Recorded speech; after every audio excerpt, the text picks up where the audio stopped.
You have made an excellent decision to click on this video. Whatever you do, do not skip this video. I do realize that it is long. It doesn't matter how long it takes you to go through this video, but do not skip this video. Among countless other amazing things, this is the only video where you will hear the extremely important prophetic significance of Jimmy Carter's funeral. You will also only hear the full, extremely prophetic significance of Hurricane Beryl in this video, among many other things. Do not skip this video. I hesitate to say this because I want you to realize that it is, I believe, necessary to watch all of the Carter videos, but this is the most important Jimmy Carter video. Do not skip this video. If you have already watched this introductory information, you can skip ahead no more than 10 minutes. Hello, welcome. I am predicting that Vice President Kamala Harris will die in a plane crash in St. Louis due to a bird strike into Busch Stadium. In the area code 314, it will be a burning bush, as described in Exodus 3:14. On November 27th, 2024, she will be replaced by Michelle Obama, and then Barack Obama will replace Michelle. I am predicting that former President Jimmy Carter will die on November 17th. It is predicted that President Trump will die from a heart attack on December 12th, 2024. It is also predicted that Trump's heart attack will be triggered by a directed energy weapon that will target Trump through Bluetooth technology.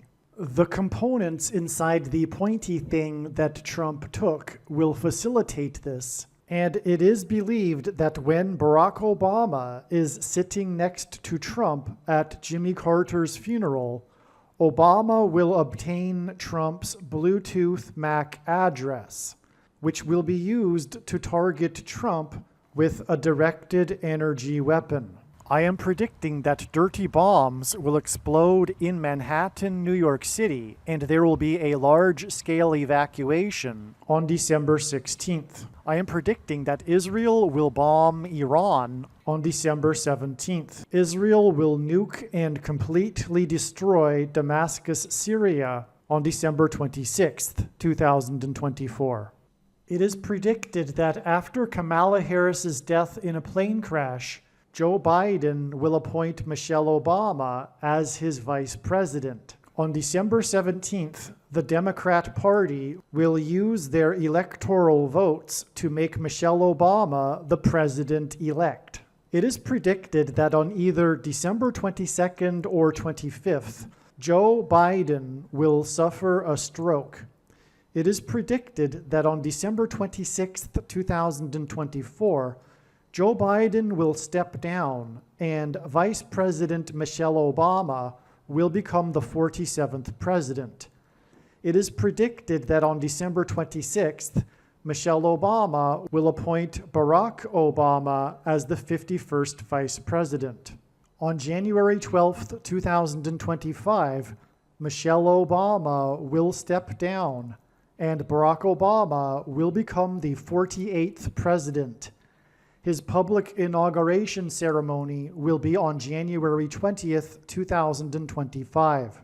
The San Francisco 49ers will win the Super Bowl in the 6+6+6th state to join the Union on February 9th, 2025, and will become the third team to win 6 Super Bowls, which hints at 3 sixes. San Francisco points to Pope Francis, the first of 2 antichrists in Bible prophecy. It is predicted that on April 20th, 2025, there will be an outbreak of monkeypox or Marburg disease or both. April 20th will be a symbolic beginning to a new pandemic. June 8th, 2025, the true Feast of Pentecost in the calendar that watches for new moons, will be the day of the resurrection rapture event. It is predicted that on June 9th, the day after the rapture, the key will open the bottomless pit and fallen angels will cross over into the earthly realm. June 9th will be a symbolic beginning to the fifth trumpet judgment that is described in Revelation chapter 9, when the demonic realm collides with the earthly realm. June 9th will be a symbolic beginning to demons pretending to be aliens, and it is possible that June 9th will be the day Pope Francis will announce that aliens have arrived and have made him the ambassador for the world. This will immediately give Pope Francis, the Antichrist, supreme power over governments of the world. At some point, there will be a massive Mary apparition that will deceive the masses, because all Mary apparitions in history have been demons pretending to be Mary. June 9th will be a symbolic beginning to a zombie pandemic and the masses becoming demonically possessed that will be facilitated through the thing, which is the mark of the Antichrist, and 5G frequencies. June 9th will be a symbolic beginning to the coming genocide politicide in America. I am predicting that singer-songwriter Paul Simon will die on August 1st, 2025. It is predicted that on August 6th, 2025, the historic barge that has been stuck on the rocks of the Niagara River for over 100 years will finally break free and crash over Niagara Falls. The reason for this is that Niagara Falls is Noah's flood symbolism, and the barge was involved in the most dramatic rescue in the history of Niagara Falls, symbolic of Noah's Ark. Niagara in the native language means straight, narrow way, and Niagara's Horseshoe Falls is perfectly aimed at the CN Tower in downtown Toronto, because Toronto and its tower are symbolic of the Tower of Babel. In a game of horseshoes, the object is to aim the horseshoe and throw it at the metal stick, which is why the Horseshoe Falls is perfectly aimed at the metal stick that is the CN Tower. God is communicating that as testament for those who will live in the 1,000 years of Christ's reign on earth, the geography of North America will, as a result of a massive earthquake, be divided by a body of water from the Great Lakes to the Mississippi Delta. This destruction will be judgment on America and Canada for attempting to divide God's land, Israel. When this happens, the water in the Great Lakes will spill out over southern Ontario and Toronto. I am predicting that a solar flare will erupt on the surface of the sun and send a coronal mass ejection that will hit Earth on August 13th, 2025, which will knock out America's power grid and will lead to food shortages. The hit of the coronal mass ejection, predicted for August 13th, that will knock out the power grid will also knock many planes out of the sky. I am predicting that on August 23rd, 2025, there will be a catastrophic asteroid hit of Earth, which will trigger the eruption of Yellowstone volcano and will cause the volcano in the Canary Islands to collapse into the Atlantic Ocean and send a mega tsunami towards the east coast. The asteroid will also trigger a mega landslide on Hawaii Island that will trigger a mega tsunami that will hit the west coast. It will also trigger the collapse of the Hoover Dam, which will cause a water panic in California, and many other devastating earthquakes. The day of the Lord, the second coming of Lord Jesus Christ, Judgment Day, will be on the Day of Atonement, October 1st, 2025. The date that this video is posted proves that these predictions are being made ahead of time. as do these time-stamped emails and forensic notes PDF documents. If you are skeptical for some reason, please email me and I will forward these to you. Believe me, I know far better than you how the prediction made in this video was derived. And more importantly, I know far better than you why the righteous Christian God of the Bible has given me a voice through this prediction. If you are a quote-unquote Christian or Muslim, this prediction was not learned through a demon. Be warned that blaspheming the Holy Spirit is the unforgivable sin. If you are a New Ager or New Spirituality person, this prediction was not learned through somehow tapping into the supposed universal collective consciousness. If you are a conspiracy theorist, this prediction was not learned through figuring out a supposed code that the Illuminati and Satanists are using. This prediction was learned through the Bible and through watching carefully the Lord's prophetic signs, which Jesus commanded all Christians to do. Besides proving that Jesus Christ is the Lord, the reason why God has given me a voice through this prediction is to prove that the controversial things that I am saying in the videos on this channel are the truth. Therefore, a wise person will want to watch all of the videos on this channel.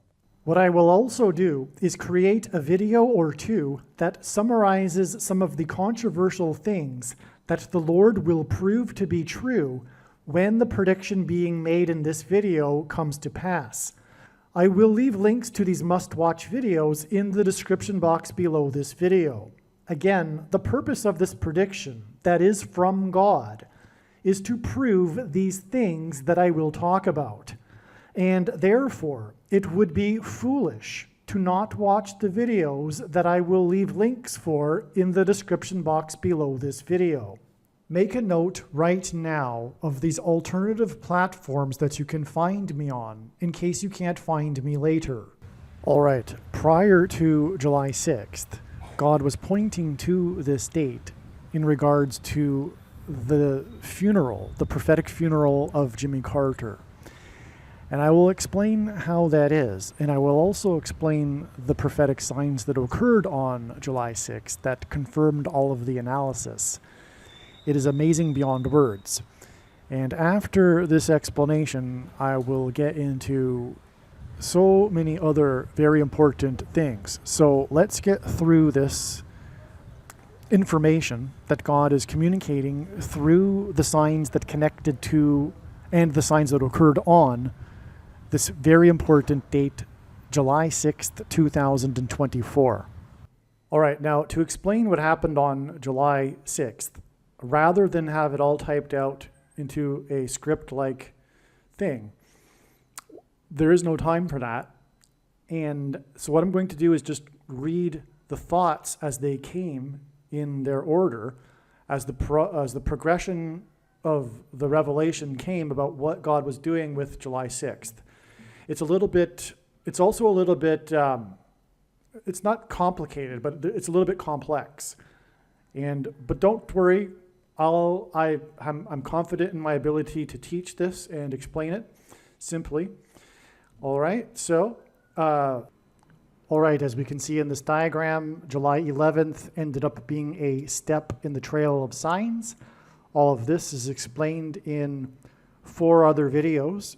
The longer videos, make sure you watch at least one of them, and in my opinion, the wise person will recognize after the prediction comes to pass that they need to watch every minute of every Jimmy Carter video.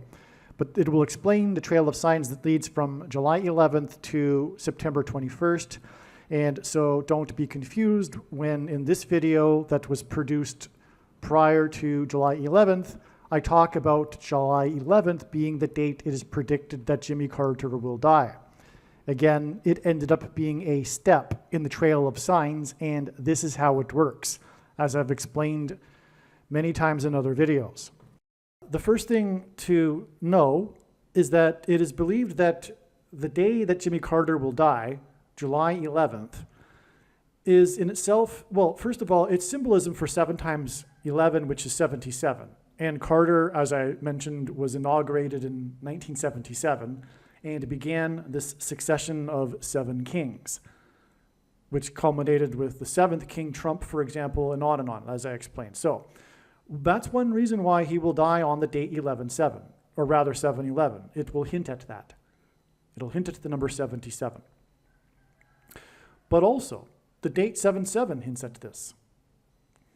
And the reason why that's relevant today, as I'm speaking, it is actually the early morning, because I'm in a time zone that's ahead of the U.S., so it's actually quite early. It's early morning East Coast time, and today it is expected that later in the day, in the evening, Hurricane Beryl will hit Texas, and including Harris County. And God has been using Harris County in his signs to hint at the coming disaster of Kamala Harris, which is how Barack Obama, the Antichrist, will become the president again through her replacement after her death in a plane crash in St. Louis, which will also be due to weather, turbulence, lightning. It'll bring her plane down. So this is one reason why this Hurricane Beryl. Now, Beryl hints at Barry, and Barry is the name of Barack before he changed it as an adult. He changed his name from Barry to Barack. And who does that? Barack Obama does that. He changed his name from a good American name to something that isn't American. And that wasn't only just for fun or because he didn't like his name Barry. He did it also for strategic reasons. And the strategy was between him and Bill Ayers that he would never really reach very far or climb very high in politics as a African American. He needed to have this multicultural aspect to his identity and his identity to sell to the American people in order to be able to have him rise even as far as the president's office. That was recognized. That's why the whole story of, his autobiography, Dreams from My Father, that was all planned. It was written by Bill Ayers. Bill Ayers even said so. You can even find him saying so in a video. It's not a conspiracy theory. Barack Obama didn't write that book. It was a conspiracy, if you will. The two conspired to concoct this multicultural Barack Obama, which isn't true. Now, don't get me wrong, Barack Obama was born in Kenya, and his supposed father, not his real father, who was pretending to be his father due to, well, it's a long story, so is Barack Obama Sr. And so Barack Obama capitalized on this, knowing that he wasn't his real father, but capitalized on this anyway, changing his name to Barack for strategic reasons, not because he was in pursuit of his real father. It's a big hoax. Anyway, the brilliant documentary that must be watched is the documentary named Dreams from My Real Father. I can't get into it here. I'm going off on a tangent. And the long story short is that Barack Obama's mother got knocked up by the communist organizer Frank Marshall Davis. She was seduced by Frank Marshall Davis at the age of 18 and got pregnant. And Barack Obama's grandfather, his job was threatened because the way in which his daughter came to cross paths with this communist organizer in Hawaii was through him, because Barack Obama's grandfather was an undercover CIA agent sent to Hawaii to monitor the communist movement there. And Barack Obama Sr. was part of a program bringing in students from Kenya in order to combat the communist movement in Kenya.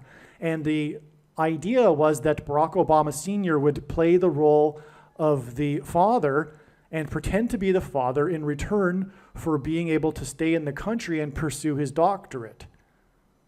To make this story believable for immigration, they decided that they would have the birth in Kenya, because besides that, Barack Obama was never around or in even Hawaii for very long with Barack Obama's mother, so the story wasn't believable. They needed to make it believable by traveling to Kenya and having the birth in Kenya. All right? Now, so Beryl is going to hit Texas, and that's symbolism for flood. There probably will be some flooding. First of all, actually, just to rewind a little bit, the country of Mexico, its geographic shape resembles a shofar, a trumpet. The mouthpiece of the trumpet is the Yucatan Peninsula, which is why this Hurricane Beryl first hit the Yucatan and did much destruction in the Yucatan. The reason why the nation of Mexico is resembling a shofar and a trumpet, and the reason for the Yucatan Peninsula in this context as well, being the mouthpiece, is that it points to the border wall of security. Because the signs are all about America. America is God's Gentile nation. People sometimes ask, well, why are you always so focused on America? And the reason is, clearly, obviously, because God is. These are the prophetic signs. I'm just reporting them. God is focused on America. He's using America just like he used Israel to bring about the special revelation of his identity into the world. And in the case of God's prophetic signs, America is the center of this form of special revelation, which is God's end times judgment warning signs. And so the reason why the border wall of security is so symbolic with Mexico, and thus its collapse currently is symbolic of what I'm saying, which is that it symbolizes the walls of security of the ancient city of Jericho collapsing in God's judgment after the Israelites blew trumpets.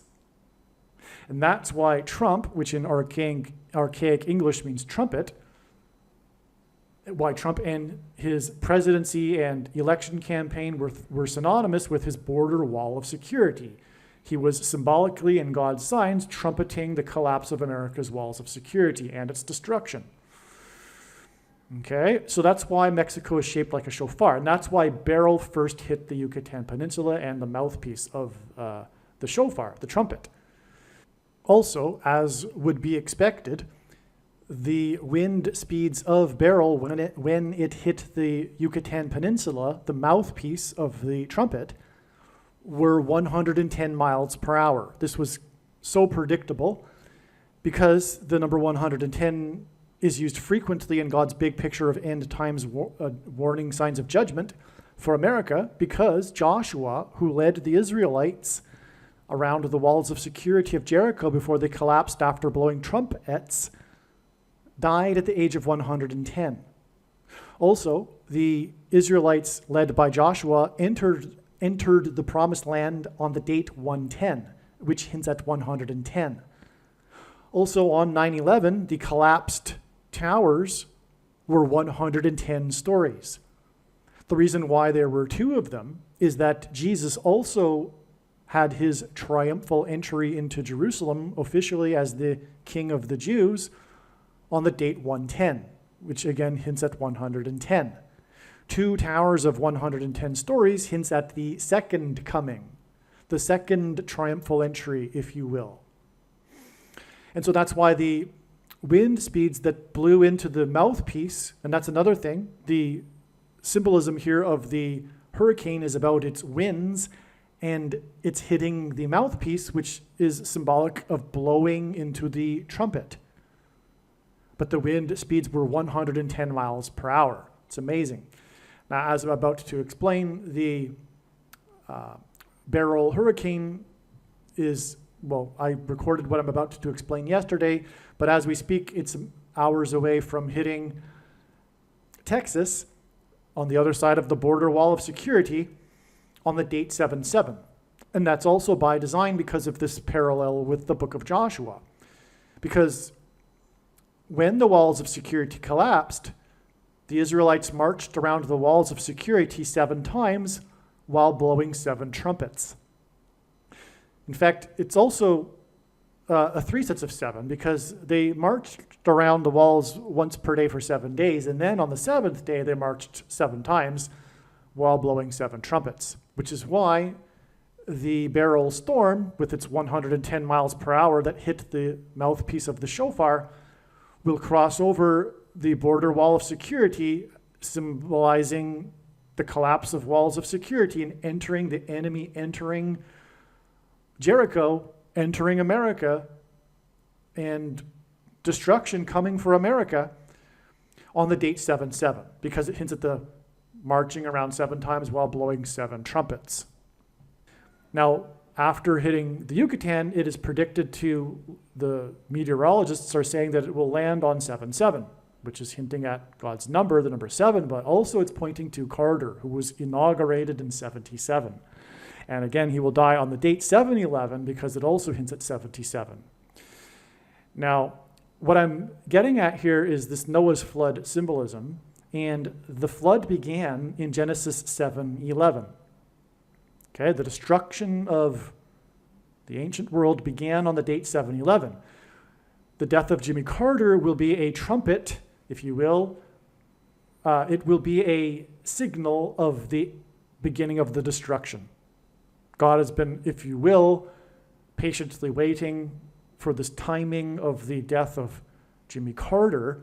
And the reason for that is because of the importance of what I'm describing in him being the beginning of the 7 kings and identifying the 7th and 8th kings and the Antichrist, the 8th king, who was, is not, and will be. At the funeral, he will be and is not. He was the president. At the funeral, he will be and is not. He will be the 6th president in the lineup in the pew at the funeral, but then he will become the 8th president. He will become the president again, as this prophecy in the book of Revelation speaks.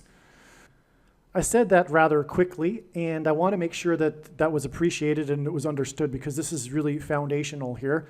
I said that fairly quickly because I've just repeated it so many times in the other videos, but if this is the first video you are watching, I'll just repeat it again just to make it clear here. This is very, very important. This is the significance of Jimmy Carter here, the biggest significance. There is a prophecy in the book of Revelation that speaks of this succession of 7 kings, followed by an 8th king, okay?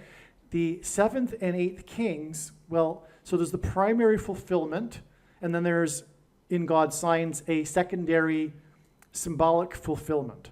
We are not going to be talking about the primary fulfillment in this video. The primary fulfillment is that the 7th king is Pope Francis, and the 8th king is representative, as it says in the prophecy, of a system, of a government, and that's a revived Roman Empire, which did have temporal power, which was stripped from it. Rome was stripped of its temporal powers over Western Europe, and by Napoleon.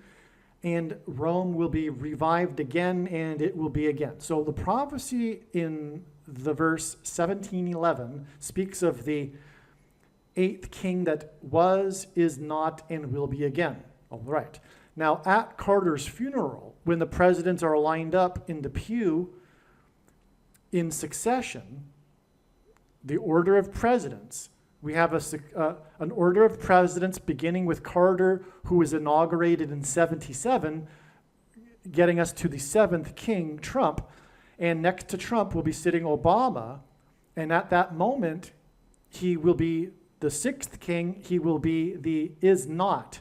He was the president. At that moment, he will not be the president, but he will again be the president, which is, again, how the text reads in this prophecy. So this is the big significance here. And again, this is another reason why this storm Beryl will hit the U.S. on the date 7/7. It's alluding to this prophecy about 7 kings. And it is about 7 kings too, because ancient Rome was founded after the period of 7 kings, which ended in 509 BC. All right, so that's also why he will die on this date that will symbolize 77. Again, the predicted date that Jimmy Carter will die will be July 11th, 7/11, which hints at 7 times 11 equals 77, because Carter was inaugurated in the year 77. And so the beginning of this destruction will be also hinted at with the date that Jimmy Carter will die, because it'll point to Genesis 7:11.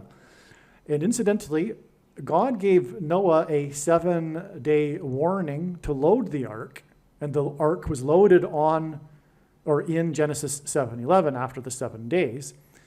But the 7-day warning began in Genesis 7:4, which is interesting because it's 7 verses before 7:11. Well, on the date 7/4, we had a prophetic sign in South Texas on the coast. 4 people were bitten by sharks. The sharks biting these people is like a warning. It's a warning of the coming shark, the Antichrist, which, by the way, God literally also used another shark sign, which was the 44 deaths due to being eaten by sharks in the Philippines, which at the time were American U.S. territory. That's another story, though. It's an amazing one, but we want to stay focused here. But so on the date 7/4, which symbolizes America, it was America's birthday, we had this judgment warning for America, which is interesting that the 7-day warning began in Genesis 7:4. And this is a warning for America on the date 7/4, which is symbolic of America. And it was 4 people that were bitten by sharks. Okay, so, and it was in South Padre Island, which is where this hurricane is going to hit. Okay, now Beryl, I did mention it. Beryl, by the way, is the 8th storm in the Atlantic named Beryl in history, which hints at 4 + 4, and the 44th president. So now the flood began at the time of the death of Methuselah. Methuselah was Noah's grandfather. And Methuselah died at the time of the flood. In fact, the name Methuselah means in Hebrew at the time of death, destruction, or something to that effect. I forget exactly. But it means exactly what I'm saying here. The timing of Methuselah's death timed with the destruction of the flood, and that's what the name Methuselah means, in fact. It means the timing of the destruction with the death. Well, that's exactly what will be the case with the death of Jimmy Carter. His death will be symbolizing, communicating, like Methuselah, the timing of the flood, the judgment destruction. All right, so that's why he will die on the date 7/11, the date that the flood began. Now, as I just mentioned, Beryl is the 8th storm in history in the Atlantic named Beryl. Okay, actually, I'll just further elaborate. There are also 3 storms named Beryl in history that were in the Indian Ocean, and Barack Obama, the 44th president, grew up in Indonesia for 4 years. And 3 storms in the Indian Ocean named Beryl and 8 storms in the Atlantic in history named Beryl also hints at 3 8s. And 8 is from the Bible the number that symbolizes new beginning. And 888, 888, is the numeric equivalent of the name Jesus in Greek gematria, which is why the use of the 888. Now, Jimmy Carter is predicted to die 8 days before James Earl Jones. James Earl Jones is king symbolism. He was the voice of the Lion King, and Jesus is the Lion King. Prophecy says that the Messiah would be descendant from the tribe of Judah, which is symbolized by the lion. Okay, also, James Earl Jones played the King Jaffe in the Eddie Murphy movies Coming to America. He, in fact, played a dying and dead king. He also read the audiobook. James Earl Jones reads the King James Bible. And he was also the voice of Darth Vader, which is Antichrist king symbolism.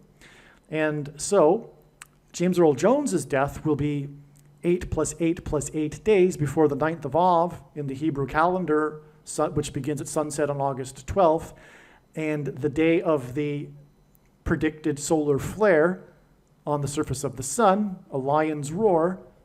God is using this as a metaphor, a lion's roar for the coming solar flare, that eruption on the sun, that will send a coronal mass ejection that will knock out the power grid a couple of days later.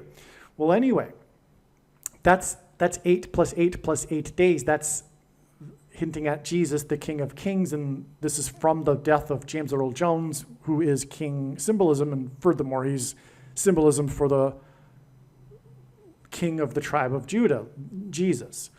So, and again, James Earl Jones is predicted to die 8 days after the death of Jimmy Carter, who, as I'm explaining, is also king symbolism.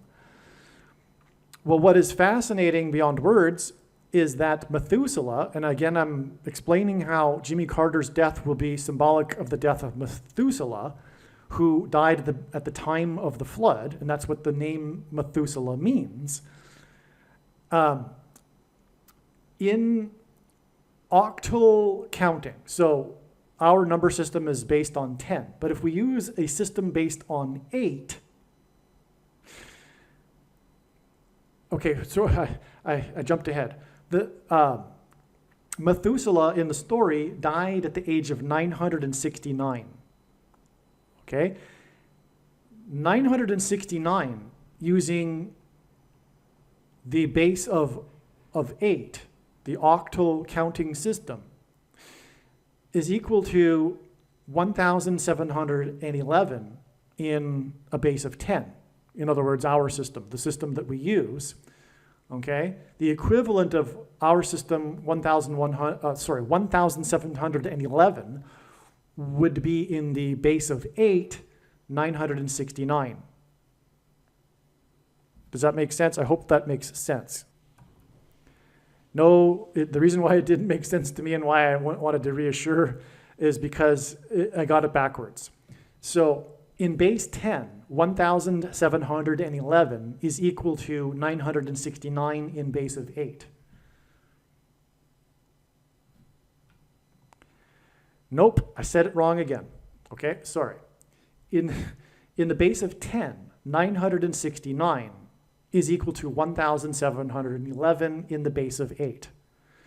Okay, hopefully that's a little abstract, I know, but there's, because we're so used to counting in sets of 10. But if we count in sets of 8, all right, our system of 969 is equal to 1,711 in the base of 8. Okay, why that's so amazing is because it's the base of 8.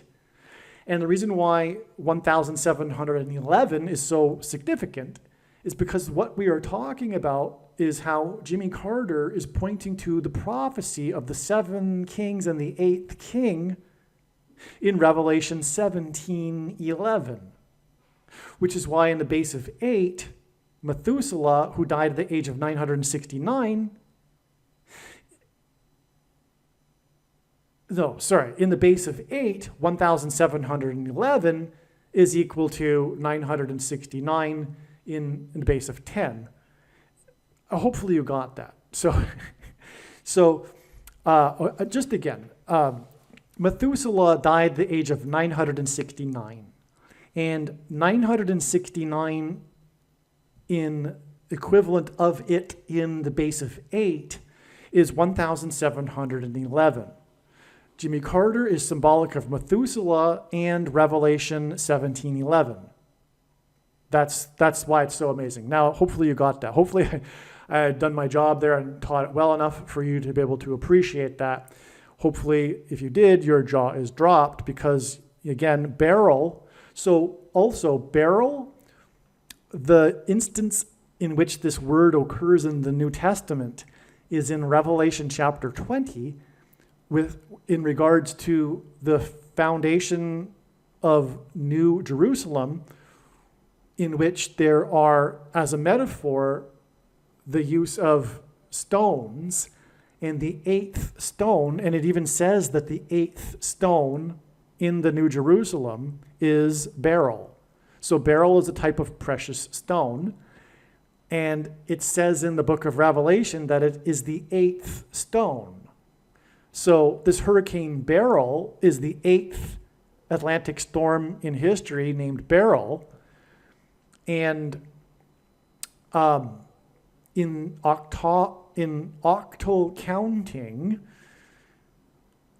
1,711 is the equivalent of 969, the age at which Methuselah died. And Methuselah is flood symbolism, as is the Hurricane Beryl. So, and Beryl is hitting on the date 77, which also hints at Carter, who was inaugurated in 77. All right. Now, the thing I also forgot that I was getting at earlier, the reason for bringing up the fact that there are 3 other Beryl storms in the Indian Ocean, is that the first of all of them, all 11, the 3 in the Indian Ocean and the 8 in the Atlantic in history, the first of them all was named in 1961, which was the year that Barry Obama was born. Yeah. So. And just to be clear one more time, the reason for all of this is that it is pointing to the 8th king. It again is all about identifying Barack Obama as the 8th king. Because at Jimmy Carter's prophetic funeral, the lineup of the presidents will be hinting at the 8th king, because President Trump is the 7th king. He's the 7th after Jimmy Carter, and that's why President Trump was inaugurated in the year ending in 7 at the age of 70 years, 7 months, and 7 days old. And 77 days after this was the day that he launched 59 missiles into Syria, and 59 is the 7th super prime number. And the 7 kings' reign in ancient Rome ended in 509 BC, which the number 59 hints at. And so that's why Beryl and Methuselah give us Revelation 17:11 through the age at which Methuselah died, 969, being the equivalent in the octal counting of 1,711, which hints at Revelation 17:11, which speaks of the 8th king, the Antichrist, Barack Obama. So, okay. So that we've gotten that now. Let's see. All right. Now, I have gone on a little bit about the date 77, the date that Beryl will hit the U.S. But again, at the beginning of this video, I mentioned that the point of this would be to explain the prophetic signs that occurred on July 6th. Okay, so let's now continue with the explanation for what happened on July 6th and how it relates to all that's being talked about here, including Jimmy Carter. This is the beginning of the revelation here regarding how the sign, the big sign, one of them, was George Bush's 78th birthday. So on July 6th, it was George Bush's 78th birthday. Now, we already knew that this would be important because the Carter prophecy here is about the 7th and 8th kings, right? Okay, and God again was pointing to July 6th regarding Carter, and so George Bush's birthday on that day being his 78th, you'd figure, of course, points to this prophecy of the 7th and 8th kings that God is using Carter to point to. All right, so let's see. Now, the thing is, George hints at Georgia, right? The state of Georgia. And one of the ways in which God pointed to July 6th ahead of time was that it was exactly 24 plus 24 months after the Georgia guide stones were demolished. Okay? And also exactly 666 months after Carter's UFO sighting in Georgia. And Carter is from Georgia, for that matter. So this isn't a coincidence that the president's name is George and his 78th birthday is prophetic. In other words, all along since George Bush's birth, the reason why his name is George is because it ultimately points to Georgia and Carter. It's all coming together at the end, right? Okay, so, but the question is, how can we confirm this more? This is the suspicion. Oh, and by the way, also, the date 7-6 is also hinting at the 6th and 7th kings in the chronology here, and them being lined up at the funeral. Obama, again, being the 6th, and Trump being the 7th. And then, so that being the case, on the date, we have it followed by the 7 and 8. So we got 6, 7, and 8. 6th king, 7th king, and 8th king. The 6th king will become the 8th king after the 7th king, which is the purpose of Trump. He's been trumpeting the arrival of the 8th king, God's trumpet. When we think about it, how did Trump rise politically in popularity in the first place? It was through calling out Obama. For one thing, not being born in America. And that's also symbolic too, because he is the foreign enemy, if you will. Okay, so the day that the Hurricane Beryl, which again is about Obama, it was the 4 + 4th Beryl. Barry is a bear. Beryl hints at Barry, his name, but also it's the 4 + 4th Atlantic storm ever named Beryl. Okay, now from that, from the day that the first American took the abomination, the mark of the Antichrist, the thing, it is 1,301 days to the day that Beryl will land in Harris County in Texas. Barry being a hint at Barry Obama again, okay? Well, this is relevant because the name Barak in Hebrew, in the concordance, in Strong's concordance, is the 1,301st word. But also, in God's signs, the way it works is that zeros can be canceled out, and that would make this 131 number. And God also uses this, the 131st word, in his signs, the number 131, to hint at the 131st word in the Greek concordance, which is the word blood disease, which is what a person gets when they take the thing. Okay? So this is amazing. So we have this landfall of Beryl, which is, again, it went through the mouthpiece, it trumpeted the destruction of America through the shofar at the border wall of security in Mexico, right? Land goes through the Yucatan, then hits America this number of days after the first American took the thing, right? And it hints at Barak. And so the 1,300th word is Barak lowercase b, but the 1,301st word is Barak uppercase b, which is a proper noun. They mean the same thing. They both mean lightning, and storms have, these types of storms typically have lightning. That's what the word Barak means, but in this case it's an uppercase, a proper noun. And so it's just confirming the name Barry, or the Beryl hurricane hitting America this exact number of days after the abomination. I should say Obama nation, right? So it's a spiritual abomination, the mark of the Antichrist, but it also hints at the abomination that is the Obama nation. I mean, really, literally, too, in a way, because the people that follow Obama are also an abomination. Unless they repent, they're on their way to the lake of fire. Okay, so it was also Sylvester Stallone's 70th birthday, and that's important. He, of course, produced the movie Rocky and starred in it. But Rocky, because of this connection to the Georgia Guidestones, the Georgia Guidestones are a granite rock. That's why they're famous, because it's these big pieces of granite rock. It sometimes is nicknamed the Stonehenge of America. This granite rock.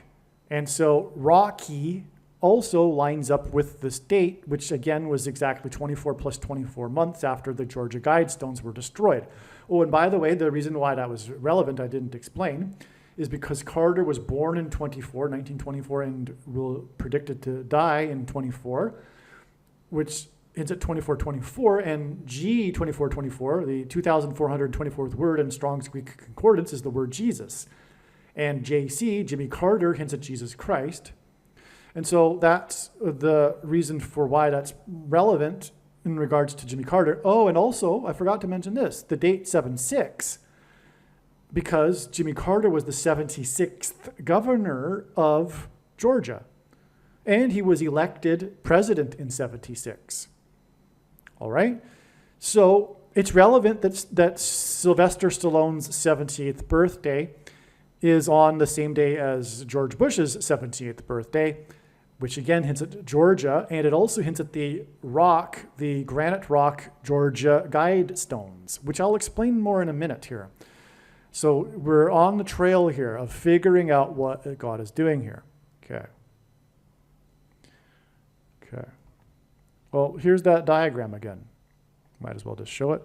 So you see here on the top, the 24 plus 24 months to the Georgia Guidestones. And by the way, Carter became, let's just get into it a little bit here. Why not? Carter became the longest living president on the date March 22nd, 2019. The longest living president in history, because it hints at Genesis 3:22. The date March 22nd, 3:22 hints at Genesis 3:22, which is the verse that speaks of the big lie, the first lie ever told from the serpent in the garden to Eve about how she surely will not die. It's this promise of immortality that will come about at the end of the age. It will come full circle. The big lie that is coming, I believe, through the demons that will be pretending to be aliens, will be this promise of immortality through transhumanism technology, which, by the way, is the thing. The thing that people have taken already is transhumanism technology, right? It's not really a thing that they thought it was. It was transhumanism technology presenting itself in a format that they thought could become like the thing that they thought it would be. But the real primary purpose of that sort of technology has all along been this quest for manipulating people's chromosomes and ultimately seeking immortality. Okay, and speaking of which, and the first lie being told in the garden, that was told by the serpent, the symbol of evil in the Bible, and that's why the thing that people took has put snake venom chromosomes into their chromosomes. All right.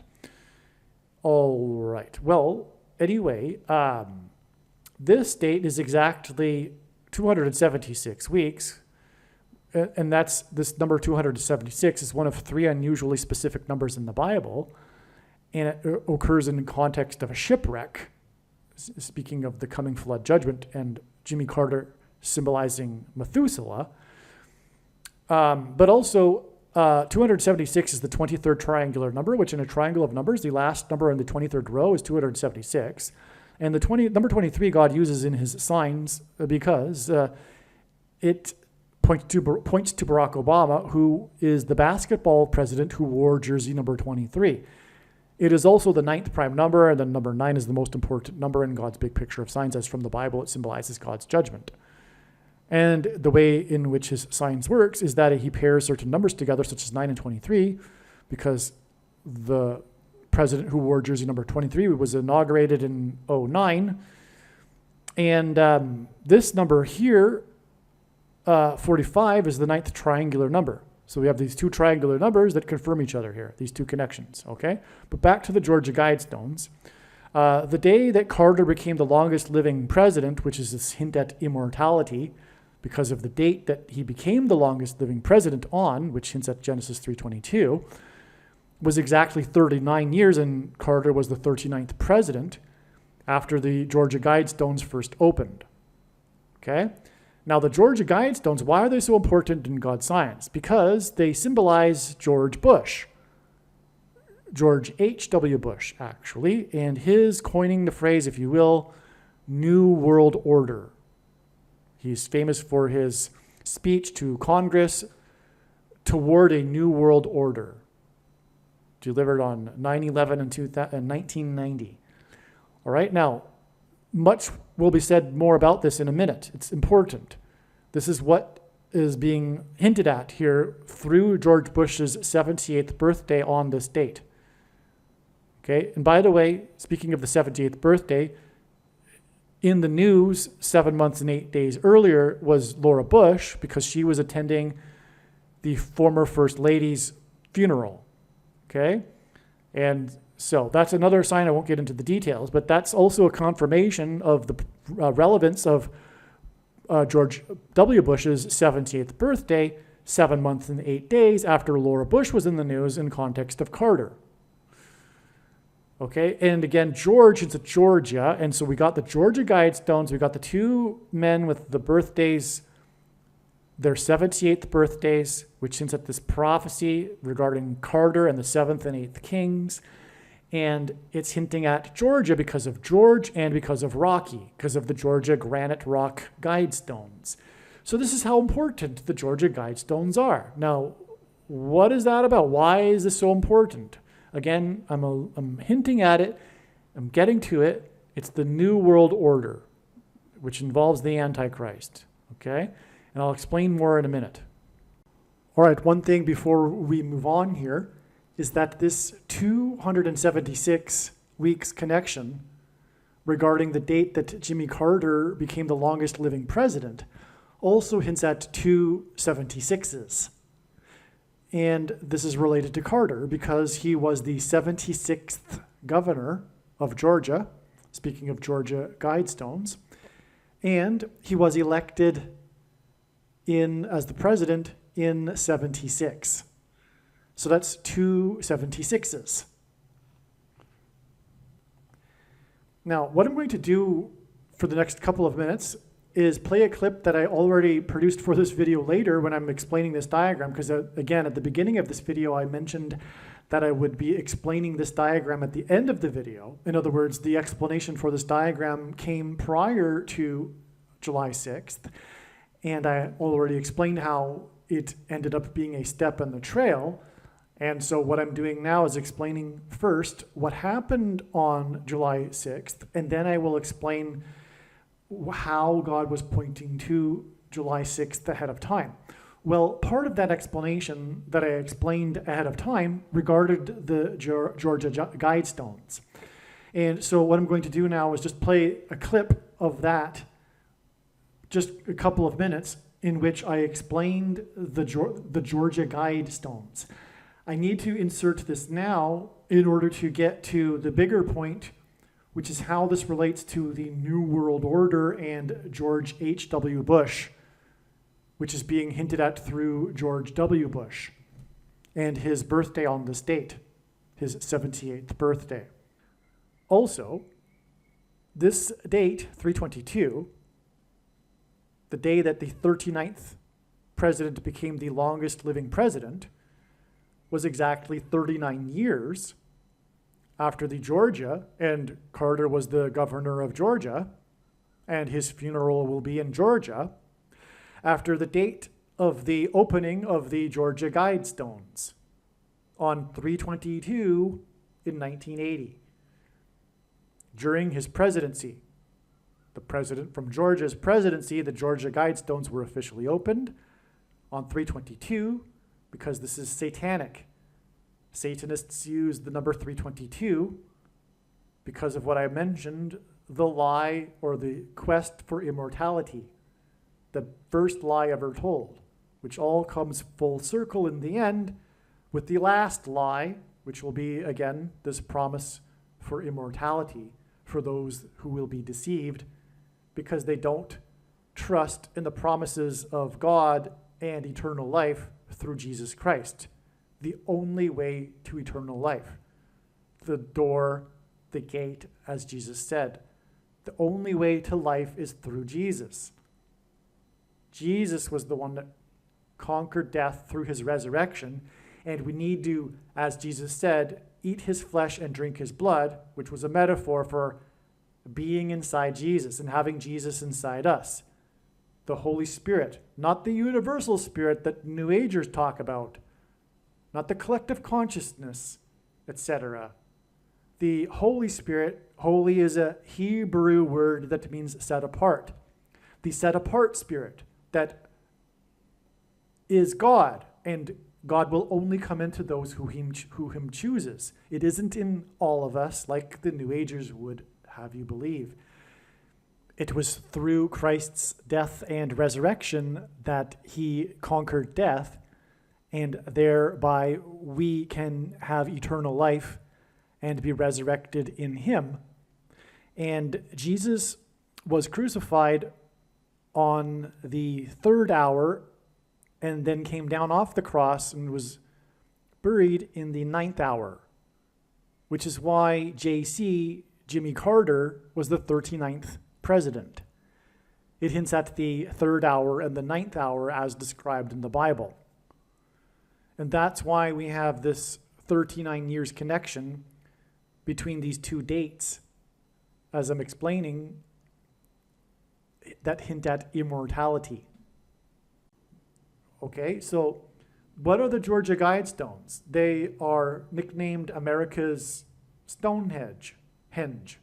It was this setup of these granite stones erected upright like Stonehenge with the 10 blasphemous anti-commandments. These 10 things on the Guidestones were like the 10 commandments, but the opposite of the commandments, the Antichrist 10 commandments. But if you read them, and I don't think I'll read them here, they are essentially secular progressivism. Jimmy Carter, Barack Obama, especially Barack Obama, okay? But no, not even, I take that back. It's typical, absolutely boilerplate secular progressivism. Maintain humanity under 500,000 in a perpetual balance with nature.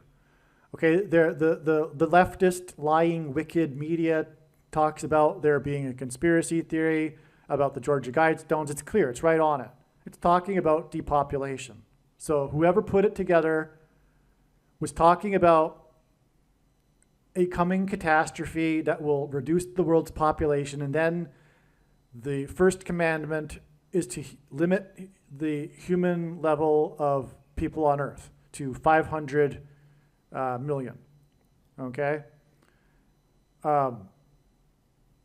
So this is the dream of this is satanic.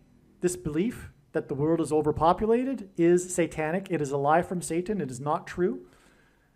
The earth, the Malthus theory that the earth is running out of resources, etc., is not true. I'm not going to get into why that is.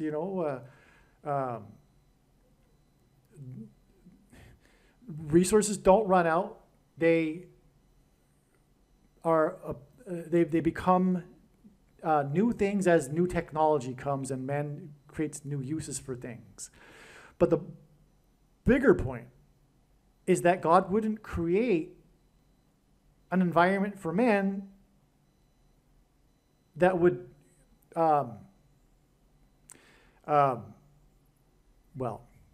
the idea that there is a limited amount of space and that God didn't create enough space and supposed resources for enough people. That's Antichrist. It's anti-human. The left is anti-human in so many ways. But this is like the fundamental one. This is the reason for the satanic deception that is climate change. Because it is what I just described. It's this belief that the earth can't handle man. And man is bad for the planet, the supposed ecosystem. But God created the planet for man. That's the opposite of what they believe. And in their religion, what I just said is Antichrist. It's anti their religion. It's blasphemy for their religion to say that man is the center of God's creation and the earth was created for man. right? It's like, for example, just as a good anecdote here, I would have debates sometimes with these people protesting in Krakow, Poland, the horse carriages that would carry tourists around the city. But this is perfect, because it's clear if you look at a horse that it was designed for man to ride on it. Furthermore, as I tried to explain to these people, there wouldn't be civilized, well, they even would accept it, but it doesn't change their worldview. But there wouldn't be civilization without horses. Horses were an integral part of the development of civilization. There wouldn't have been civilization. They wouldn't have had the paper to create their protest signs on had it not been for horses. Horses were created for man. So this is play. And so if you have a worldview where God is focused on man, you won't be protesting horses like they do, like, for example. So anyway. Okay, number 2, guide reproduction wisely. Well, the thing most primarily affected people's reproduction. Okay, unite humanity in a living new language. That's the opposite of the Tower of Babel, right? The language symbolism here, when the people came together, united, Jesus said, "Do not think that I have come to unite people. I have come to bring the sword and division." That's what he said. Even many Christians are confused about that, especially, well, not especially, most Christians, but basically all Catholics are confused about that. Bringing humanity together, right? Jesus said, "Do not think I came to bring peace and unity. I came to bring division and the sword." I'm quoting Jesus, okay? People that don't know the Bible think they know who Jesus was, but they have no idea. They do not know Jesus at all. Okay? They think of him as some loving teddy bear guy that was like a hippie or something.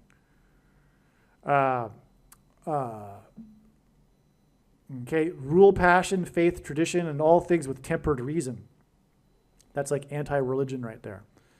Protect people and nations with fair laws and just courts. Well, how can you have that without biblical foundation? The reason why the courts are falling apart right now is because of the corruption of man, because America has turned away from God.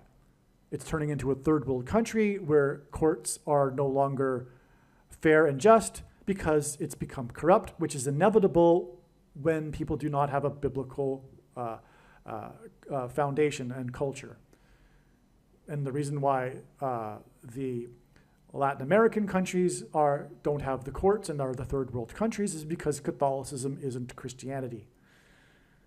It is a hierarchy-centered religion, just like communism, etc. Anyway. Okay, so let all nations rule internally, resolving external disputes within a world court. Antichrist, coming together, Tower of Babel. A world court to rule over the sovereign nations and dictate rules and laws, which is what Pope Francis desperately wants. And he's made it known that there needs to be a world government with teeth, as he puts it. And he said this when he was extremely upset with America. And that's why leftists hate America. They are socialists, and they dream of a global order in which a world court has teeth and tells America what to do. Avoid petty laws and useless officials. Balance personal rights with social duties. Communism, which inevitably leads to the abuse of human rights. It's evil. This 8th commandment here is satanic, but the left is deceived. The beginning of wisdom, as it says in the Bible, is a fear of God. The left has no wisdom because they do not fear God. That's the bottom line. And that's why they can't recognize that this number 8 is pure evil. Balance personal rights with social duties. That's communism. It's setting aside human rights, personal rights, individualism, freedom for slavery to the system. You just become a cog in the wheel. You just become a number, a product. In communism, your worth, your value is based on how much you can do for the system, for the machine. You aren't an individual. Prize truth, beauty, love, seeking harmony with the infinite. Okay, that's Eastern philosophy. That's Eastern religion. That's Antichrist. Harmony with the infinite. You are part of the creation. Pantheism. God is the creation itself, an impersonal energy. You are part of God. You are God. You just need to remember that you are God. You need to, and you can do so through supposed spiritual practices such as meditation and yoga, etc. This is satanic. God isn't the creation itself. He created the creation. He is holy, which means separate from the creation. That concept for them is blasphemy. To say that God is separate from the creation and he's a righteous God interested in righteousness and evil and sin. Okay. Be not a cancer on the earth. Leave room for nature. Leave room for nature. Again, this emphasis coming back to the other commandments. The first one, the world is overpopulated. Leave room for nature, etc. Be not a cancer. Humans are a cancer on the earth, in other words. This is satanic. This is evil.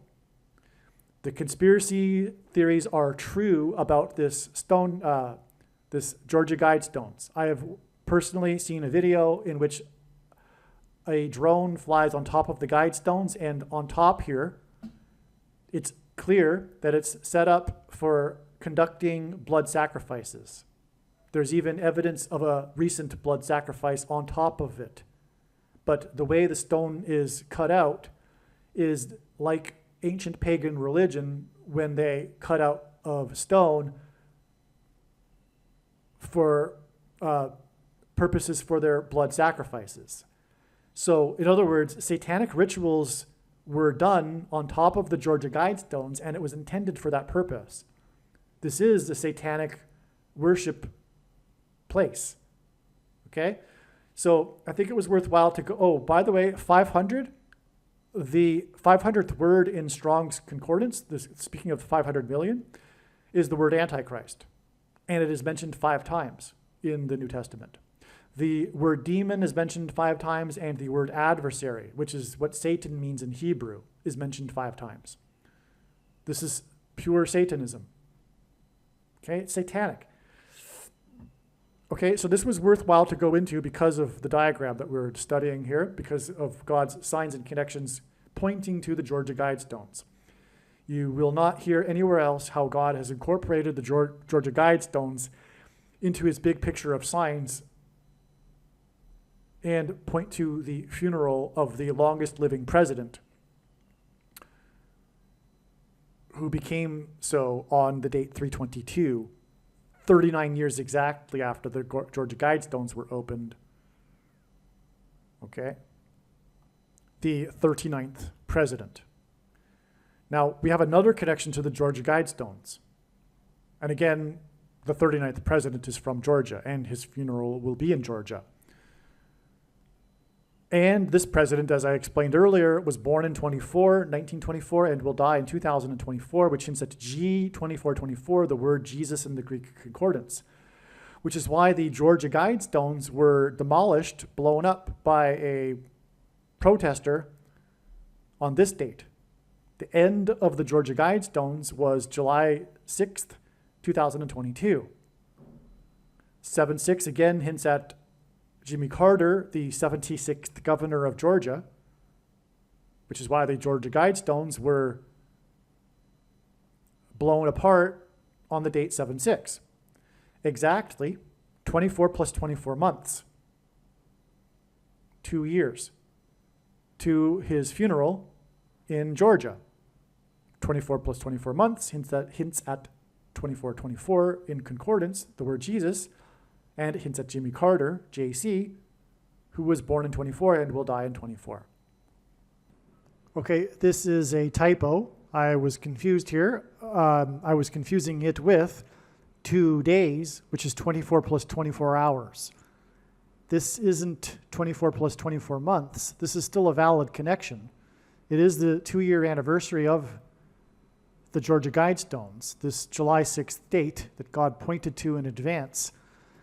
And it's 8 plus 8 plus 8 months. And the name of Jesus in Greek, in the Bible, the Greek language, is equal to 888 in Greek gematria. And Jimmy Carter hints at JC, Jesus Christ, his initials anyway. And again, so does the dates or the years in which he was born and will die. So this connection is still extremely valid. And later, soon, I'm going to explain how it is that this date here, July 6th, is a step to Jimmy Carter's funeral, which is predicted to be on September 26th. His death is predicted to be on September 21st. His funeral is predicted to be on September 26th. 2 months and 20 days after this date, and 2 years, 2 months and 20 days after this date. And I'll explain in a bit why that's relevant and extremely important.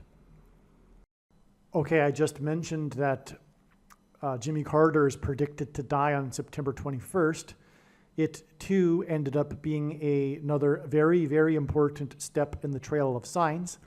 I also just mentioned how it is predicted that September 26th will be the day of Carter's funeral, the predicted date, but now it is recognized that this September 26th date will be the date it is predicted that Jimmy Carter will die. Okay, so what I just said were these 2 dates, and they are still valid. All right, it's not complicated, right? I hope you got that. It's very simple. Again, this September 26th date is 2 months and 20 days after July 6th, and I'm going to explain why that's relevant, or I'm in the process of doing that. Okay, so September 26th, the date it is predicted that Jimmy Carter will die, is 2 months and 20 days after this date, July 6th, which is exactly 2 years after the Georgia Guidestones were destroyed. Okay, now I'm going to explain why that's relevant, but you understand this 2 years and then 2 months and 20 days. All right, this is 3 2s. George Washington, as I'm going to get at in a second, was born on the date 2/22. That's why God uses these numbers. This is extremely relevant to July 6th, as I will explain here. All right? All right. Before we continue, I just want to insert something here back to the date 7/7 and the Hurricane Beryl hitting Texas and the U.S. on the date 7/7. It was just realized that the wind speeds of Hurricane Beryl when it hit the mouthpiece, the Yucatan Peninsula, at 110 miles per hour, didn't only hint at Joshua, but it also hinted at Joseph. Joseph in the Bible, like Joshua, is a type for Jesus, typology for Jesus, and Joseph had his dream in Egypt that involved a period of 2 sets of 7 years. 7 years of prosperity followed by 7 years of famine.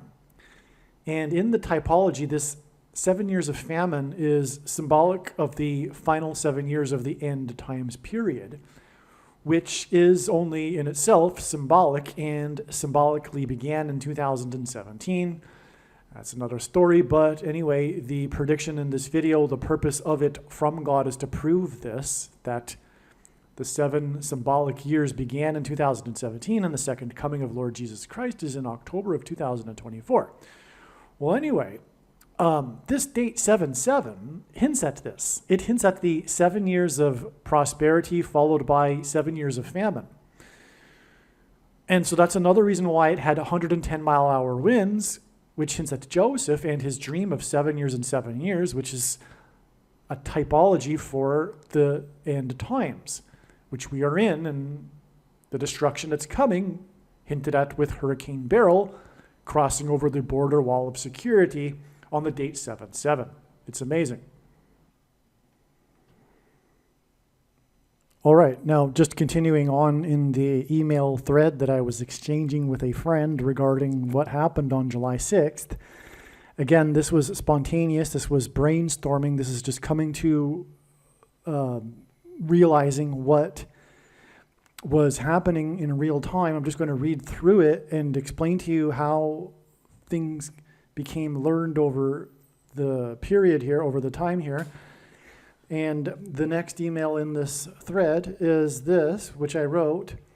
The other time in which a birthday was a sign, the birthday itself, because again, we are talking about the birthday of George W. Bush and him turning 78 on this date, 7/6, July 6th, and also Rocky, Sylvester Stallone, his 78th birthday on this date. And what I'm saying here is that drawing from the hundreds and hundreds of signs that I'm aware of, the only other time in which a birthday itself was a prophetic sign was the birth date of James Earl Jones, his 90th, but it was confirmed as a sign because it was in the 11th state. He celebrated his 90th birthday in the 11th state, which was a confirmation. And there's more to how that confirmed it, but that's another story. No doubt, George Bush's 78th birthday hints at Revelation 17:11, the 7th and 8th kings. Furthermore, George Bush is the 5th king out of the 8 kings in this prophecy. It's a prophecy about the 5th through 8th kings. All right, and the question is, how can we confirm this? Is there something else we can, point to that happened on this date, for example, that confirms all of this? The answer is yes, but I'm going to get to it. That's at the end, actually. So unless this is incorrect and the birthday is enough for it to be a sign by itself, but that doesn't feel correct. Okay, here is what my friend sent me here. The name Methuselah means when he dies, judgment. All right? So there you have it. That's what the name Methuselah means. And again, God is saying in his signs that Methuselah is equal to Carter. In other words, when Carter dies, judgment. All right, I already mentioned this, but this email thread, like I said, is documenting how these this understanding unfolded in real time. And so anyway, I just wrote here, I think that the date 7/6 and the 78th birthday of George W. is for the purpose of pointing to Revelation 17:11 and Obama as the 8th king. Again, the date 7/6 hints at the 6th, 7th king, and then 78th birthday hints at the 7th and 8th king, which is this prophecy in Revelation 17:11. And then I wrote this, aha, Bush is the 5th king. This is why 7/6, the birthday of Bush, is 5 days before Carter's death on 7/11. So now it's becoming clearer. Part of the reason for establishing 7/6 and why it is about George Bush, which we are in the process of proving here, how it is that the signs on 7/6 center around this birthday of George Bush, George W. Believe me, it's going to get amazing. Hang in there. But we are now figuring out that the reason for this is because, or one reason is that Bush is the 5th king in this chronology of symbolic kings that began with Carter. And that's why 7/6, this date for George W. and his birthday is 5 days before it is predicted that Jimmy Carter will die on the date 7/11. Jimmy Carter's death will also be 99 years, 9 months, and 11 days before July 11th. So that's amazing. The date that he is predicted to die will point to 9/11. And not only the warning of judgment on 9/11 in 2001, but also Revelation 9/11, which is the verse that symbolizes Revelation chapter 9, and that is about the crossing over of the fallen angels, demons, into the earthly realm. When, for one, they will pretend to be aliens, and that's why Jimmy Carter is the UFO president, who officially filed a report on his supposed UFO sighting. This is a big revelation. This revelation came early, although it's a little further on in the email thread here, but this was realized on the night of July 6th. Sorry, I have a little bit of food coma right now. I just ate a big lunch, and the show must go on, though. There is no time to take a pause. I must continue recording, and so I'm going to be messing up, as you can tell. So, Carter's death will be 5 days before the funeral and 8 days before James Earl Jones, who is King Symbolism, his death, okay?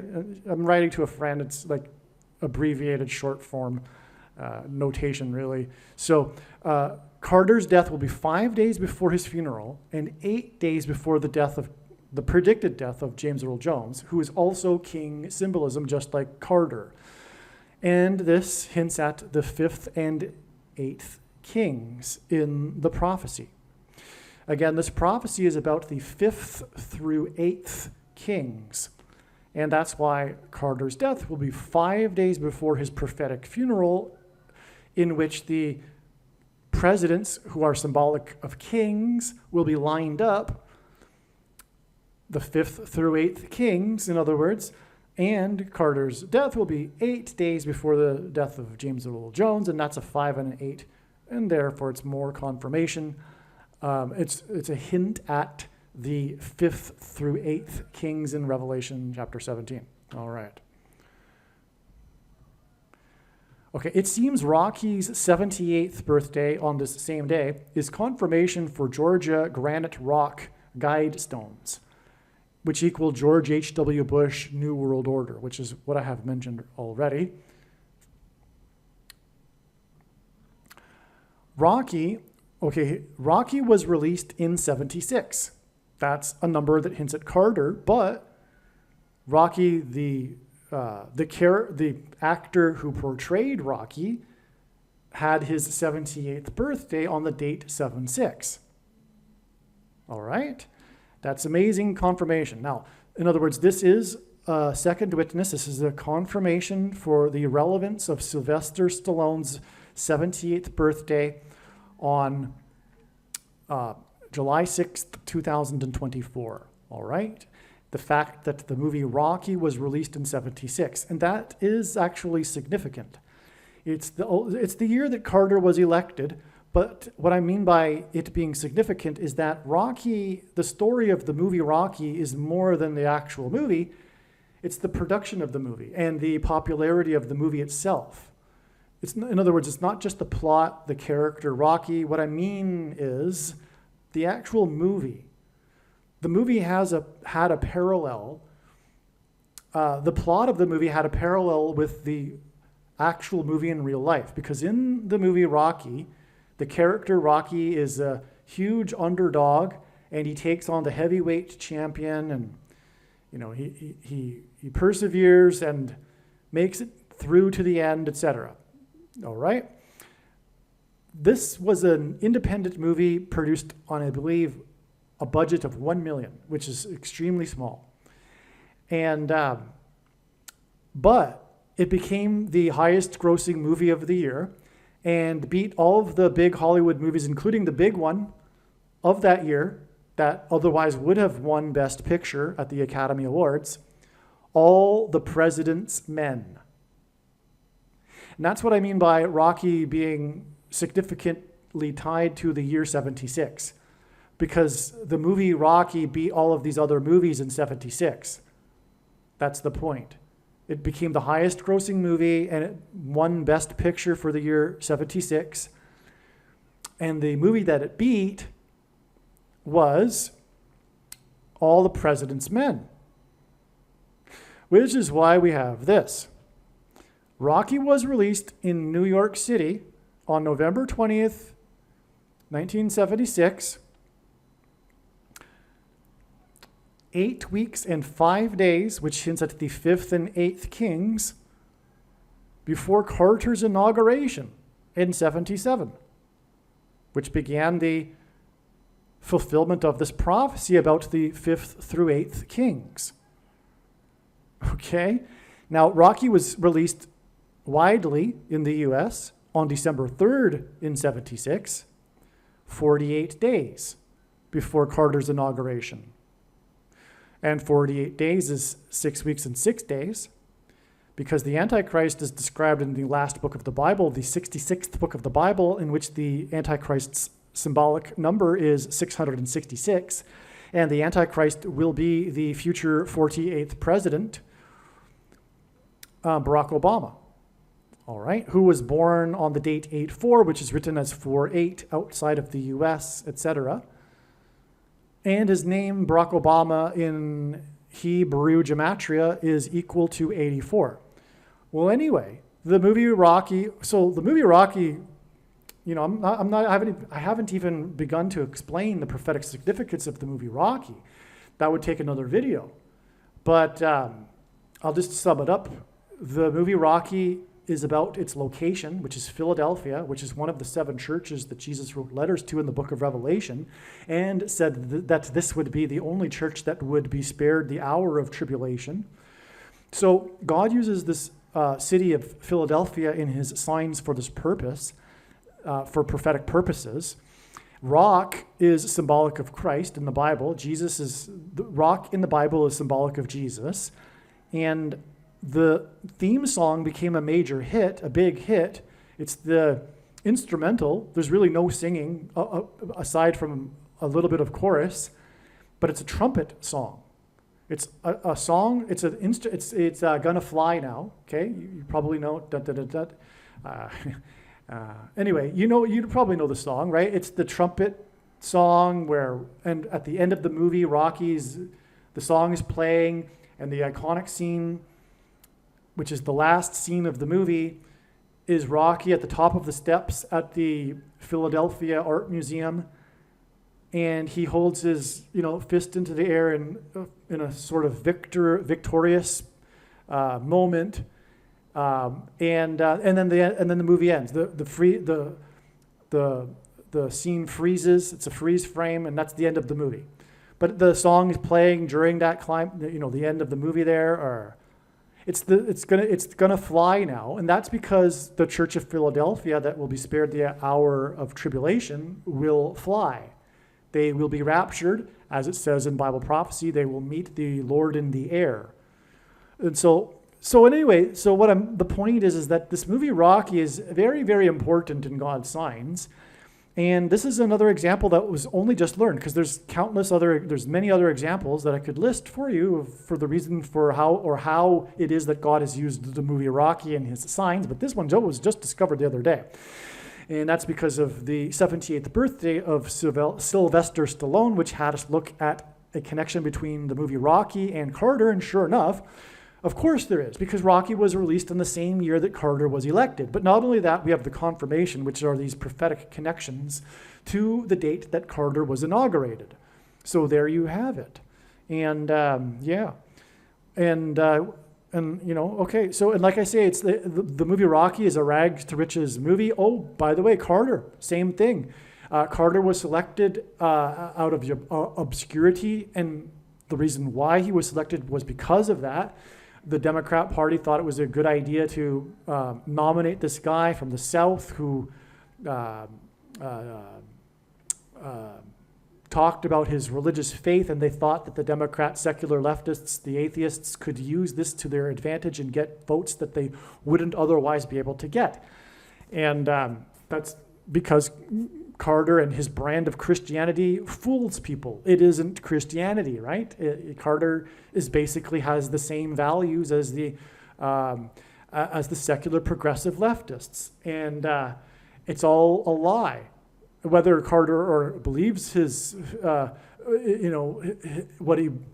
don't believe personally that Carter was intentionally fooling people. He, I believe, was fooling himself, contrary to Obama. But the reason why God is using Carter and his signs is a template for Obama, who was of the same vein.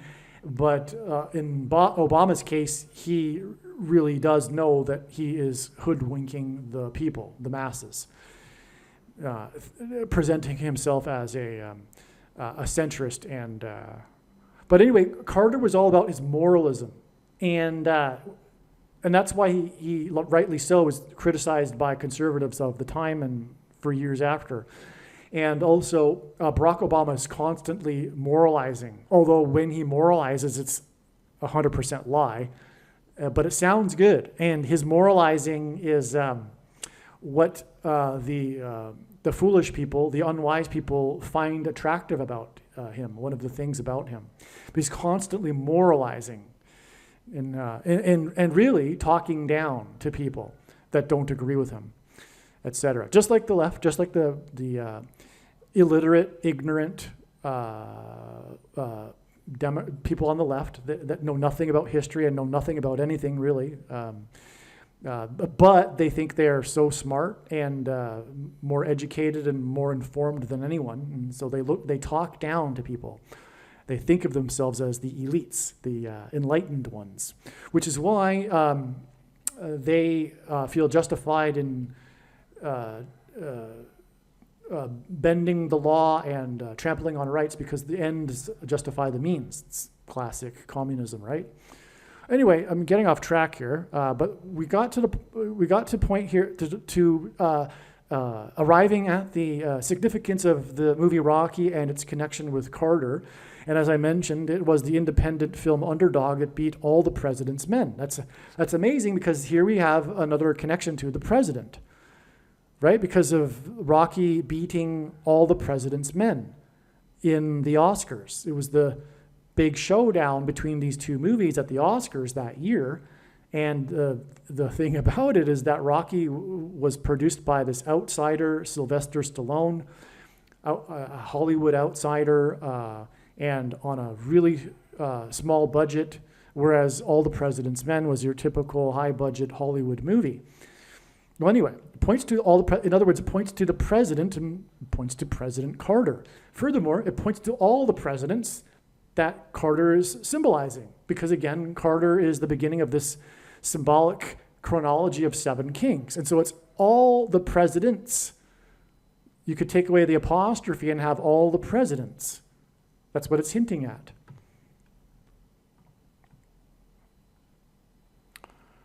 Okay, as I explained, the parallel between the character Rocky and the real-life Rocky movie's popularity in the culture. Okay, and All the President's Men will hint at the presidents lined up, all of them, at the funeral of Carter's. That's the point. That's why the 78th birthday of Rocky, which also hints at the granite rock of the Guidestones, which I just explained, and how it connects to the date of the 78th birthday of Rocky as well. But Rocky also hints at Carter because, and the 78th, of course, also hints at the 7th and 8th kings, Trump and Obama. And Trump trumpeting Obama. That was the purpose of Trump and his presidency. It was to trumpet the arrival of the Antichrist, the 8th king. Okay, and so Rocky and his 78th birthday also hints at that. Now here we go. Carl Weathers. Okay, actually, that's a typo. His name is Weathers. Carl Weathers, who played Apollo Creed Now get that. Okay, so there's more going on than just Carl Weathers, but let's just do this first. Carl Weathers, as in the Noah's flood, storm, and Methuselah, died 156 days before July 6th. The reason why God uses the number 156 is because the 156th prime number is 911, which hints at 9/11, the warning of judgment. Okay, and so Weathers hints at Methuselah and the Beryl hurricane, right? And he died 156 days before the 78th birthday of Sylvester Stallone, his co-star in the movie. Right? Because Sylvester Stallone's character Rocky battles it out with Carl Weathers' character. Okay, not only that though, the date that Carl Weathers died, which by the way was February 1st, is exactly 23 weeks, which is also 44% of a calendar year before the date it is predicted that Jimmy Carter will die. And the movie Rocky, in which Carl Weathers stars, was released in 76. And Jimmy Carter was elected in 76th. Before that, he was the 76th governor. So there's your Weathers. It's pointing to this Beryl storm, which, as I have been explaining, is pointing to Jimmy Carter, and that's why it'll hit the U.S. on the date 7/7, because it hints at Carter, who was inaugurated in 77, right? It's just amazing. So that's Carl Weathers, but also his character's name in the movie is Apollo Creed. Apollo is a hint at Apollyon. It's the same word, it's the same derivative, it's a derivative of the same name. And in Greek, in Revelation chapter 9, the meaning of the name Apollyon is spelled out. It's in Revelation 9:11. Oh, and speaking of which, because, like I was saying, the 9:11 doesn't only hint at the warning of judgment on 9/11, but it hints at Revelation 9:11, which is Apollyon. Wow, I didn't even know that till just now. So Revelation 9:11 speaks of King Apollyon. That's another reason for the king symbolism in Carter, for example. Right? So King Apollyon is mentioned in Revelation 9:11, and Carl Weathers died a number of days that hints at Revelation 9:11 before the date of Sylvester Stallone's birthday, his 78th. Now, King Apollyon is a name being used in lieu of Satan. It is Satan. It's the king of the underworld, the king of the demons that are coming out of the bottomless pit, as described in Revelation chapter 9. Apollyon, the meaning of the name, as it even says in the text, means king of destruction. Okay? Now, Creed, Apollo Creed, is the name, and creed is a hint at the gospel. It's a hint at believing the truth. So, that's amazing. I didn't realize, so Carl Weathers' connection also hints at Revelation 9:11. Okay. And again, the date of Carter's death will also be a hint at weather, because it's a hint at the date or when the flood began, which is in Genesis 7:11. And it was weather, it was rain and weather that flooded the area that Noah was in. I personally don't believe that there was a worldwide flood, and there is excellent reason to believe so from the text of the document. Contrary to what others believe, it's the earth doesn't mean the entire earth. It just means, anyway. I'm not going to get into that argument. If you want to look up more about that, you can look it up online. There's a very good argument to be made that it was not, in fact, a worldwide flood. And by the way, I subscribe to the theory too that it's describing how the Black Sea was flooded when the strait where Constantinople is. I forget the name of that. I think it begins with a B.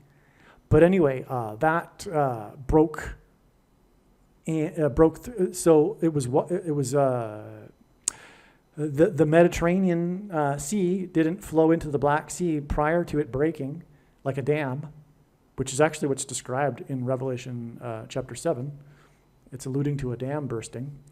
And there's archaeological evidence to support that this Black Sea area was flooded really rapidly after the wall of water broke through that strait there.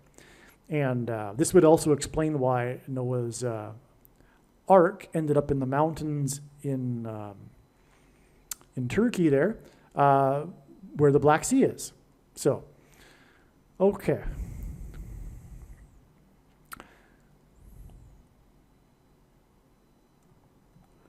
Now, another Rocky movie actor recently died. It was Burt Young. He was Rocky's trainer and friend in the movie. And Burt Young, get this. Oh, you know what? I didn't even realize this until now. Okay, so anyway, he died 39 weeks exactly before the date 7/6 and the prophetic 78th birthday of Sylvester Stallone. 39, Jimmy Carter was the 39th president. And again, God pointed to this date ahead of time in regards to Jimmy Carter, the 39th president. Okay, so this, although this wasn't known ahead of time, this would have been confirmation that God was pointing to Jimmy Carter on July 6th. Now also, Carter, I explained earlier, is the longest living president, and the date that he became the longest living president hints at this lie of immortality without God through technology, etc. And so that's why the name Young. Because Jimmy Carter's, that's the thing about Jimmy Carter, right? He's the longest living president, and as I explained, it hints at this transhumanism technology and the Georgia Guidestones and immortality. Well, yeah, that's why the name Young, Burt Young. That's why he died 39 weeks before this date that was regarding the 39th president.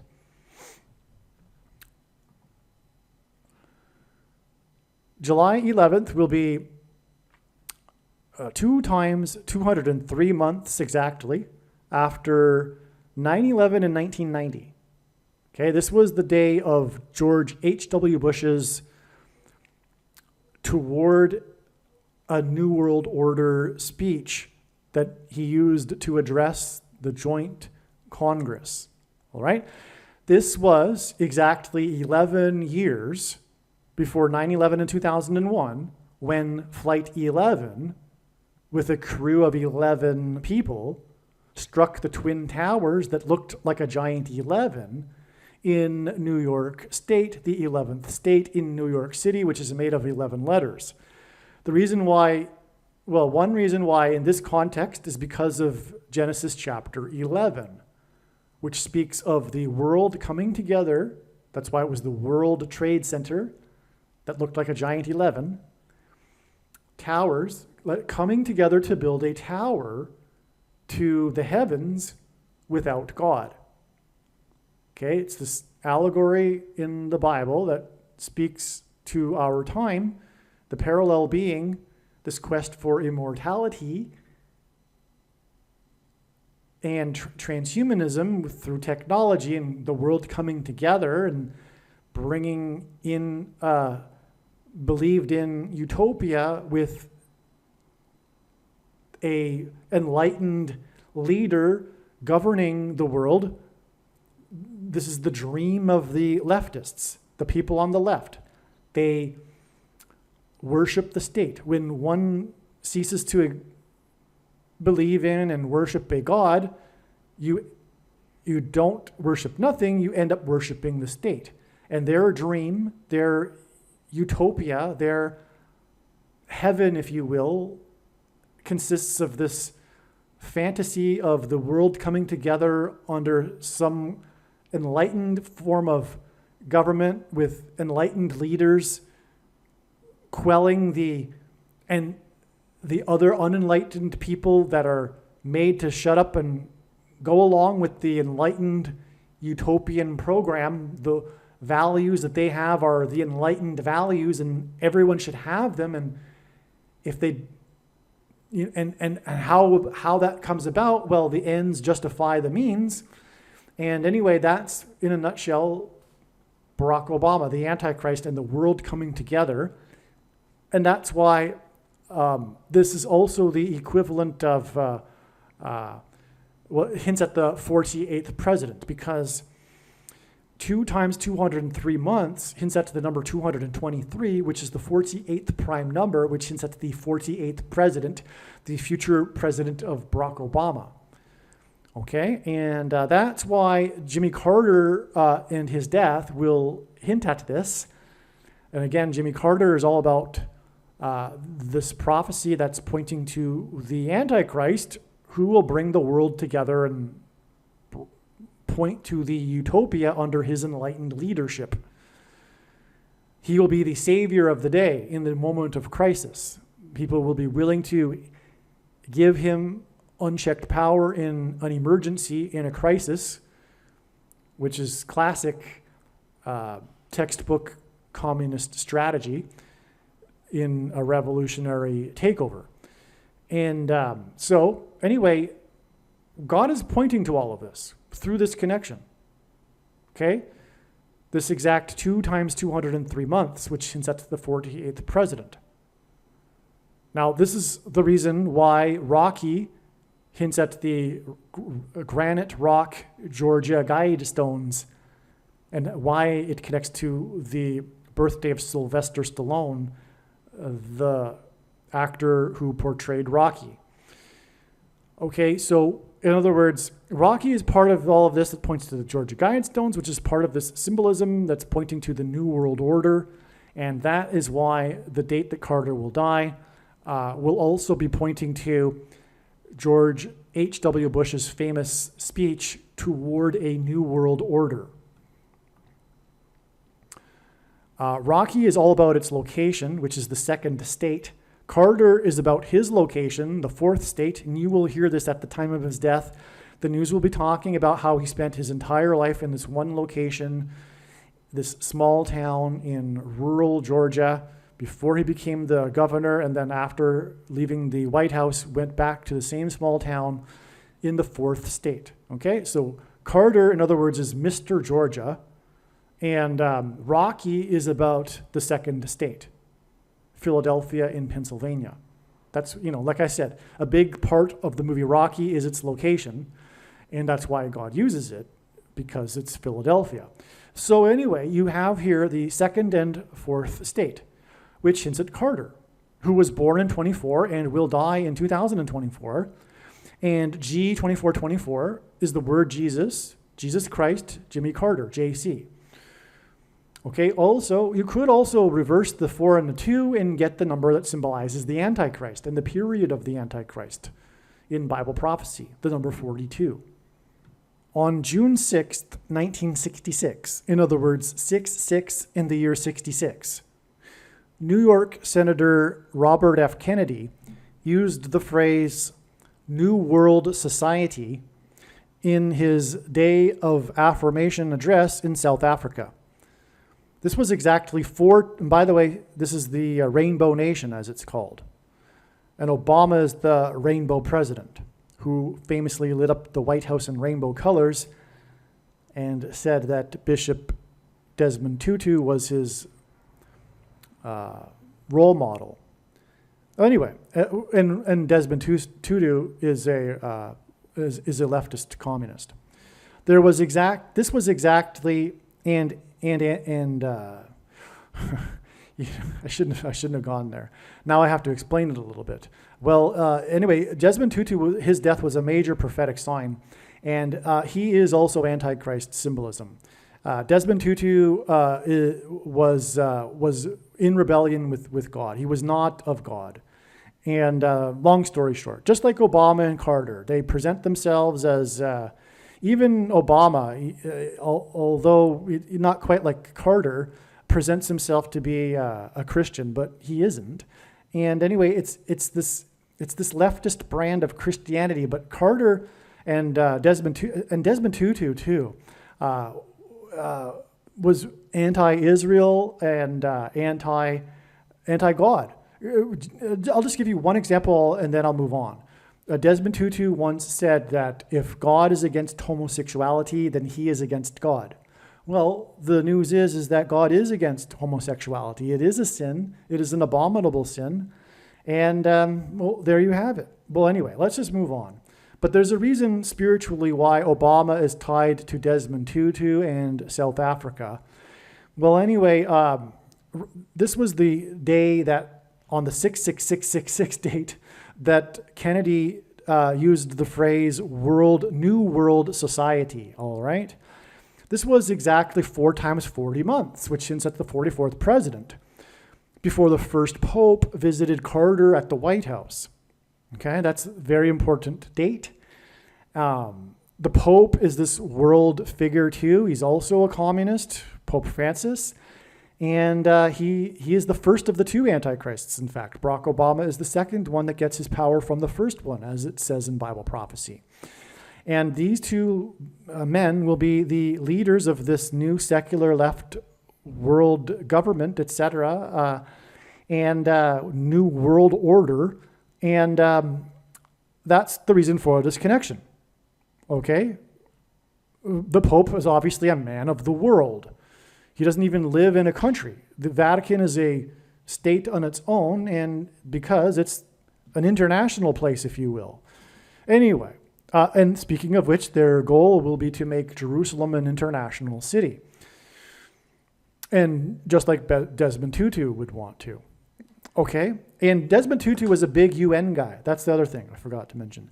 Desmond Tutu was a big UN guy, just like Barack Obama and the Pope will be leading a new, the UN, but, you know, well, anyway, let's just move on. It'll be like, I don't think it will be in its current form. There will be something, the UN will have teeth, as to use the words of Pope Francis. Pope Francis is desperate to have a world government that has teeth, as he puts it.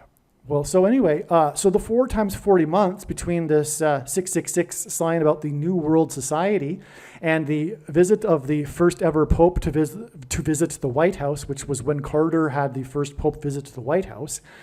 This connection is 4 times 40 months, which hints at the 44th president, which ties him, the 44th president, to the Pope, the Antichrist. Okay, and the Pope visiting the White House is very Antichrist too. I mean, why would you even do that? The supposed leader of denomination that isn't a legitimate denomination of Christianity. Anyway, okay, and so anyway, the date that Carter had the Pope at the White House is exactly 44 years and 9 months to the date 7/6. In 2024, Sylvester Stallone's birthday and George W. Bush's birthday that connects to the Georgia Granite Rock Guidestones. Okay, Franklin Roosevelt spoke of the New World Order on Armistice Day on November 11th, 1940, exactly 83 years and 8 months before July 11th, 2024, the date it is predicted that Jimmy Carter will die.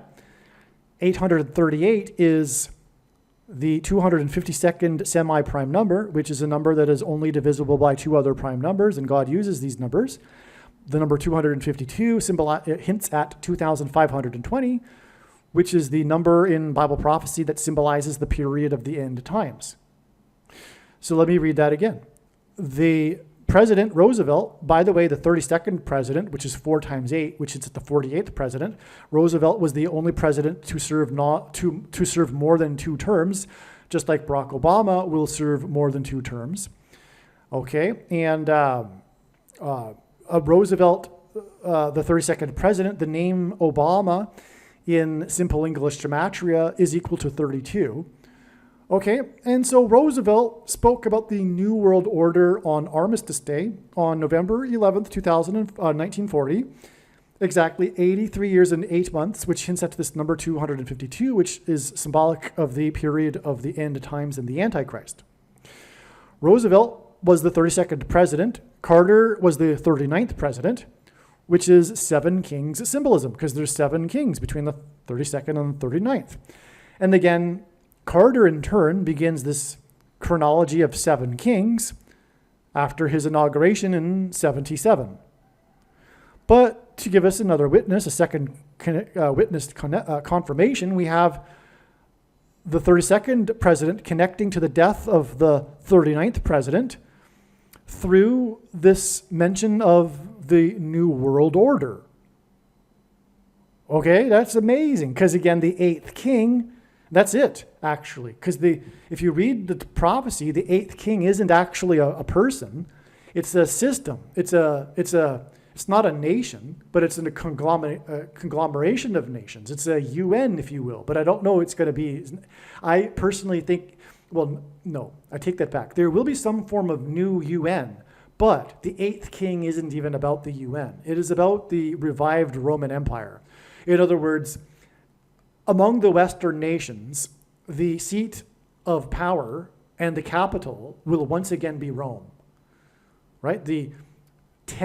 So another part of that prophecy is the 10 kings, which are different than the 7 kings, okay? But these 10 kings will give the 8th king their power. And what it's meaning is the leaders of these other nations handing over their power and authority to the seat of government in Rome, which will be the Vatican, after the aliens have come and the Pope claims that they have made him the ambassador for the world. All right? So the 10 kings are also only symbolism. I'm not expecting a literal 10 kings, and maybe, but it certainly doesn't need to be. But the 10 kings are alluding to the 10 kings that will be together in on this, and they will be Western nations, which is why it will be a revived Roman Empire, because the West is the former Roman Empire. Okay? So, okay, so you get the idea. Now, Bush spoke at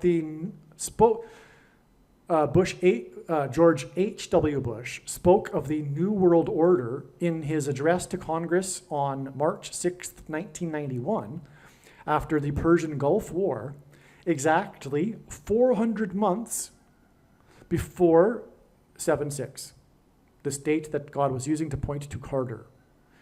This is amazing.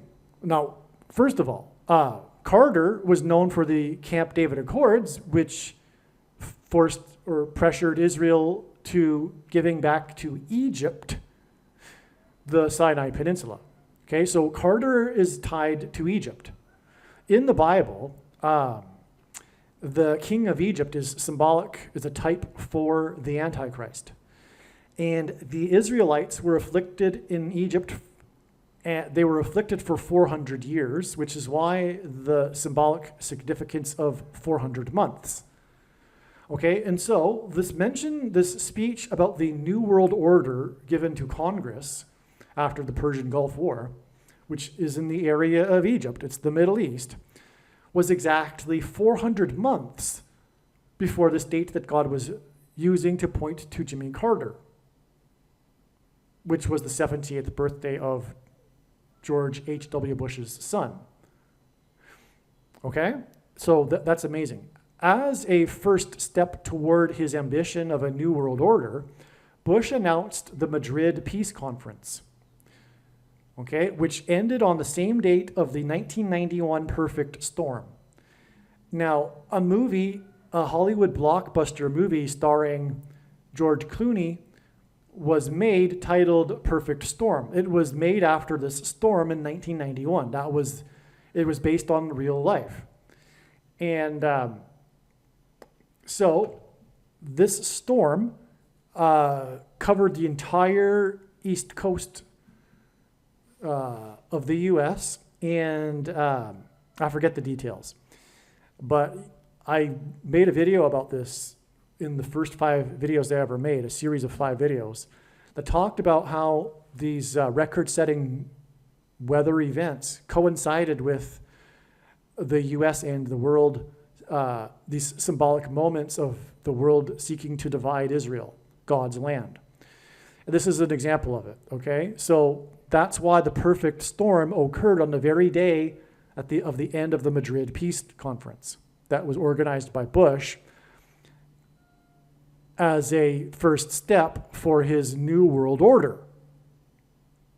So the New World Order is this system that's coming, but the big thing that it'll do that will be the big transgression against God is the division of Israel and the making of Jerusalem an international city. So that's why Bush's mention of the New World Order ties directly, right after that, as his first step, the Madrid Peace Conference. Okay. Now, when the talks resumed, the day that the talks resumed, because they stopped and then they resumed in 1992, that was the day that Hurricane Andrew hit. And at the time, it was the costliest and I think the deadliest hurricane that ever hit the U.S. It hit Miami. Okay, so that was another example of the long string of examples of these weather events that coincided, these destructive record-setting weather events that coincided with this effort to divide Israel. Because Genesis chapter 12, 15, I believe, says, paraphrasing, God saying to Abraham, I will bless those who bless you, and I will curse those who curse you. And that's a warning to the nations. Those nations that curse Israel will be cursed and destroyed, and the nations that bless Israel will be blessed. And that's why America has been blessed. It has been in alignment with God and therefore has been supportive of Israel. The two go hand in hand. But now that America has departed from God, has become feminized, has become leftist, has become communist, has become atheist, because communism and atheism are the same thing. When you don't have God, you have a vacuum that is inevitably filled by communism. That's what's happening right now. That's why the communist coup that is underway currently in America, it's because the vacuum is being filled after America's departure from God. And so when that happens, the nation inevitably turns against Israel as well, because it's in rebellion against God. And spiritually, that's what a people do when they are in rebellion against God. They resent Israel. Okay, so now Bush's Toward a New World Order speech on 9/11 in 1990,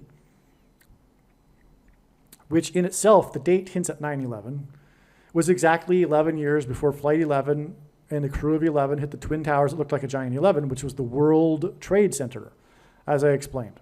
Okay, I already explained that. Now, so George Bush equals Georgia Guidestones equals Carter from Georgia, who, in the vein of the New World Order,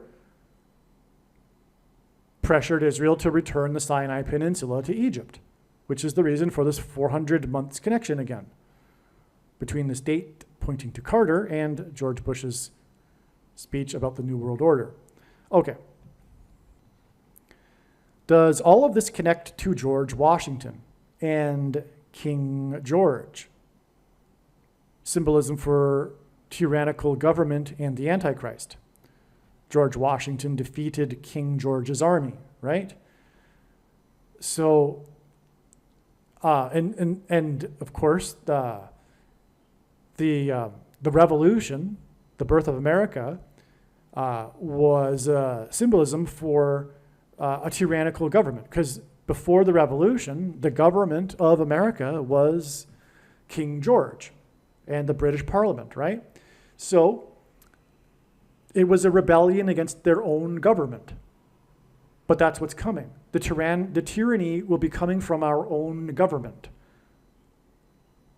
The Antichrist for America is a president. It has to be. It's King George. It'll be the new King George.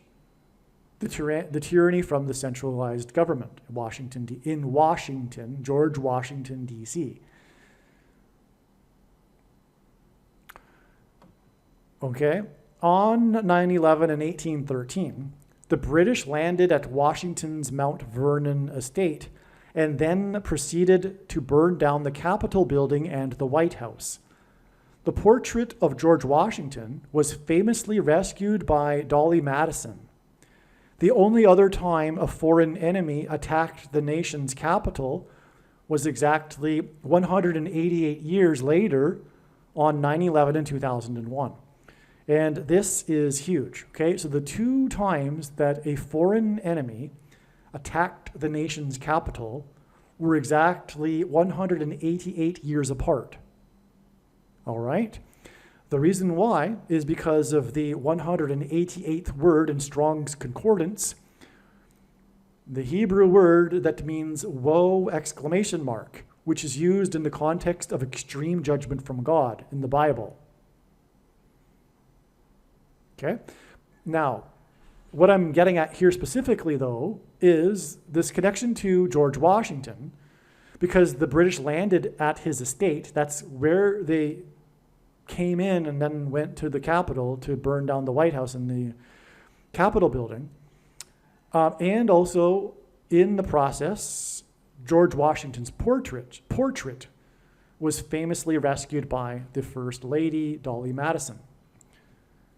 The ceremonial groundbreaking for the Pentagon was on 9/11 in 1941, exactly 128 years after 9/11 in 1813.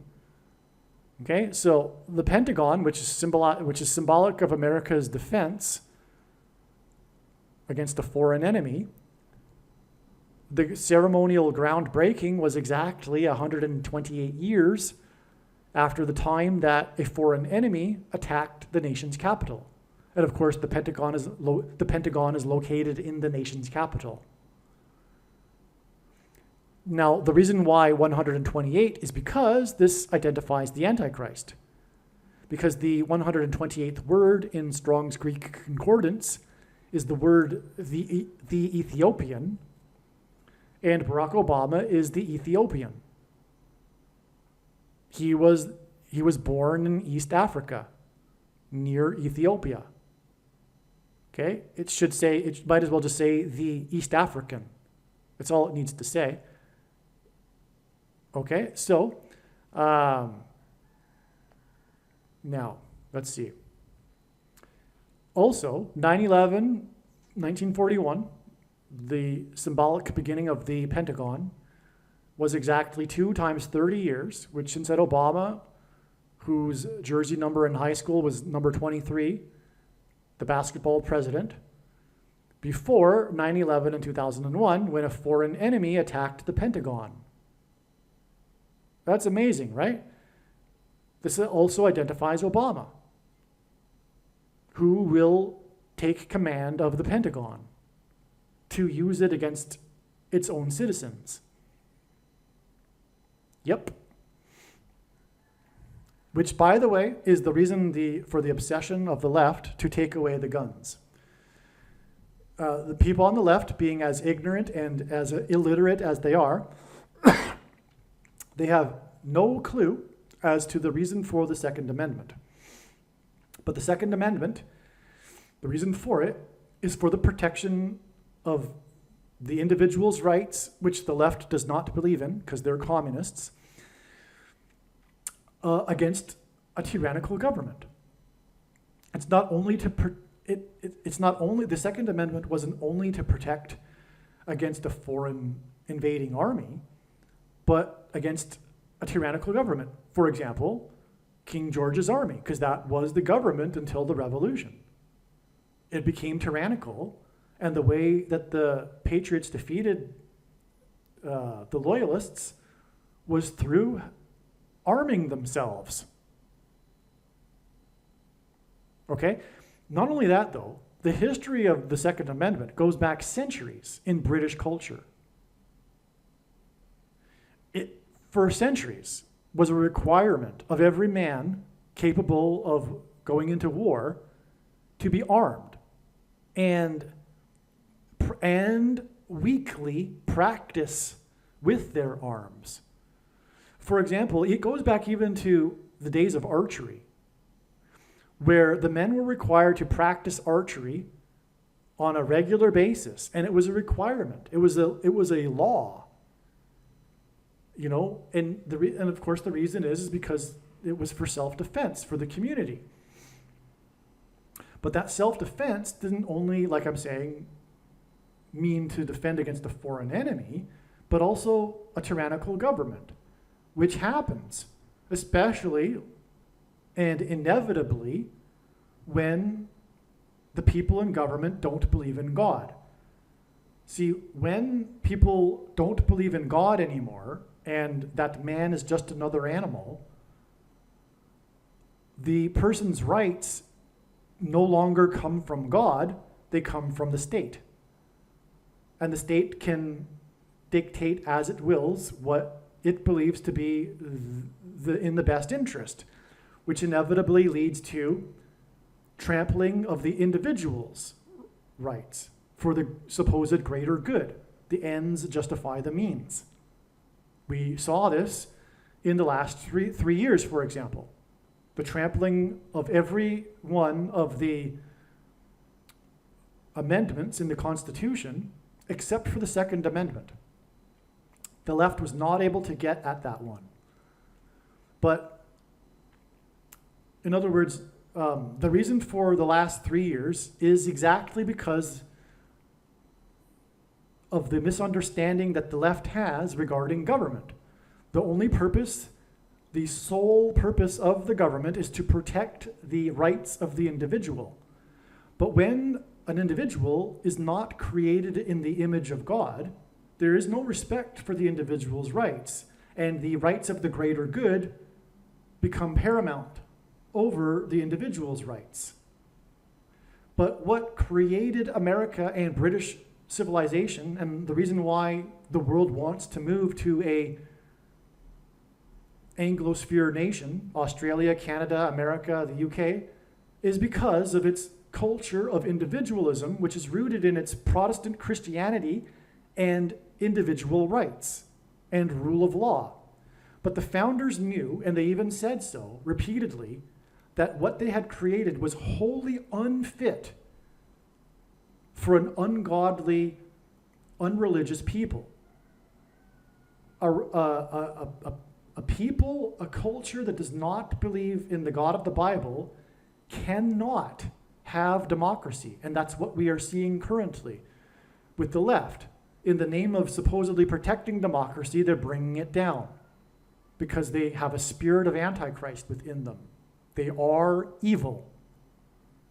Communism and socialism and progressive liberalism, secular liberalism is evil. And they will do evil things, such as the oppression of individuals.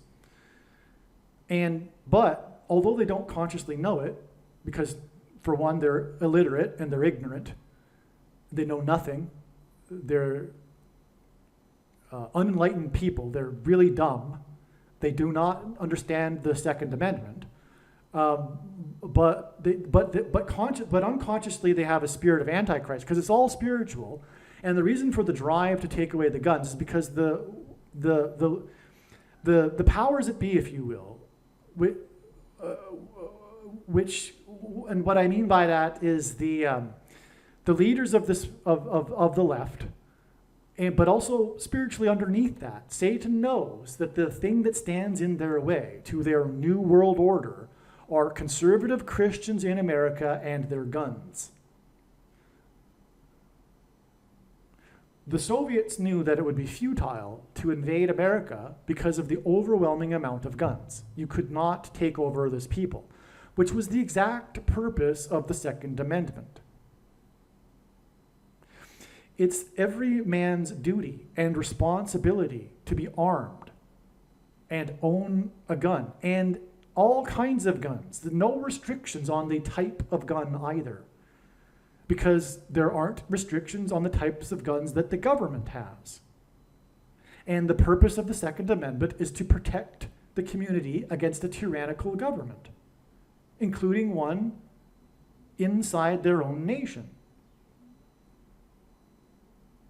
Right? You connect the dots and you put together what should have happened during the last few years. But in places like Australia, they were fooled into disarming themselves many years ago. They furthermore do not have the values to understand anything. Not only that, with the proof of that, and for the UK but for that matter, and France just yesterday, after all that happened, they tossed out their centrist governments and brought in a even further left government. This just tells you how sick the Anglosphere culture is at this point. And the emphasis is on, in God's wrath, on the Anglosphere countries. Let's just also clarify that. The wrath that is coming is primarily focused on America, the UK, Australia, and Canada, and New Zealand.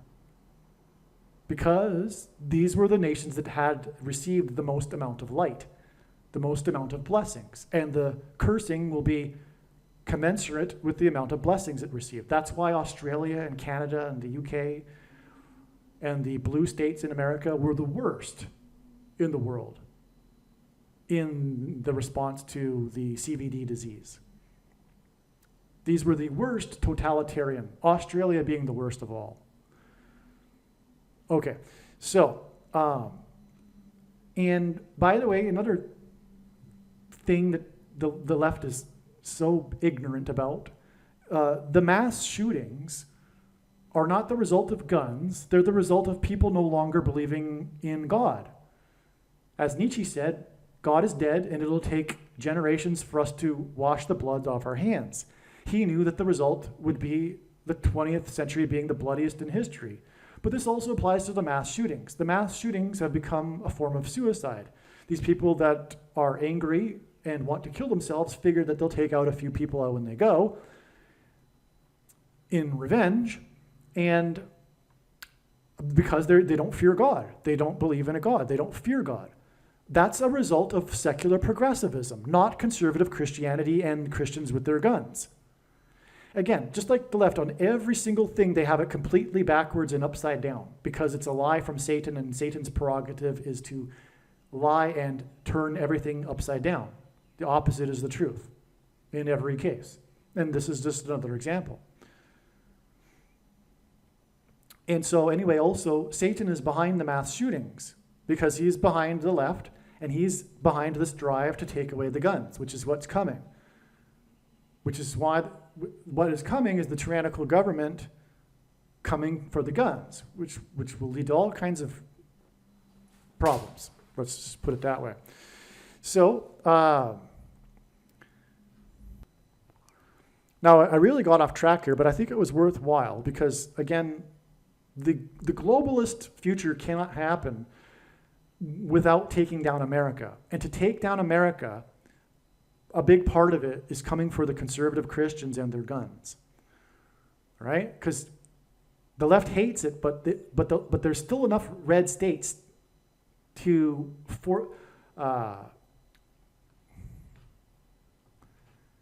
foil their plan. It's still frustrating for them to get what they want done. In this new world order plan, the globalist vision, the technocratic led left utopia government that they desire, and the reason for the left's hatred of America is rooted in this, but it's spiritual. America being God's Gentile nation is the reason why the left hates it, just like it hates Israel. It's like I said earlier, there's a spiritual reason why people on the left, the agnostic atheists and Islamists, the reason why they hate Israel is because, spiritually they're in rebellion against God. Well, the same applies to their sentiments toward America. And the thing that stands in their way is America, but really it's the red states, and really it's ultimately the conservatives and their guns.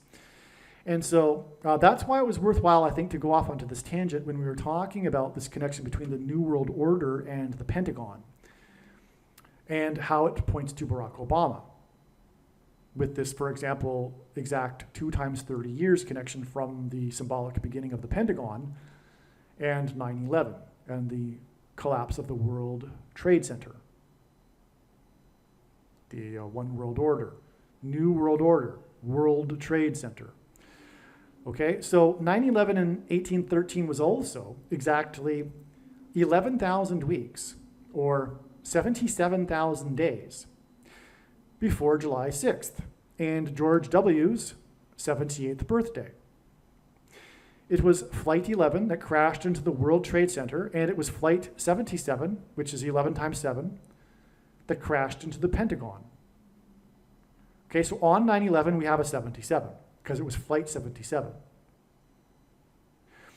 This connection is George Washington symbolism, because it connects to the day that the British landed at George Washington's Mount Vernon estate.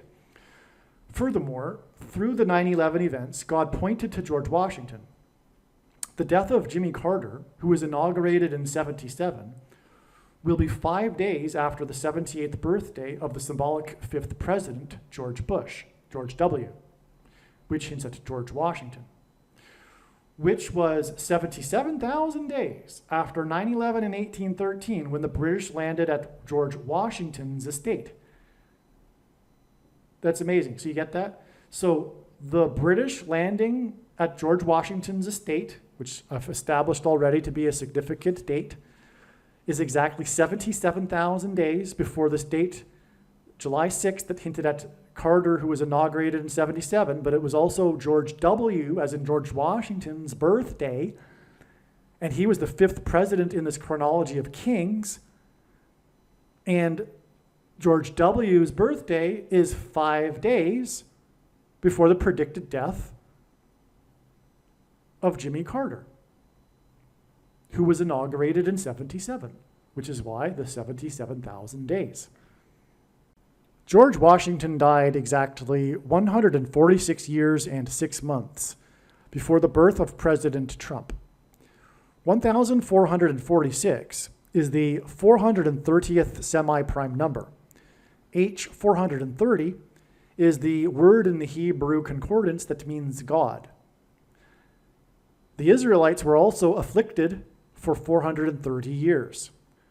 Trump is the 7th symbolic president who is symbolically trumpeting the Antichrist 8th king. Also, through the 9/11 events, God pointed to George Washington's walk down Wall Street, and on 9/11, Trump called into Channel 9 News and trumpeted his tower on Wall Street and how it had become the tallest tower in Lower Manhattan. In other words, this is the connection between Trump and George Washington. Okay, so in other words, Trump is, if you will, a sort of type for George Washington, who is this symbolic figure that God is using to point to things. And this is why the birth of Trump connects profoundly to the date that George Washington died. But also the two men overlap. They point to each other, or rather, Trump is pointing to Washington on 9/11, when Trump called in on 9/11. Because he was talking about his tower on Wall Street, and 9/11 was all about pointing to George Washington's walk down Wall Street. Because the towers collapsed and cracked the foundation of Federal Hall, which is symbolic of America's foundation in God being cracked. Federal Hall is where George Washington was first inaugurated. Upon being inaugurated, he marched down Wall Street into Trinity Chapel, where he consecrated the nation to God, saying that if the nation were to ever turn away from God, it would lose its divine protection and blessings. Trinity Chapel was the only building at Ground Zero that didn't suffer any damage, not even a broken window, and on and on. God was pointing through the events at Ground Zero, the beginning of the nation. Really, Ground Zero was the ground zero for the nation, the beginning of the nation, and God pointed to this one chapel to point to George Washington's consecration to God, because on 9/11, as George Washington warned, God's divine protection and blessings was temporarily removed. The prophecy in the book of Revelation, chapter 17, speaks of 5th through 8th kings. Washington died 1758 months before Trump was born. All right, so this 1,446 months is also, 146 years and 6 months is also 1758 months. And that hints at the chapter 17 about the 5th through 8th kings prophecy. George Washington died at the age of 67. On 7/6, George W., the 5th king, turned 78. This hints at the 5th, 6th, 7th, and 8th kings in Revelation 17. Okay, because we've got the two George W's, right? The George Washington and George W. And trust me, as you'll see, this is why George W.'s name is George W. And why there is an emphasis on his middle letter. I mean, he really was known as George W., right? Short for George W., because of his father engendering this emphasis on the middle letter. But anyway, prophetically, the purpose of this is to point to George Washington. So you have these two George W's. One died at the age of 67, and then we have this prophetic sign on the birth date of George W. when he turned 78. But he is also the 5th king. So this gives us this 5th, 6th, 7th, and 8th kings that is described in Revelation 17. Trump is the 7th king of these kings, and he was born 1758 months after George Washington's death. George W.'s 78th birthday was exactly 77,000 days after the British landed on George Washington's estate. George Washington was born on 2/22, the date 2/22, and died at 67, and George W.'s 78th birthday was 22 days after Trump, the 7th king, turned 78. The 8th king is the Antichrist king, and George Washington defeated tyrannical King George's army. George Washington's portrait in the White House was rescued by Dolly Madison. Presidential portraits are hung in the White House in chronological order. The presidential portrait of George W., the 5th king, was unveiled at the White House in a ceremony with the 6th and 8th king, Barack Obama, on May 31st, 2012, 2,969 days before the 7th king, President Trump, moved George W.'s portrait from its place of prominence. 2,969 is the 128th prime number. God uses 128 to identify the Antichrist, who was born in East Africa. Again, G128 in the concordance is the word that means the Ethiopian. The 45th president moved the presidential portraits of the symbolic 4th and 5th kings, the 5th king being George W., from their place of prominence into a room barely used and off the list of rooms visitors see on tours. He replaced these portraits with the 25th and 26th presidents. Bama is the Hebrew proper noun word that means high place. The 25th president was McKinley, and during Obama's presidency, America's highest mountain, Mount McKinley, was renamed Denali. Denali in Simple English Gematria is equal to 45. During the 45th president's presidency, he asked to have the mountain renamed McKinley again. The 8th king, Obama, will replace a president through the 25th Amendment, thus overcoming the 22nd Amendment, which is why the 5th king's birthday was 22 days after the 45th president's birthday. The day the news broke regarding the moved presidential portraits, July 17th, 2020, is exactly 400.00% of a year before the predicted date of Carter's funeral, when the presidents, the symbolic kings, will be lined up in chronological order. In the Bible, the Israelites were liberated from their persecution from the king of Egypt, who is Antichrist symbolism, which is Obama, after 400 years. That's why this 400.00% of a year from the day that the president's portraits were moved out of order to the date of the presidents sitting in their chronological order at the funeral is amazing beyond words. It's so amazing. It's so amazing.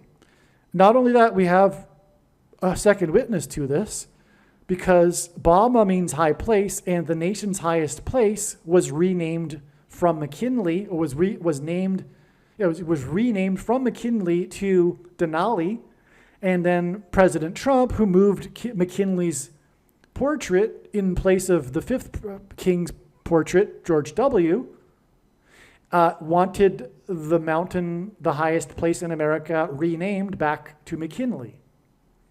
But it's also the 25th president, and that's because the 25th Amendment will be used to fool around with the chronology of presidents, making Barack Obama the president again. It's so amazing.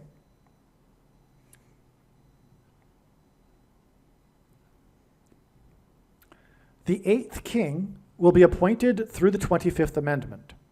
The 25th prime number, and that's how he'll get around the restriction in the 22nd Amendment on someone being elected to the office more than twice. He will be appointed instead. Okay, so the 8th king will be appointed through the 25th Amendment. The 25th prime number is 97. The 25th president died while in office, and that's how the president will become the president again. Well, I'm jumping ahead. So the 25th president died while in office exactly 97 years before a famous racehorse named Barack Obama died. Obama will become the president again through the death of Kamala Harris while she is in office.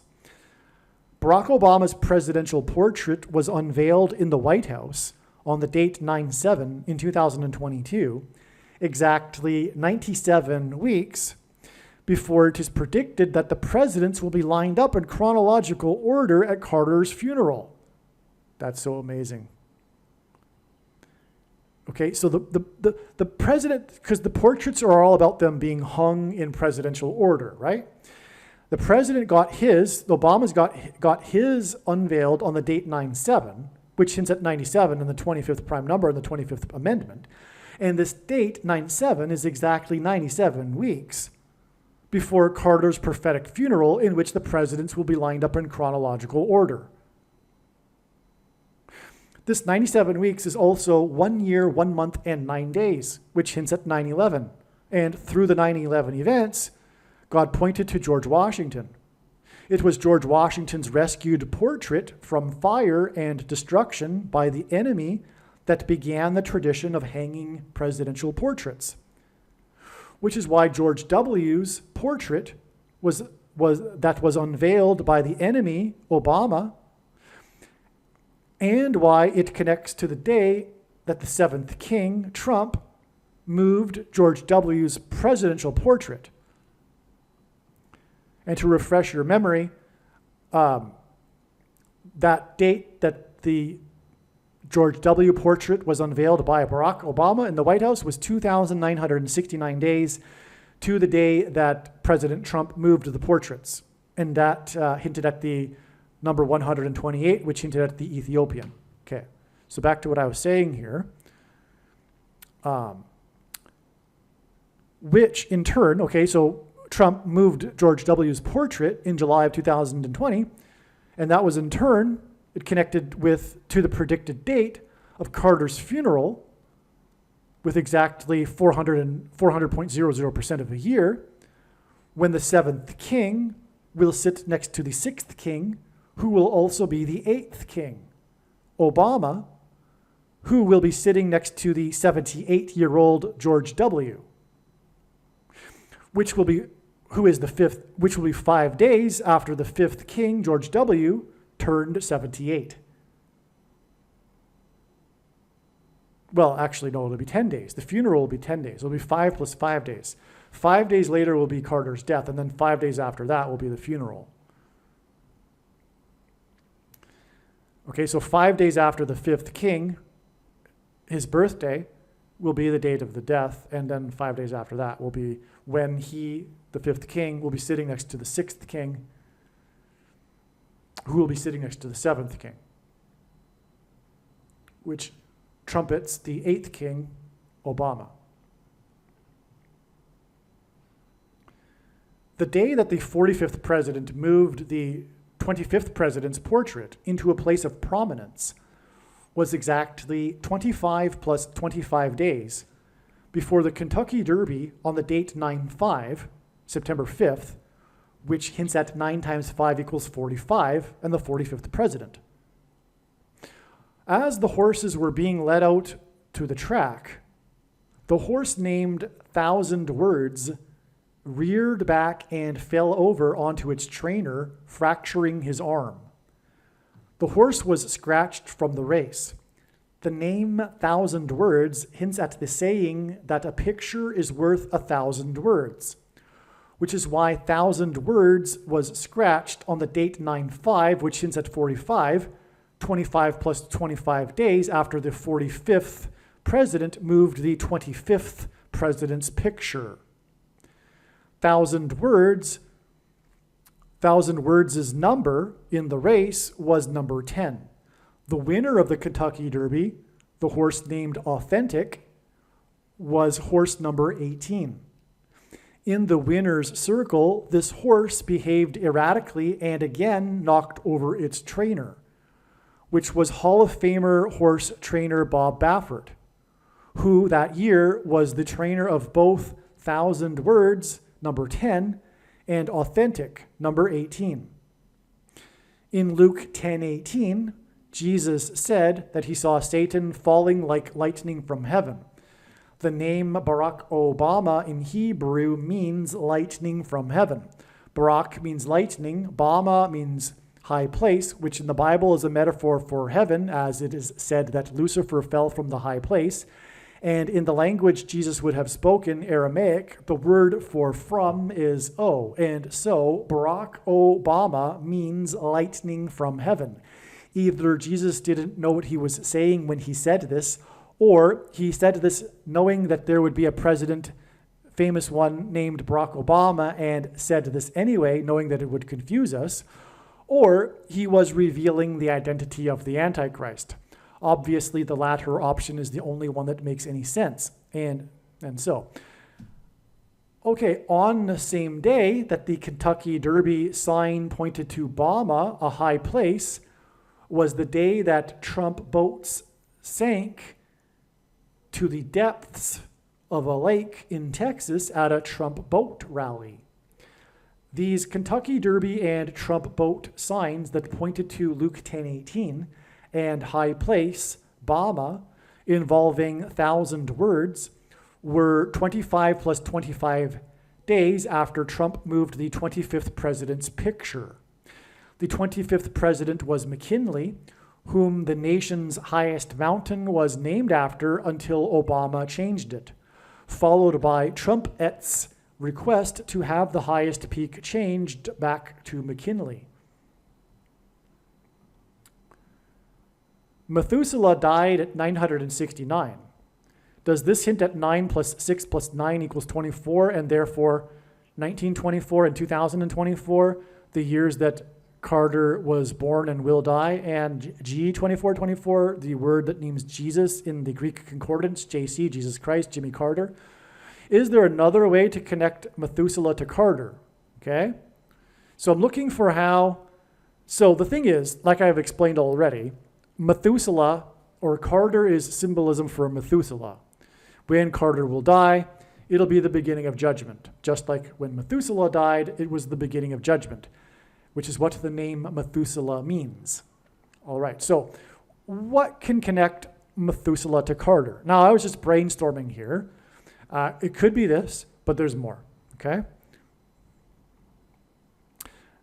There's also this too, which is that Jimmy Carter is predicted to die on 7/11, which hints at Genesis 7/11, which was when the flood began and when Methuselah died.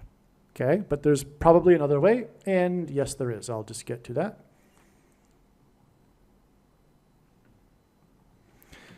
Here is an amazing one that my friend thought of here.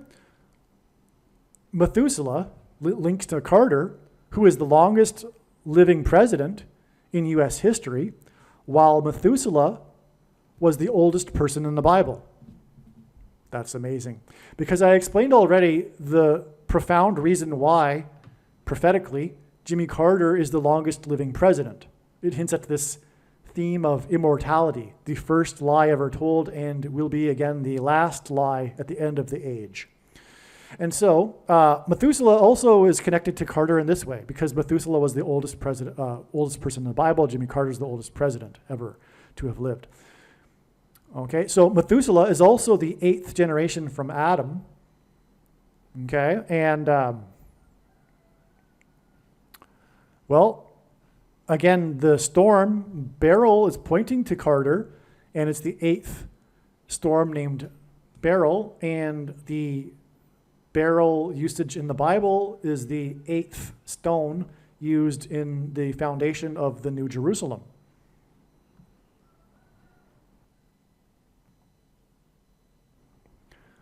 I don't know if I emphasized this enough, but Hurricane Beryl is hitting Harris County on the date 7/7, which hints at Kamala Harris, the 49th vice president, and 49 is 7 times 7. Furthermore, her flight path will mirror that of Flight 77 on 9/11. It will be a flight from Washington, D.C. to Los Angeles when she will crash in St. Louis. The flight that was hijacked on 9/11 that departed Washington was on its way to Los Angeles before it was hijacked and crashed into the Pentagon. Oh, this is pretty interesting. Methuselah is equal to 112 in simple English gematria, and so is Kamala Harris. And so Beryl is a storm that hints at Methuselah, as I have explained, and it's hitting Harris County, which is a location that God has been using in his signs to point to Kamala Harris and her death in a plane crash, which will be, by the way, due to weather, just like this storm is a weather event. So Methuselah and the name Kamala Harris are equal to 112 in simple English gematria. McKinley is 8 letters. Michelle is 8 letters. McKinley sounds like Michelle or Michael. McKinley was the 25th president, which hints at the 25th Amendment, which will be used to make Michelle Obama the vice president and then the president, after Joe Biden will step down, which is predicted to be on August 2nd. Okay, McKinley died exactly 44 years and 9 months, which is the same connection as the Pope's visit with Carter at the White House to July 6th, as I mentioned before. So McKinley died 44 years and 9 months before Trumpet was born. And again, Trumpet was trumpeting Mount McKinley, and therefore Obama, because Obama means high place. McKinley died 97 years before the Barack Obama racehorse died. His vice president, Hobart, died in office exactly 117 years and 9 months before the eclipse peaked over St. Louis at 1:17 p.m. The eclipse engendered an X, which hinted at in Ezekiel which is hinted at with Ezekiel chapter 9. Also, the Antichrist was the president from 09 until 17, which is why this 117 years and 9 months connection. But it's also hinting at how Kamala Harris will die in office in St. Louis, and Hobart died in office with this 117 years and 9 months connection, and the eclipse peaked over St. Louis at 1:17 p.m., and that's, by the way, why Kamala Harris will die while in office in St. Louis. It will be pointing to the eclipse that peaked at 1:17 p.m., which again is the reason for the 117 years connection. Trump, and by the way, you need to watch the Eclipse 117 p.m. video. That's like the foundational video. You need to watch that video. I'll say it again. There is a video titled something to the effect of Eclipse equals peaked at, Kamala Harris will die on July 22nd equals Eclipse peaked at 1:17 p.m. Trump descended the golden escalator of Trump Tower exactly, this isn't related to this video, so let's move on. July 6th, 2024. Okay, this is amazing. July 26th, 2024, the date we are talking about in this video, was 1,880 days exactly, which hints at H188 in Strong's Hebrew Concordance, which again is the word that means woe exclamation mark, used in the context in the Bible of extreme judgment from God. So, therefore this is important. Very important. July 6th, 2024 was 1,880 days after the heritage tree fell on May 14th, 2019 at the Washington Monument due to the soil being too wet. Okay, so we were talking about earlier. What we were talking about? We were talking about how George W. and his birthday on July 6th could connect to George Washington, which would just confirm everything.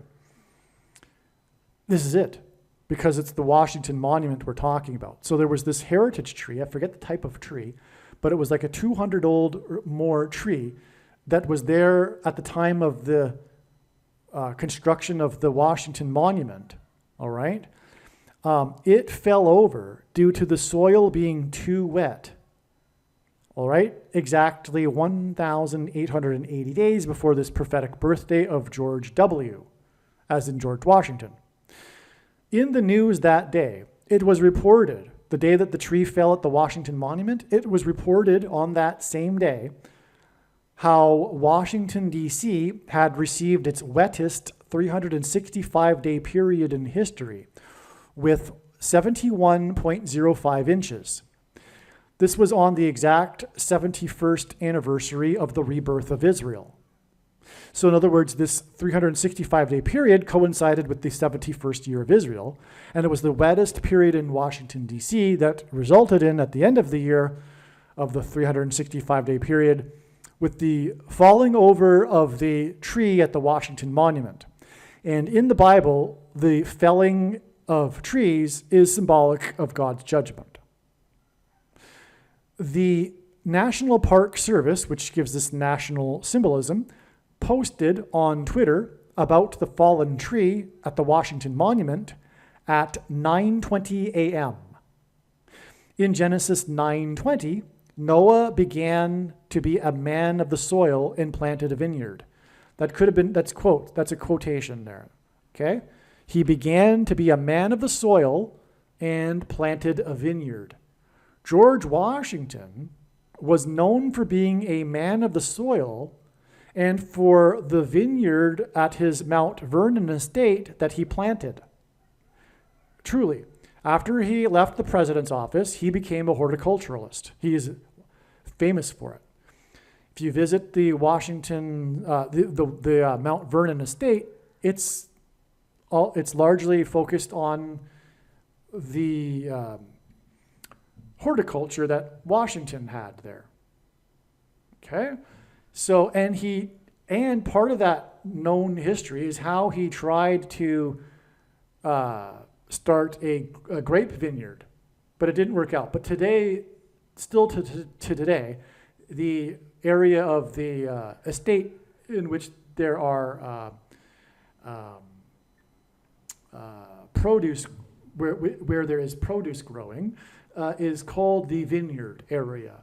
Okay, so there's still an area of the estate called the vineyard. And anyway, Noah began to be a man of the soil and planted a vineyard in Genesis 9:20, and the tree fell at the Washington Monument, as in George Washington Monument, at 9:20 a.m. Or it was officially recognized by the National Park Service at 9:20 a.m. Okay, this was also the day that Trump trumpeted a return to the moon by 2024. The moon is a giant rock, and in the Bible, rock is symbolic of Jesus, and that's why this communicated the Lord Jesus Christ's return in 2024. All of the return to the moon by 2024 signs have been hinting at Christ's return in 2024. But this was the big one. And the big one occurred on this date that was expected in advance to be a date for very, very big signs. And we had the falling over of the tree and Trump trumpeting the return to the moon by 2024 on this date. Huge. And it was an Israel date, because the Lord is returning to rule from Israel for the 1,000 years of peace. Okay, so this was a huge date. Now, this huge date that was about George Washington was 1,880 days before this George W. Day, the birthday of George W., the 78th, and the prophetic reason being it pointing to the death of Carter 5 days later, the 5th president in the chronology, and also pointing to, at Carter's funeral, the lineup of presidents and hinting at the 7th and 8th king, Barack Obama. Okay, Carl Weathers, we talked about him earlier, right? The actor in the movie Rocky. Carl Weathers died 22 weeks and 2 days before the birthday of Sylvester Stallone. And Washington was born on the date 2/22. God pointed to Washington through the 9/11 events, and 22 weeks and 2 days is 156 days, and the 156th prime number is 911. Which I mentioned earlier. I mentioned the connection between Carl Weathers and the birthday of Sylvester Stallone and how it hints at 9/11. I mentioned all of that earlier. But now I want to revisit this because of this connection here, pointing back to the George Washington Monument and how George Washington was a man of the soil. We have clear connection between George Washington and George W. But a second witness to this is that Carl Weathers died with this connection of 22 weeks and 2 days, which hints at 9/11, or George Washington, who was born on the date 2/22, and the connection is a number that hints at the 156 days, hints at 9/11, and through the 9/11 events, God pointed to George Washington. And again, this connects to the date of Sylvester Stallone's birthday, which is the reason for the connection from Carl Weathers. So it all confirms itself. It's like everything is a second witness to everything else. The name George means farmer, earth worker. Carter is known for being a peanut farmer, a man of the soil, just like George Washington. Before he was the governor, he was a peanut farmer. Okay, and George also hints at this. This is why the birthday of George W. on this date that God was using to point to Carter, the date 7/6, because Carter was the 76th governor of Georgia after he was a peanut farmer. Okay? This connection confirms that the birthday of George W. at 78 was a prophetic sign. Was there a sign in Washington, D.C. on the date 7/6 to confirm this? Because now it's clear we're focusing in on Washington. We have this connection from the tree that fell at the Washington Monument. God is connecting clearly George Washington to George W. here. The presidential paintings, for example, which began with the rescued George Washington painting and included the connection from the George W. painting. But we even have the 1,880 days to this date, July 6th, from the Washington Monument.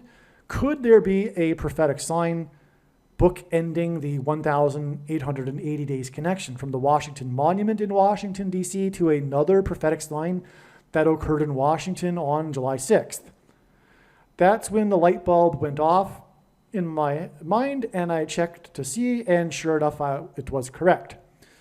The St. Louis Cardinals baseball team played the Washington Nationals in Washington, D.C. on July 6th. The score was 6-14. The Washington team won.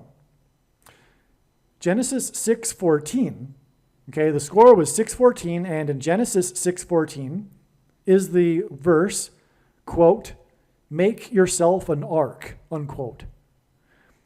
And then it says out of gopher wood. And that's it. That's all there is for this verse, 6:14. Make yourself an ark. The ark that one needs, that a person needs, is Jesus. Jesus is the only way to weather the coming storm, which is symbolized by the coming beryl storm the following day after the 6-14 game. The 6-14 game score is a difference of 8 runs. Hurricane Beryl, is the 8th stone in Revelation. Beryl is the 8th stone. Hurricane Beryl is the 8th storm named Beryl. Methuselah, who died at 969, which is 1,711 in octal counting, hints at the 8th king, Beri, as in beryl, in Revelation 17:11. In God's signs, pitchers on the pitching mound are symbolic of the Antichrist on the Temple Mount. The prophetic final out, which God uses in baseball games as signs. I know this because I have been studying his big picture of signs, patterns, and connections for more than full-time hours, from morning until night for 6 years. And anyway, I know that final outs are a good place to find the prophetic sign in a particular baseball game. So the prophetic final out of the game was a strikeout thrown by pitcher number 21. 21 is 7 plus 7 plus 7. The pitcher's name is Rainy. The pitcher's name is Rainy, which confirms the 1,880 days connection from the fallen heritage tree at the Washington Monument due to the excessive amount of rain in Washington that was reported on that date. As again, I said, the wettest 365-day period of rain in Washington, D.C. history was reported on that date. 1,888 days, which hints at whoa exclamation mark, to this prophetic final out with a pitcher on the pitching mound named Rainy.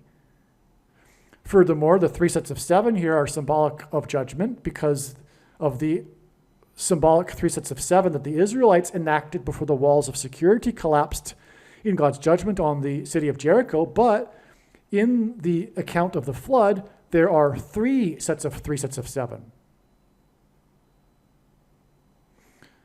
All right, so including the loading of the ark with the 7 clean animals, the 7 birds, the 7 unclean animals, and the 7 days warning, okay, before the rain started. So Rainy was pitching here, the final out. Rainy also confirms the beryl storm. A hurricane is about rain. And the ark symbolism in the 6:14 score. Okay, so the fact that the pitcher's name is Rainy also confirms what I mentioned earlier about the significance of the score, because that's flood symbolism. Make yourself an ark. God is warning individuals and the nation. Judgment is coming with the death of Carter. Make yourself an ark. Time is up. The only ark that will weather the storm is Jesus. The jersey number of the batter for the St. Louis Cardinals, who struck out, is number 63. 63 hints at 3 sixes, and 666, the number of the Antichrist in Bible prophecy. So the pitcher was number 21, the batter was number 63, which hints at adding the two together to equal 84. And in Hebrew gematria, the name Obama is equal to 84. But also, Obama was born on the date 8-4. This date, July 6th, is 4 times 4 days, as in the 44th president. Before Harris's predicted plane crash in St. Louis, due to a bird, as in the St. Louis Cardinals baseball team, strike, as in the strikeout. In fact, the last strike on the St. Louis Cardinal was a foul tip strike caught by the catcher. Oh, and I just realized this. This foul is a play on words because foul also means birds. It was a foul tip, meaning that the ball touched the bat lightly and then bounced off the bat and into the catcher's glove. That's what a foul tip is. It still counts as a strike. And so this is amazing. The final thing of the game, the last strike in the last out, was a foul tip, as in a bird strike, because fowls are birds. Okay? And it was caught by the catcher to end the game. If the catcher didn't catch the ball would have been live and the batter could have run to first base if he wanted to. But the catcher caught the ball. This is perfect symbolism for a bird strike hit on a plane. The catcher's name is Ruiz, which means powerful, famous ruler. His number is 20, which hints at 9 plus 11 equals 911. But also hints at Revelation 9:11, the ruler, powerful ruler, King Abaddon, King Apollyon, the king of the fallen angels that come out of the bottomless pit in Revelation 9. So finally, we have our tangible sign on July 6th that confirms confirms George W.'s birthday. So if you recall the beginning, I said, well, we have had a birthday before be a prophetic sign, which was James Earl Jones's 90th, but he did also celebrate it in the 11th state. So that's something tangible that occurred on that date. Well, this is it. This is huge, as I just explained. Hopefully your jaw is dropped because it is amazing. From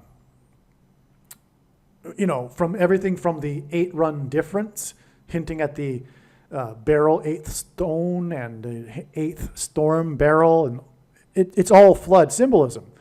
And then at the end with the last strike, hinting at Kamala Harris's bird strike 4 times 4 days later, which will result in the appointment of the 44th president as the president again, which is the reason for pointing to George W. and George Washington, the first president. It's amazing. This email, by the way, was the 100th email, and this one here is the 101st email in the thread, which I've numbered the number 9 thread. That's a coincidence. This is the end of the thread. There's no more. It ends with 9/11 symbolism as a coincidence. That's just a personal sign. I'm just saying that for interest's sake. It doesn't qualify in the league of these other signs because this is a personal sign. You get the I think you can appreciate the difference. And so I have now explained how or what happened, what God was doing through July 6th. It was pointing to the New World Order connections, George W. As I explained, the Georgia Guidestones connections, the Pope visiting the White House connections, and the birth dates of George W. and Sylvester Stallone, and on and on. It was quite something. That's why it took so long to explain.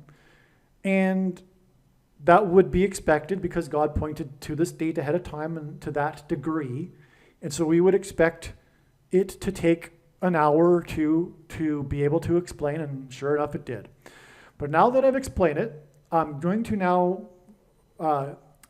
play the explanation for the diagram that was explained before July 6th and the reasons for why and how God pointed to July 6th ahead of time. It is definitely worth listening to, as is really every minute of the Jimmy Carter videos. All right? All right, folks. I thought the video was finished yesterday, but a new revelation, a new epiphany came to me last night or early this morning, and that led to so much else regarding what happened on July 6th and the importance of July 6th. It is so amazing. It's going to take what has already been explained to an even higher level, as if that were possible. Okay, and so what happened was, it occurred to me, because this is the thing. The biggest thing about the tangible sign that I was just talking about at the end of the video yesterday wasn't even fully explained, because the biggest thing about the tangible sign, which was this baseball game in Washington, D.C. with the Washington Nationals, is about this. And so this is what I wrote to a friend this morning. The video is already posted, unfortunately, but it occurred to me that at the end of the highlights video of the game, after the final prophetic out, the announcer said, "A big curly W for the record books." Okay? This is because the guy speaking is a broadcaster for the Washington Nationals baseball games. And so in Washington Nationals culture, it's recognized what he's talking about, because the logo for the team, the Washington Nationals, is a big curly W. All right? It's this font. Maybe I should just pause here. Okay, so you can see it here. This is the logo for the Nationals. It's this big W. It stands for Washington, obviously. And so the sportscaster said, "A big curly W for the record books," was like his signing off statement after the Washington Nationals had won the baseball game with that final prophetic strikeout with the foul tip that hinted at foul birds in the bird strike, and the team is Cardinals, and it was from St. Louis, the team, and Harris is predicted to die in a plane crash due to a bird strike in St. Louis, and on and on. Well, the big curly W. Now, what were we talking about for the last couple of hours, really? We were talking about how it was the birthday of George W. And George W. used to go by the nickname W, if you recall. That was his nickname from his friends, and he would even joke about it sometimes, from what I recall. There was this ongoing, well-known thing about George W. Bush being nicknamed W. He would even say it in the Texas accent, W, right? W, right? So that's, and again, we were looking for this tangible sign on July 6th to go with the prophetic birth date of George W. And this was it. And it was the big curly W win, because the W also stands for win. So that's why it was a double entendre when the sportscaster said a big curly W for the record books, because it was a W for the record books, which stands for win, but it's also the Washington Nationals, whose logo is the big giant curly W. All right, now, the W letter is the 23rd letter in the alphabet. And Barack Obama's number is 23. He is the basketball president who wore jersey number 23 when he played basketball in high school, and his jersey was auctioned off in a big prophetic sign in August of 2019, number 23. And Michael Jordan and LeBron James, the GOATs of basketball, also wore 23, and on and on. I've explained it many other times in other videos, okay? So this number is associated with Barack Obama, but we have this big W. So the sign is pointing to the W, the Washington Nationals, on W's birthday, right? That's clear, I think, right?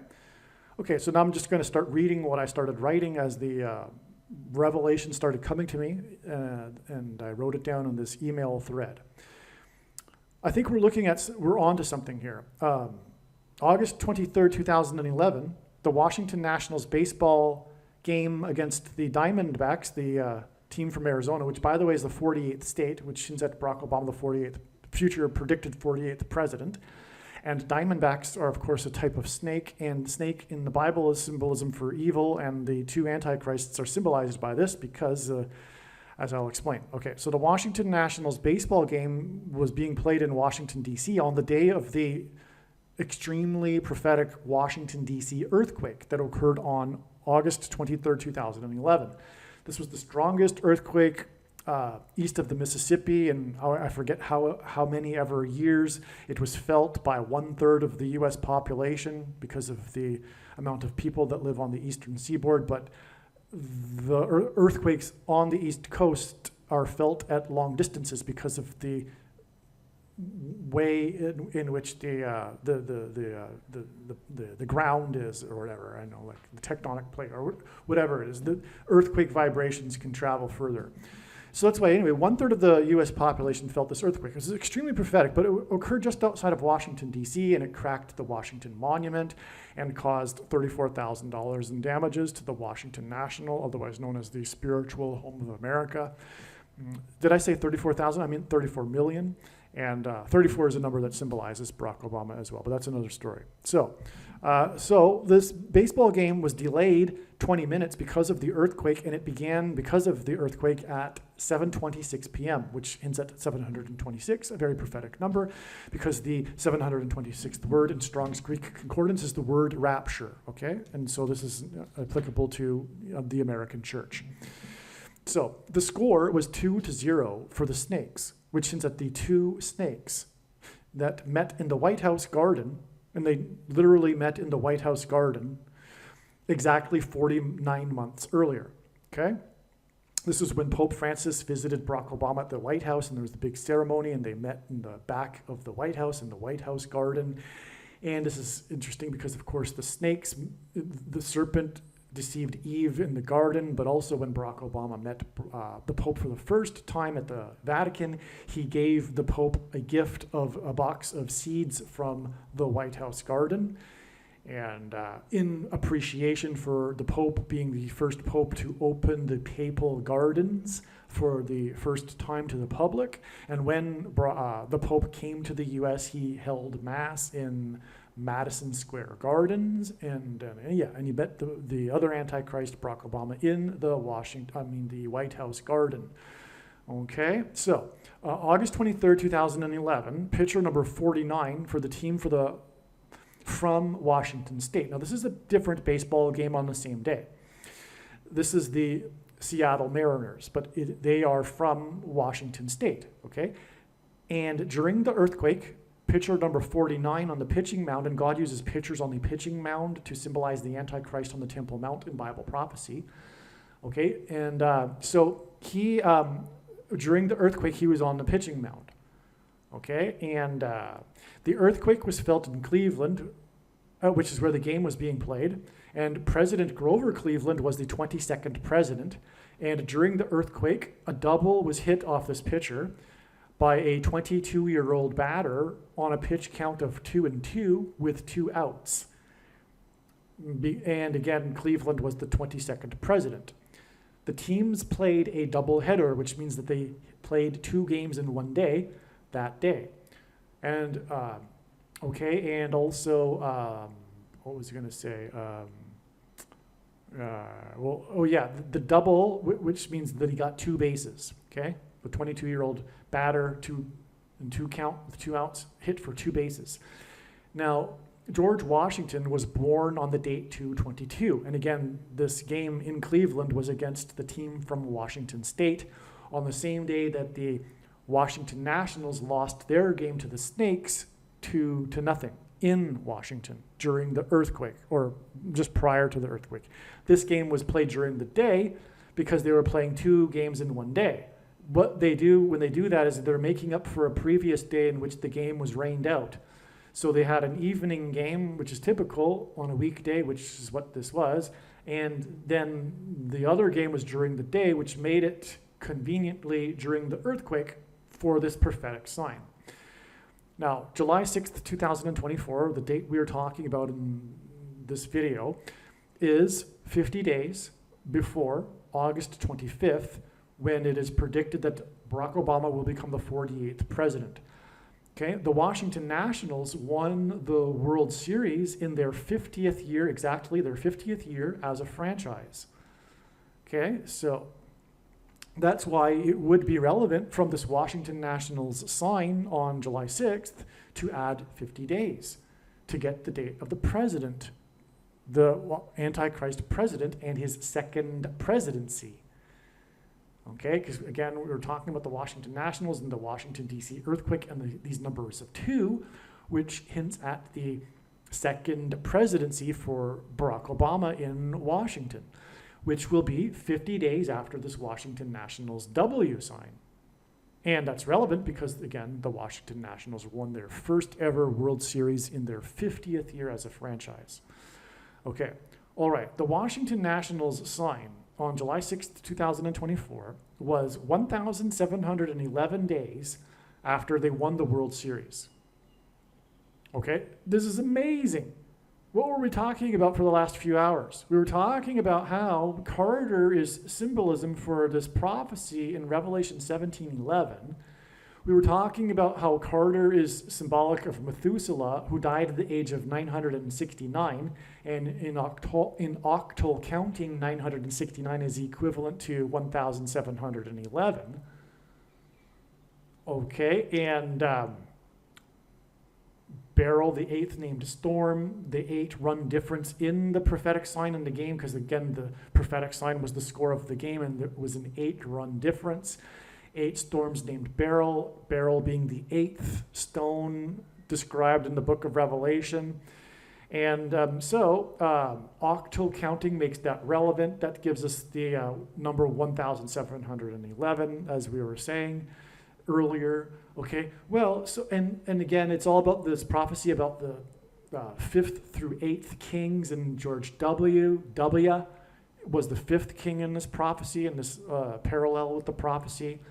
Carter beginning this 7 kings prophecy, right?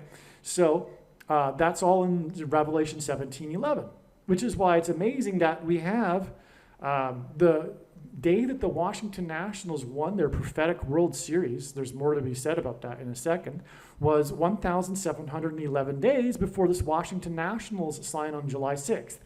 That, my friends, completely confirms the significance, the relevance of this prophetic sign. And but what I mean is it confirms that it is a prophetic sign, this Washington Nationals game with the last prophetic out and the score 6-14, hinting at Genesis 6:14, make yourself an ark, the last pitcher named Rainy, right? All that, right? Okay, so that's huge. So let's move on though. The final prophetic out was a strikeout by pitcher number 44. This is in the World Series, okay? In the Washington Nationals World Series win in October of 2019, again, as I mentioned, God uses the final outs of these games for prophetic significance. So the final prophetic out of the World Series that won the World Series, and then they celebrated, was a strikeout by pitcher number 44. And again, pitchers on the pitching mound in God's signs are symbolic of the Antichrist on the Temple Mount in Bible prophecy, who is the 44th president, the Antichrist. So in this prophetic sign, the pitcher is number 44. And who is he striking out? Player number 23 for Cleveland. And Cleveland, incidentally, no, it wasn't against Cleveland. Why that I said that though? Okay, so this player was playing for the team from Harris County, the Houston Astros, and God uses Harris County to point to the coming death of Kamala Harris in a plane crash, okay? And also Houston is the 4th biggest city, and that goes with this number 44 right here. Okay, now this player was number 23, and God pairs the numbers 23 and 44 together to confirm his big picture of signs, patterns, and connections. This is how God's a big picture of signs, patterns, and connections works. It works on the principle of second and third and multiple witnesses confirming a matter, as the Bible says is required. And this is what makes what is being explained on this channel true and not a product of one's imagination, and different and unique than everything else on the internet that claims to be an analysis of God's prophetic signs. And if we think about it, one simple way in which he would provide a second witness for us is through pairing certain numbers together, such as 23 and 44, Because, and I know this because I've been working and studying God's big picture of science from morning until night for more than full-time hours for more than 6 years. And the reason is because the 44th president is the basketball president who wore jersey number 23. So he pairs number 23 and 44 together, and so we have the 44th pitcher here, number 44, striking out for the final prophetic out, number 23. Now this player for the Houston Astros, the Harris County batter, number 23, also played for Cleveland, and he was in the final out of the prophetic last out when Cleveland lost the World Series to the Chicago Cubs. And that's a whole other story, which I'm not going to get into here.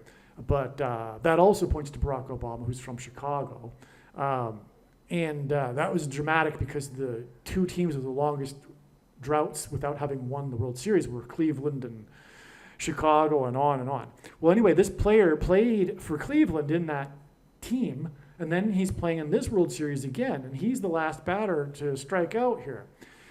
Now, I think he was involved in the last out, from what I recall. I could be wrong, though. I just want to, I don't want to say something that isn't true. I'm not 100% sure that he was the final out in that World Series, but I know that he played for Cleveland in that World Series. And again, Cleveland skipped the 23rd presidency, which is why God is using Grover Cleveland, the only president to serve non-consecutive terms, having skipped the 23rd presidency, which is why Barack Obama wears number 23, because he will also serve non-consecutive terms. Well, anyway, okay, so this batter, though, he struck out swinging on his knee. He fell onto his knee as he swung the bat. All right, he couldn't maintain his balance, if you can picture that. I don't think it's necessary to get the video out, although I used to have it. I don't know if I still do. It's in other videos, in the other really old videos. But he swung out swinging on his knee, okay? Picture that. He's at the plate, he's swinging really hard, and he's swinging so hard that he loses his balance, and he ends up on one knee on the ground, okay? That's very symbolic and prophetic because it symbolizes kneeling to Satan. And this is going to get so huge. Bear with me. Be patient. Remember this kneeling symbolizes kneeling to Satan. There's lots to be said here. It's going to climax in such a way you have no idea. It's going to be so amazing, all right? Now, this was exactly 23 weeks, okay? The day that he swung kneeling, player number 23, was exactly 23 weeks, which happens to be, by the way, almost exactly 44% of a year, a calendar year, after Obama posted a pic on Twitter of him at the Washington Nationals Youth Academy, where the kids and the counselors were surrounding him while kneeling on one knee. Okay? So they were kneeling. There's a picture of, let me just get that picture for you. Okay, this is very, very important. What I'm describing, this is a big, important thing in what God is communicating in this story that I'm telling and explaining to you. This is the Washington Nationals Youth Academy, okay? The Washington Nationals Major League Baseball team is known for how it serves the underprivileged in Washington, D.C. with this, sports thing. I think it focuses on baseball, but it might include other sports. I know it at least focuses on baseball if it isn't only about baseball. But so they have a little practice field that they get together on in Washington, D.C. And one day, Barack Obama decided to pay a visit. Okay? And here in the background of this picture, and this is the picture that he posted, making it prophetic. Barack Obama, posted this image on Twitter, and as I will explain, the date that he posted it and everything confirms that it is a prophetic sign. But here's that W again. So W, again, is the 23rd letter in the alphabet, and this is Mr. 23. Okay, he used to wear number 23. And 2 divided by 3, by the way, is 0.666. Another reason why he used to wear number 23. It identifies him as the Antichrist. 666, the number of the Antichrist in Bible prophecy. So we've got the big W in the background here, but we've got all these people kneeling. Different ages. It's not just kids. We've got the older adults, the counselors. Okay, they're kneeling. And they're kneeling in front of this guy who is Satan's representative. In other words, they are symbolically kneeling to Satan, the Antichrist. Okay? As he supposedly gives them some wisdom here, which is also characteristic of what the Antichrist will be doing.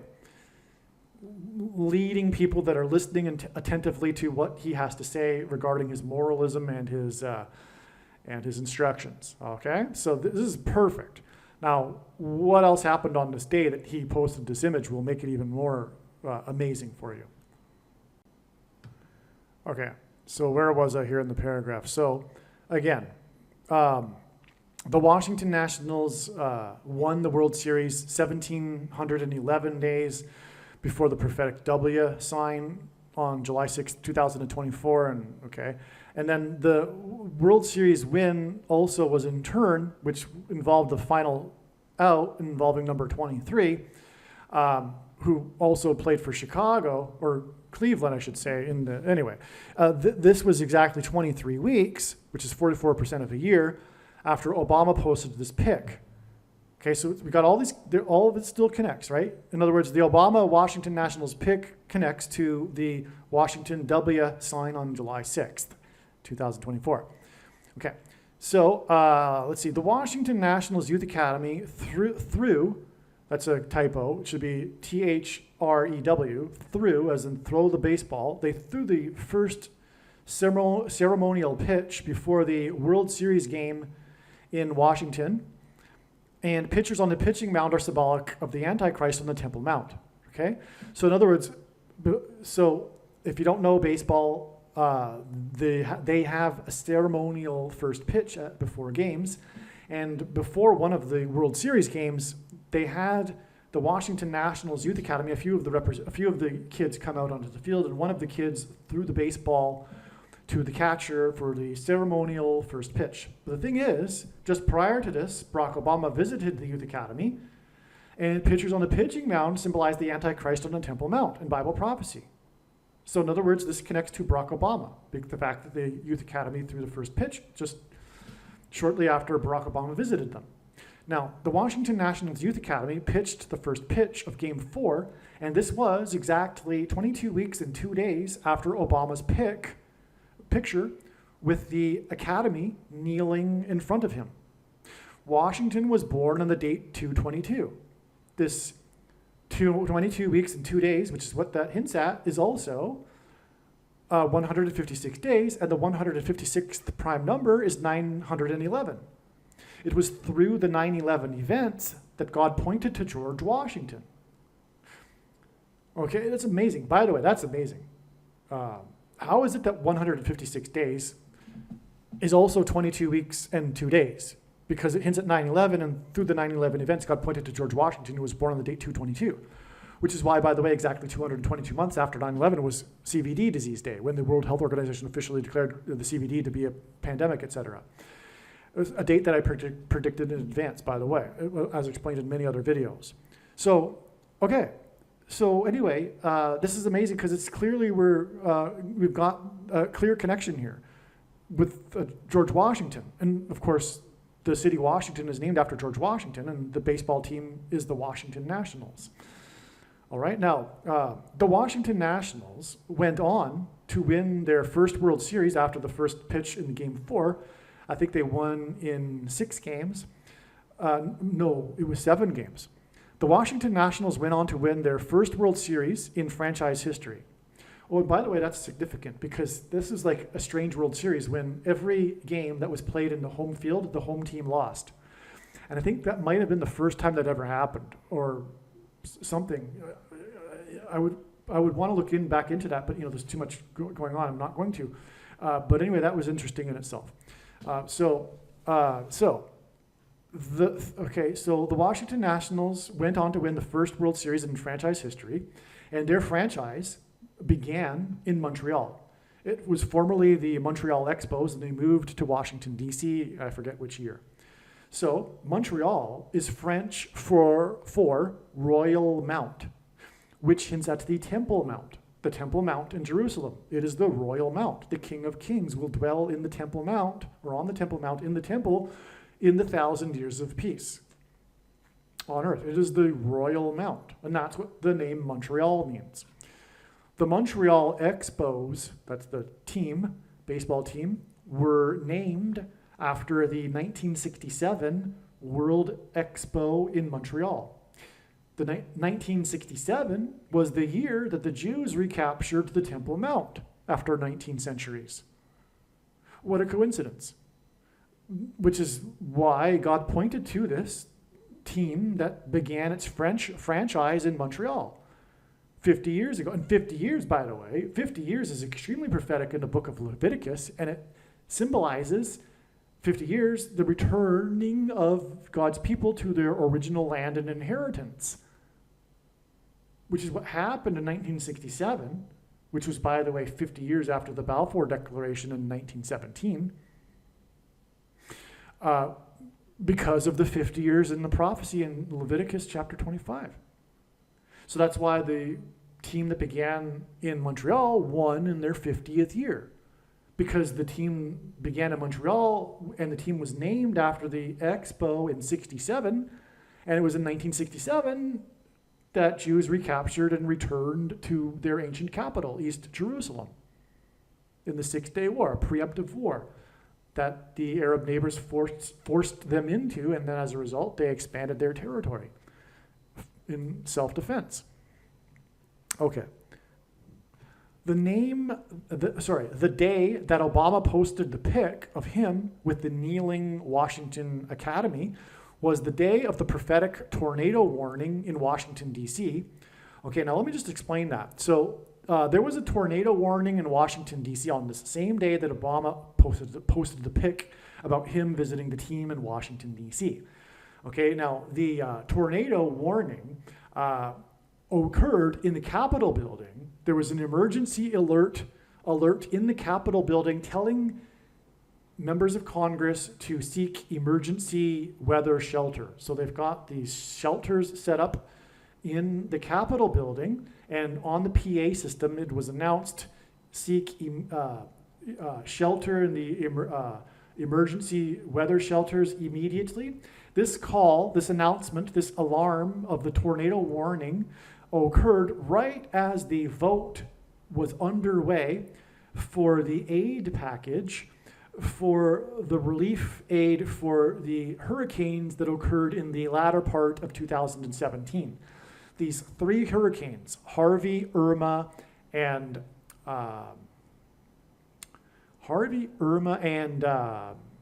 Maria, which spelled out him, as in the Lord, him.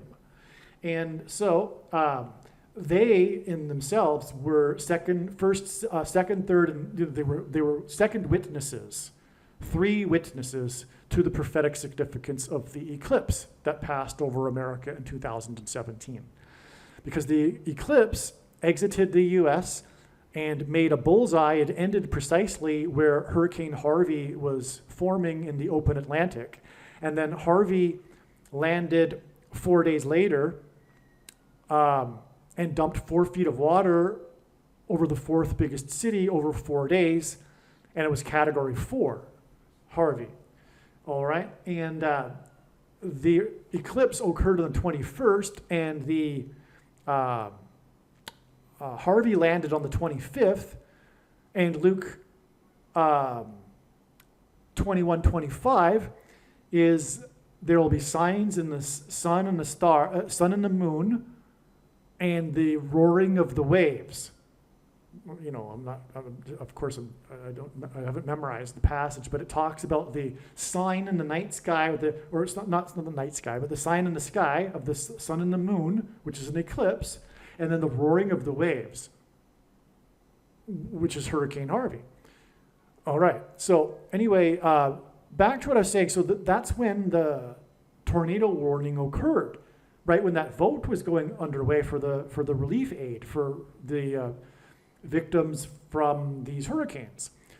Okay, and so anyway, in other words, God was pointing to the eclipse and the hurricanes as the prophetic signs, warning of judgment and destruction, with the tornado warning.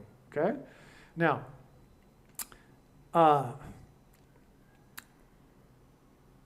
Let's see. And the day that SpaceX launched, this was also the day that SpaceX launched its first 66 Starlink satellites.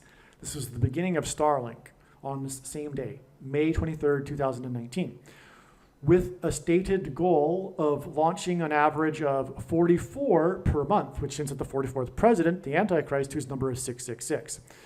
This was 9 days, which pairs with the 23 weeks connection, because again, 5/23/2019 was 23 weeks before the World Series win, but it was also 9 days, and God pairs 9 and 23 to confirm the signs and connections, because the Antichrist was inaugurated in 2009, and he was the basketball president who wore jersey 23. So 9 days before this was the day that the heritage tree fell at the Washington Monument. Fortunately, I've already explained this in this video, coincidentally. Well, not really coincidentally, but I didn't expect it to come around again through the Washington Nationals baseball game on July 6th, as it now clearly is doing. So anyway, the Washington Monument tree that fell connects with 9 days, and then 23 weeks, and then 1,711 days to the Washington W sign on July 6th, 2024. Okay, now,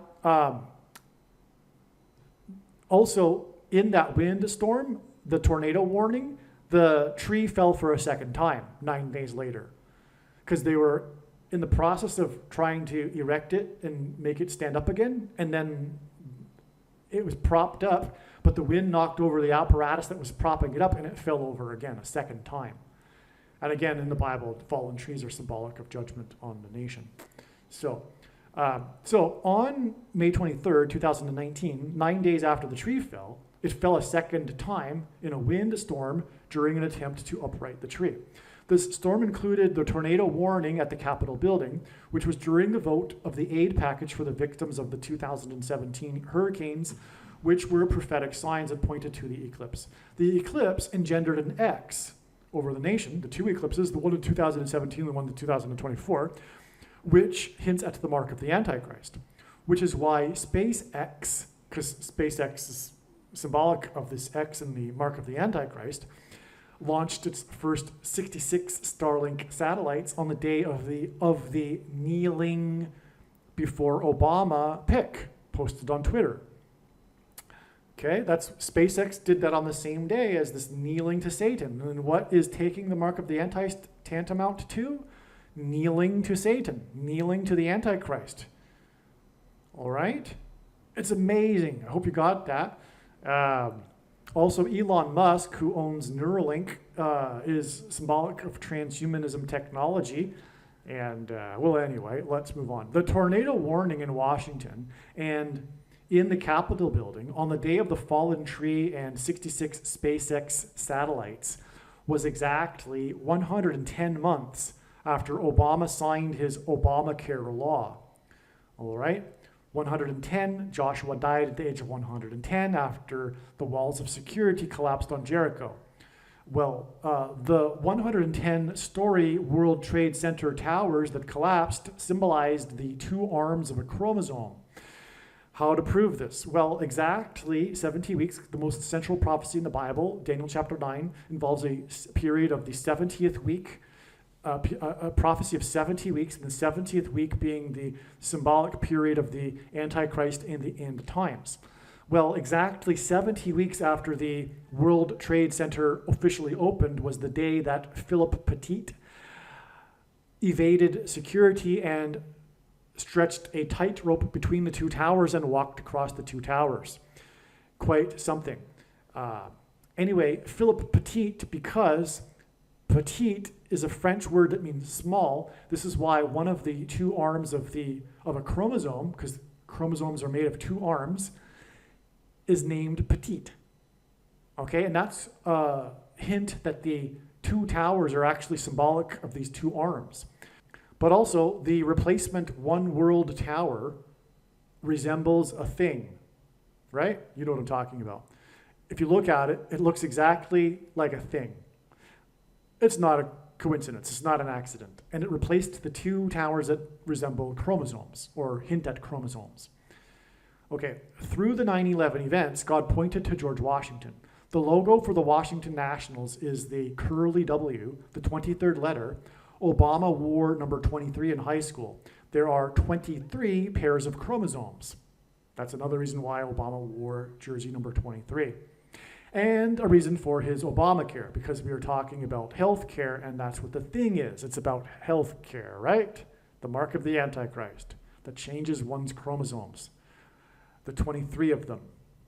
The thing changes one's chromosomes.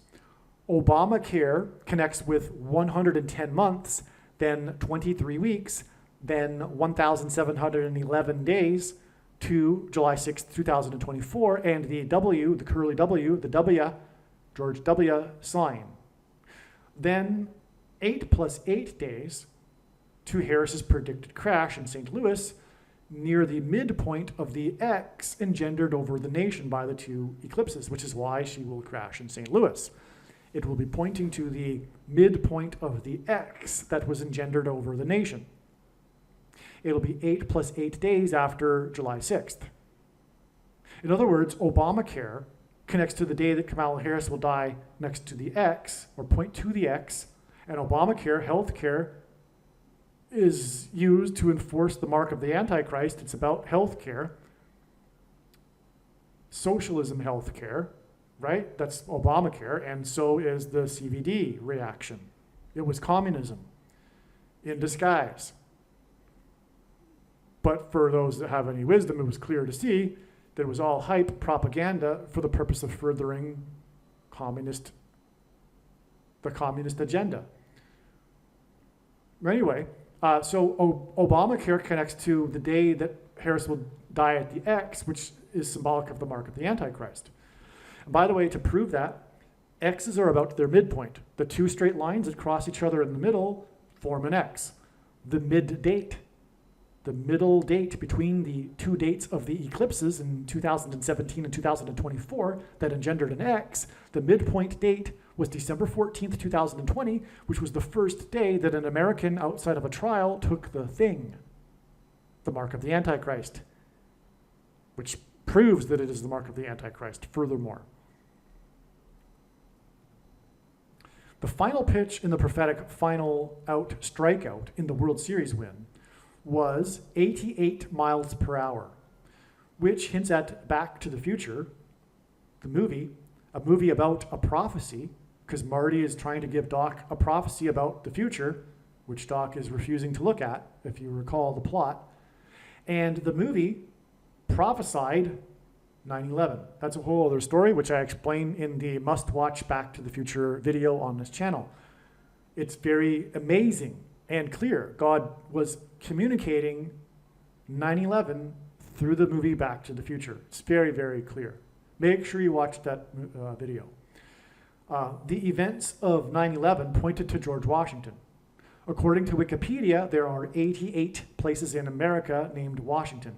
And again, the iconic scene in the movie Back to the Future, which is why the 88 miles per hour, is when Doc jumps up and down excitedly after the DeLorean first time travels after hitting 88 miles per hour in the parking lot of the mall. Doc jumps up and down shouting 88 miles per hour, 88 miles per hour, right? And so that's the iconic scene of the movie Back to the Future. And that's why the last prophetic pitch was 88 miles per hour. God, through the 9/11 events, pointed to George Washington. The movie Back to the Future prophesied 9/11. And according to Wikipedia, there are 88 places in America named Washington.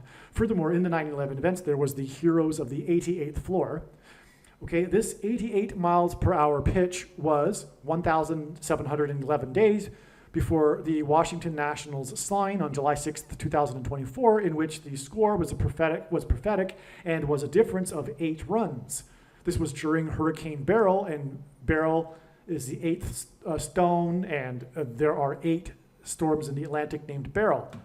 Okay, July 6th, 2024 is in turn 8 plus 8 days before it is predicted that Kamala Harris will die in a plane crash in St. Louis.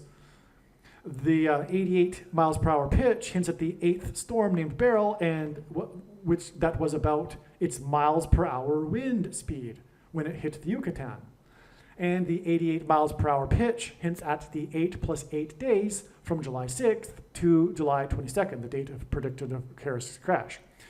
The Washington Nationals beat the team from Harris County in that World Series with the 88 miles per hour last pitch. It's all amazing. It's so amazing, okay? Because that, again, it connects with 1,711 days to July 6th, and July 6th is all about the Revelation 17:11, and then it's 8 plus 8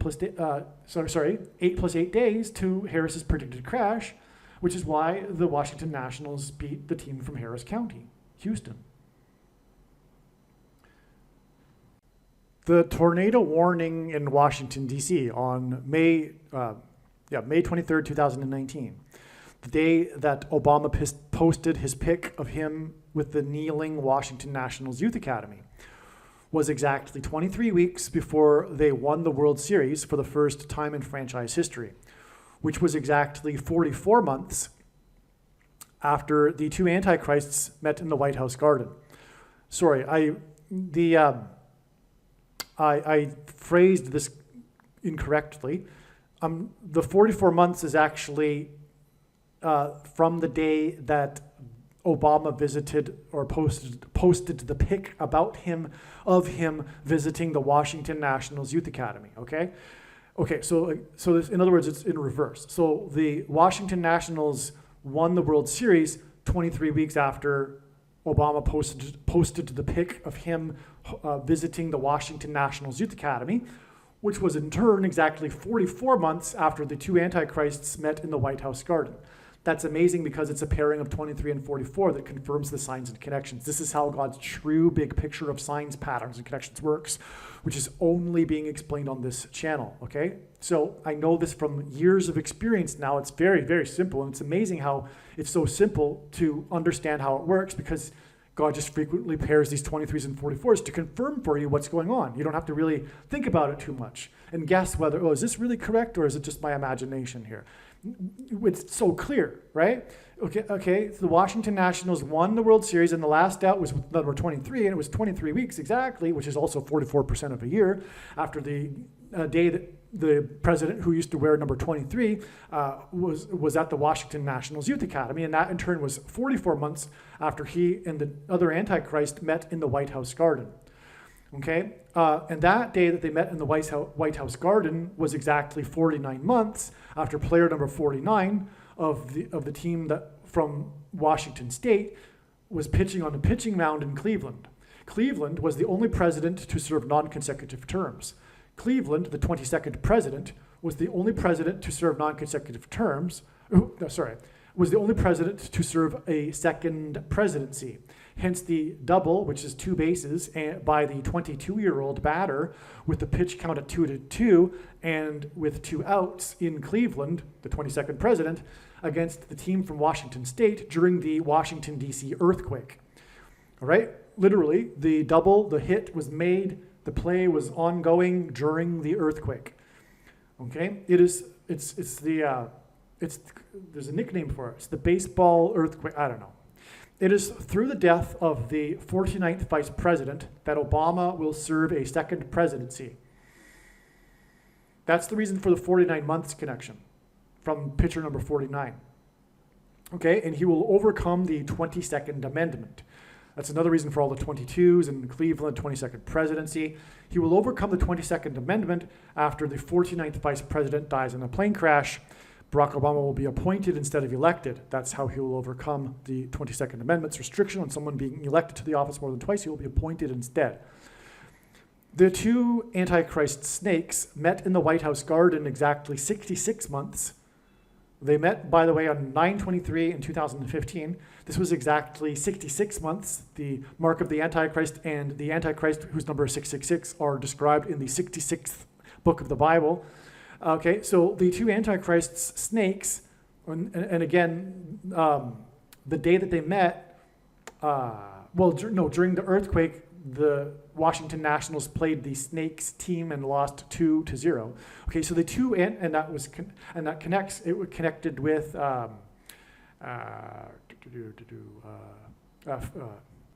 49 months. Okay. So the two Antichrist snakes met in the White House garden. So it's, in other words, 49 months from the earthquake in Washington, D.C., to the day that the Antichrist snakes met in the White House. And then in turn, it is exactly 66 months before the Suez Canal ship got stuck, clogging the world's trade artery, the Suez Canal, which was symbolic of the clogged arteries that people get from taking the thing. That's what God was communicating there. And when did that happen? It happened, and which is why the ship got stuck when the things first started to be thinged, put into people right at the beginning. It was March 2021, right? Okay. Now, it was actually March 23rd, to be precise. And by the way, that date was exactly 42 months after the Revelation 12 rapture sign was fulfilled in the night sky. And the rapture will be an escape, a rescue from the Antichrist, who will be enforcing the thing. Okay, and so that's why, another reason why the ship got stuck on that date, it was symbolic of what people are being raptured from. Okay, the thing, the mark of the Antichrist, which was what was being hinted at, obviously. I mean, not obviously, but well, also the ship became free, got unstuck due to the moon tide, and the moon symbolizes Jesus. The moon is a giant rock, and the Bible rock is symbolic of Jesus.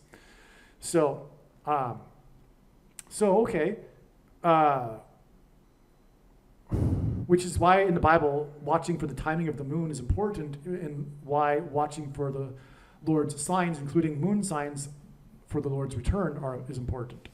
So, the ship got stuck in the Suez Canal 32 days, which hints at 4 times 8 and the 48th president, Antichrist, after Hank Aaron died.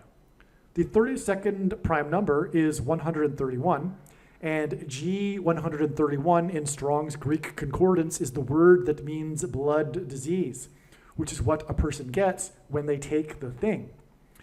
The home run king, Hank Aaron, number 44, as in the 44th president, died 6 plus 6 plus 6 days after he took the thing publicly at the request of the agency in Atlanta. Number 44 died exactly 444 weeks after the mass shooting in the theater in Colorado, which is why I expected a prophetic sign on that date, and then that was the day that the home run king died. And he really, and his death is the biggest sign of all regarding the thing and how it is the mark of the Antichrist. Player number 44, the home run king, died 444 weeks exactly after the mass shooting in the theater in Colorado, the Batman movie massacre. And in God's signs, mass shootings are symbolic of the thing. The bullets that come out of guns and go into people are symbolic of things that come out of things and go into people. The SHOs. Okay, and so anyway, the Dark Knight Rises massacre was in turn exactly 42 months, and in Bible prophecy, the period of 42 months is symbolic of the period of the Antichrist, after the Dark Knight, the 44th president, rose at his inauguration. And so there's so many more connections beyond that too, right? Because it also is exactly 117 months after the first of the mass school shootings in Colorado also. And Colorado is the 38th state, and the 38th president was the only president to never have been elected. He was appointed, never elected vice president or president, just like Barack Obama will be appointed. And it's also, Colorado's the highest state, and the name Bama in Hebrew means high place, and on and on. But also the 107, well, no, I've explained it in other videos. Make sure you watch, and this is a very serious admonition here, make sure that you watch the Trucker Freedom Convoy prophecy video. The trucker, I'm talking about the Canadian truckers, right? Make sure you watch that video on this channel. Now, G500 is the word for Antichrist, okay, in the Greek Concordance. The W sign on July 6th, 2024 was exactly 500.00% of a calendar year after the prophetic flooding in Washington, D.C., including the Washington Monument on July 8th, 2019. All right? Oh. This, by the way, was exactly... Okay, I'm so glad I remembered this. All right, just in time for this video here. So now we're talking about this prophetic flooding in Washington, D.C., okay? So the flooding included the prophetic flooding in the basement of the White House, in the offices, in the office of the media press corps, which was a prophetic sign, a judgment from God condemning the wicked, lying, left mainstream media that is most definitely on their way to the lake of fire. Okay, and unless they repent immediately. Also, there was flooding in the Pentagon. This was covered in the news, okay? There was flooding in the floor of the Pentagon, the marble floor. So we had, and it was also flooding at the Washington Monument. So there's this big flooding day in Washington, D.C. on July 8th, 2019, which was partly because of what I explained earlier, how Washington, D.C. had experienced its wettest 365-day period in history, which is why there's so much flooding with, some rain in one day here on July 8th, 2019. Okay, now this date, it hints at Antichrist because it's exactly 500.00% of a year before the W sign, the Washington Nationals baseball game. Just more confirmation of how important this July 6th Washington Nationals baseball game is, okay? Now, the thing is, like I'm saying, I just explained a little bit of background here as to what happened with this flooding on July 8th. Now, July 8th, 2019 was also the day that Rosie Ruiz died. Ruiz was already mentioned in this video. That's the last name of the catcher that caught the foul tip, as in the bird foul strike. He finished the game. The catcher's name was Ruiz. The name Ruiz means famous, powerful ruler. Okay, so Ruiz means famous, powerful ruler. The bird foul strike of the end of the game there, 8 + 8 days before Kamala Harris's predicted bird strike foul crash, is leading to the return of Barack Obama, the famous, powerful ruler, right? Well, July 8th, 2019 was also the day, July 8th, this day of the flooding in Washington, D.C., was the day of the death of Rosie Ruiz. Rosie Ruiz is infamous for having cheated and to win the Boston Marathon in the 84th Boston Marathon. The 84th Boston Marathon, what she did, and I used to live in Boston, she ducked into one of the subways and she got on a subway and got ahead in the Boston Marathon, came out of the subway entrance and snuck her way onto the marathon road and then crossed over the finish line pretending to be out of breath and all of that. And she wasn't caught right away. The only reason why she was caught as well is because she tried to also steal the New York City Marathon and then got caught. Otherwise, she wouldn't have been caught probably with the Boston Marathon theft. So Rosie Ruiz got caught for cheating. She died at the age of 66, which hints at the Antichrist, 666. Her name is Ruiz, which means powerful, famous ruler. But Ruiz died and we're talking about Washington here because she died on the day of the flooding in Washington, D.C., the prophetic flooding.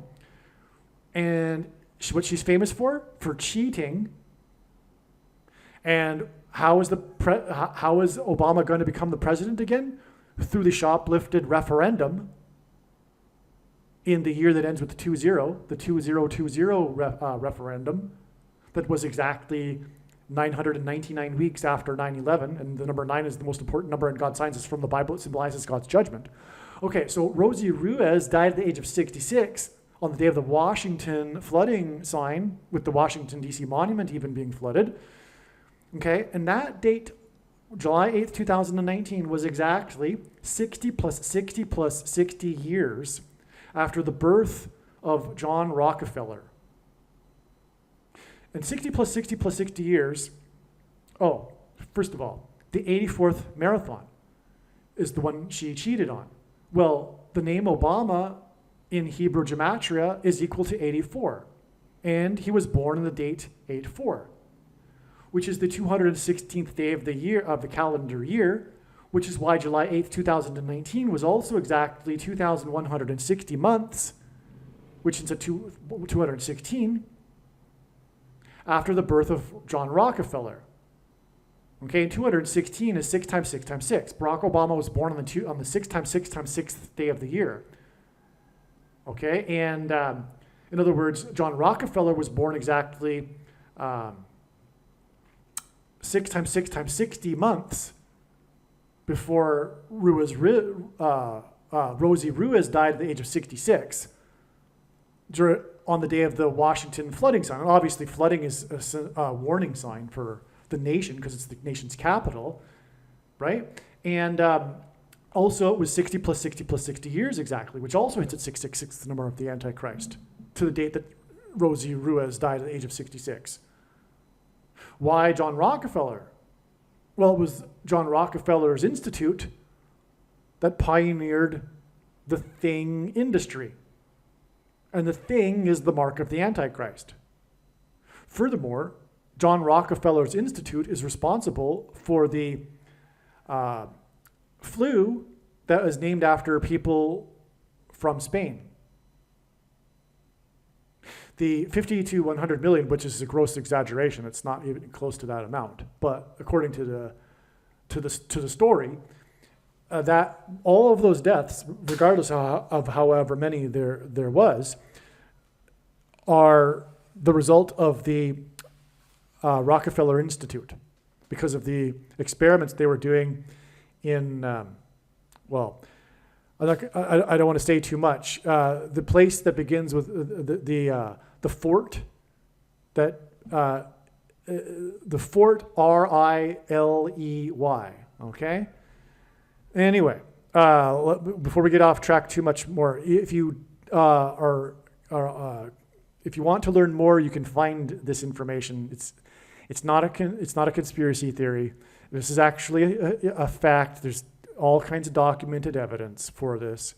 That's where it all began, and it was because of what the Rockefeller Institute was doing to the unaware soldiers on the way to battle in Europe, and which is why it spread throughout Europe and all that. But anyway, so, okay. So, and also there's a parallel with our time because, of course, the CVD thing, the thing that was supposed to combat the CVD disease, will and has already killed millions of people, but we haven't seen anything yet because the ver begins with the ver, ends with an eons. Okay, ver begins with the ver, ends with the eons of the CVD disease are the result of the CVD thing, right? CVD would be gone by now, would be ancient history. We wouldn't even have it still going around if it weren't for the CVD thing. And that's basic virology, by the way. Anyway, but the masses are hypnotized. Spirit of Antichrist. That's another whole explanation as to, but anyway, so, but not everyone. And anyway, including reputable virologists, okay? And so also what's going to happen though is that those that have taken the thing are going to reach a point where the next begins with the ver, ends with an eons, will override their destroyed immune system, and we're going to see people drop in a tsunami wave of deaths. But only those who have taken the thing. I don't know what the story is going to be, though. They're not going to say, you're not going to admit it. I doubt. And they're going to say we need another thing, but it'll be because of the thing that they took that the next begins with the ver, ends with an eons thing is coming soon. That's going to wipe them out. Lots of people. And there's a. You can find. I'm going to give you his name, but I'm going to spell it out for you. It's Gert Vanden, and then you got a bush. Okay, you got it. Okay, you can find out more from him, and what he'll explain this to you more. He is the world-class virologist, used to work with the WEF and the UN and things like this. He's got his credentials, right? So anyway, getting off track here, but I wanted to get into that because I've been wanting to get back to this July 8th, 2019, and I didn't even expect it. This is just happened, and I totally forgot that I wanted to get this back into a video somehow, this connection between Rockefeller and July 8th, 2019, and I just remembered just as we were speaking here. So this is great. And again, the mark of the Antichrist, which is what we were talking about with the connection with John Rockefeller, is connected with 500.00% of a year, and 500 is symbolic of the Antichrist because of the 500th word in the Greek concordance meaning Antichrist. And it connects to July 6th, which again connects with 8 plus 8 days to the date it is predicted Kamala Harris will die near the X in a plane crash, which will point to the mark of the Antichrist. All right, so, wow, okay. So, this was, okay, so the flooding in Washington, D.C. was exactly 4 times 4 weeks, which is the 44th president, before the day that Tiger Woods became the GOAT, greatest of all time, as in GOAT Antichrist symbolism, with his 82nd PGA tournament win. This was at the Zozo tournament in Japan, and in English, Zozo is derived from, I believe, Greek, meaning it's a name for a demon. Okay, but just so happens that this tournament in Japan is named Zozo, which actually means demon. But anyway, it was Tiger Woods' 82nd win, and it tied him with Sam Snead for most wins. But Sam Snead took a lot more time to win all of his 82nd wins and 82 wins, and also it was in an era that wasn't nearly as competitive as today. So anyway, this tournament in Japan is the only one in the PGA that's played in Japan, in the PGA Tour. This tournament that year, in 2019, was delayed a day due to epic flooding of the golf course from a typhoon. Okay? And it was exactly 4 times 4 weeks after the other flooding in Washington, D.C., and God uses 4 times 4 weeks because of the 44th president who was in Washington, D.C. This golf course, God pointed to this golf course. It is the only location in the world in which, because the golf course was flooded, it is the only location in the world in which a particular microbe is found. This microbe that was discovered by a microbiologist who is also an avid golfer, picked up a sample one day, a Japanese microbiologist, and shared it with his colleague in the US, and the two of them went on to win the Nobel Peace Prize for their discovery of I'll spell it out for you, the IV and ends with an ectin. Okay, it begins with Iber, okay, and then the word ends with an ectin, right? So you know what I'm talking about, which is God's cure for the CVD disease. And that's what this prophetic sign is pointing to. There's far more confirmation for this, but I've explained it in other videos many other times. And so because it was 82 weeks before Phil Mickelson won the PGA at the age of 50, the PGA Championship on the Pentecost, which literally means 50th day. And that was exactly 50 weeks after the storm had 50-mile-per-hour winds, Cristobal, which means follower of Christ. The crossover storm crossed over from the Pacific into the Gulf of Mexico, and it was known for its tornadoes, which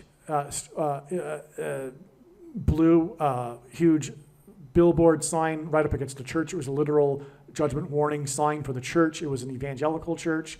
50 symbolizes church, so does Pentecost. And that day, in turn, was exactly 4,000 days, and G4000 is the word that means 5,000, after the day that Michael Jackson, as in Phil Mickelson, died at the age of 50 after taking a thing. How did Michael Jackson die? Through a thing. All right, that's why it all connects. And Phil Mickelson's golf course was also prophetic, which confirms the prophetic significance of the golf course location in Japan, because Phil Mickelson's golf course was right at the coast in South Carolina where the eclipse exited the U.S. So there you have it. I actually summed it up really quickly. It was exactly 82 weeks after Tiger Woods' 82nd win. GOAT stands for greatest of all. And I just explained all that. So anyway, okay, that's all confirmation that the begins with an IV and ends with an ectin thing is the cure for the CVD disease. Now, so let's see now. So the flooding in Washington, D.C., including at the Washington Monument, and by the way, it all connects to John Rockefeller, the pioneer of the thing industry, as I just explained, because it's 60 plus 60 plus 60 months, and then exactly 4 times 4 weeks to Tiger Woods' win at the Zozo Championship, okay? The Zozo tournament. Now, the flooding at the Washington, D.C., including the Washington Monument, on July 8th, 2019, was 2 times 30 days, which is the number 23, after the tree fell at the Washington Monument. Okay? The Washington Monument flooding was also 2 times 23 days, which is at 223, the 48th prime number, which is at the 48th president, after the tree fell at the Washington Monument a second time during the prophetic tornado warning at the Capitol building on the day that Obama posted his picture of him with the Washington Youth Academy kneeling in front of him. Okay.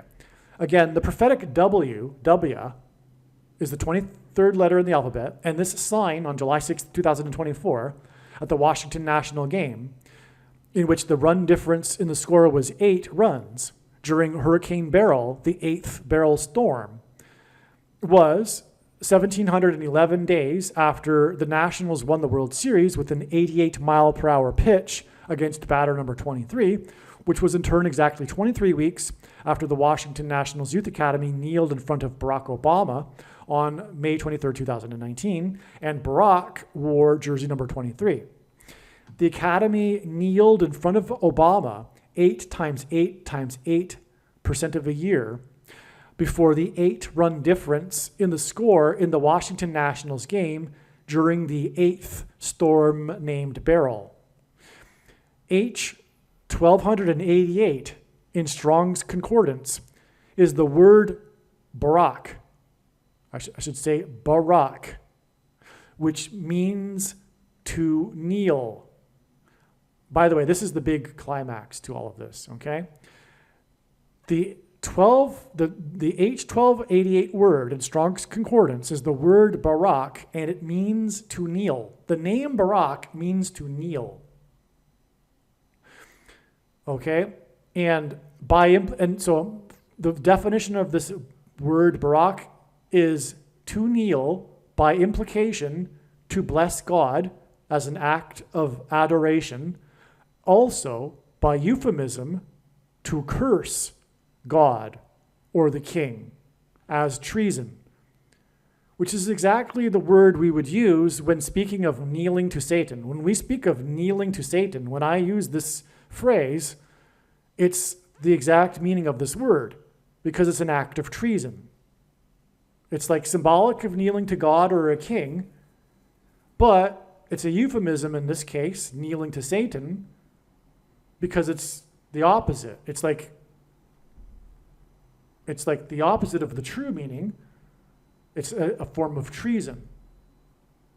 When one kneels to Satan, it's a form of treason, and taking the thing, the mark of the Antichrist, which is the thing, is tantamount to kneeling to Satan. That's the entire point of why it is the mark of the Antichrist. It is tantamount to denying Jesus and kneeling to Satan.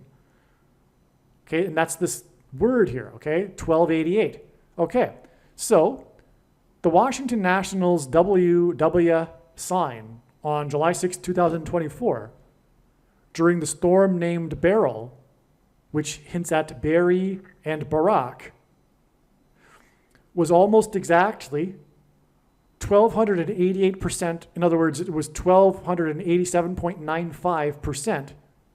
It's 1,288%, in other words, of a year after the Washington, D.C. earthquake on August 23rd, 2011.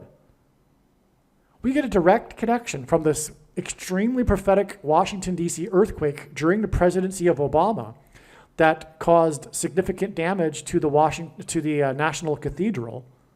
And July 6th, 2024 is 5 days before Carter's death, and which is 5 days before the funeral at the National Cathedral. Which is the reason, again, for the 1711 days connection from the World Series win to the July 6th barrel storm and Washington Nationals sign, the W sign. And W will be at the funeral. He'll be the fifth king lined up. Okay, and he turned 78, right? Again, the big reason we're talking about all of this is because George W. turned 78, which hints at the 7th and 8th kings, and he turned 78 on the date 7/6, July 6th here, on the day of this W, Washington W sign. Okay, but this is the climax. This is the big jaw-dropping thing here, okay? So the Washington Nationals W sign on July 6, 2024, during the storm named Beryl, which hints at Barry and Barak, was exactly 1,288%, and the 1,288th word is Barak, of a year after the Washington, D.C. earthquake. Again, this earthquake that cracked the Washington Monument was on the day that the Snakes team beat the Washington Nationals 2-0. The game that started at 7:26 p.m., which hints at the rapture, the escape from the mark of the Antichrist, the thing.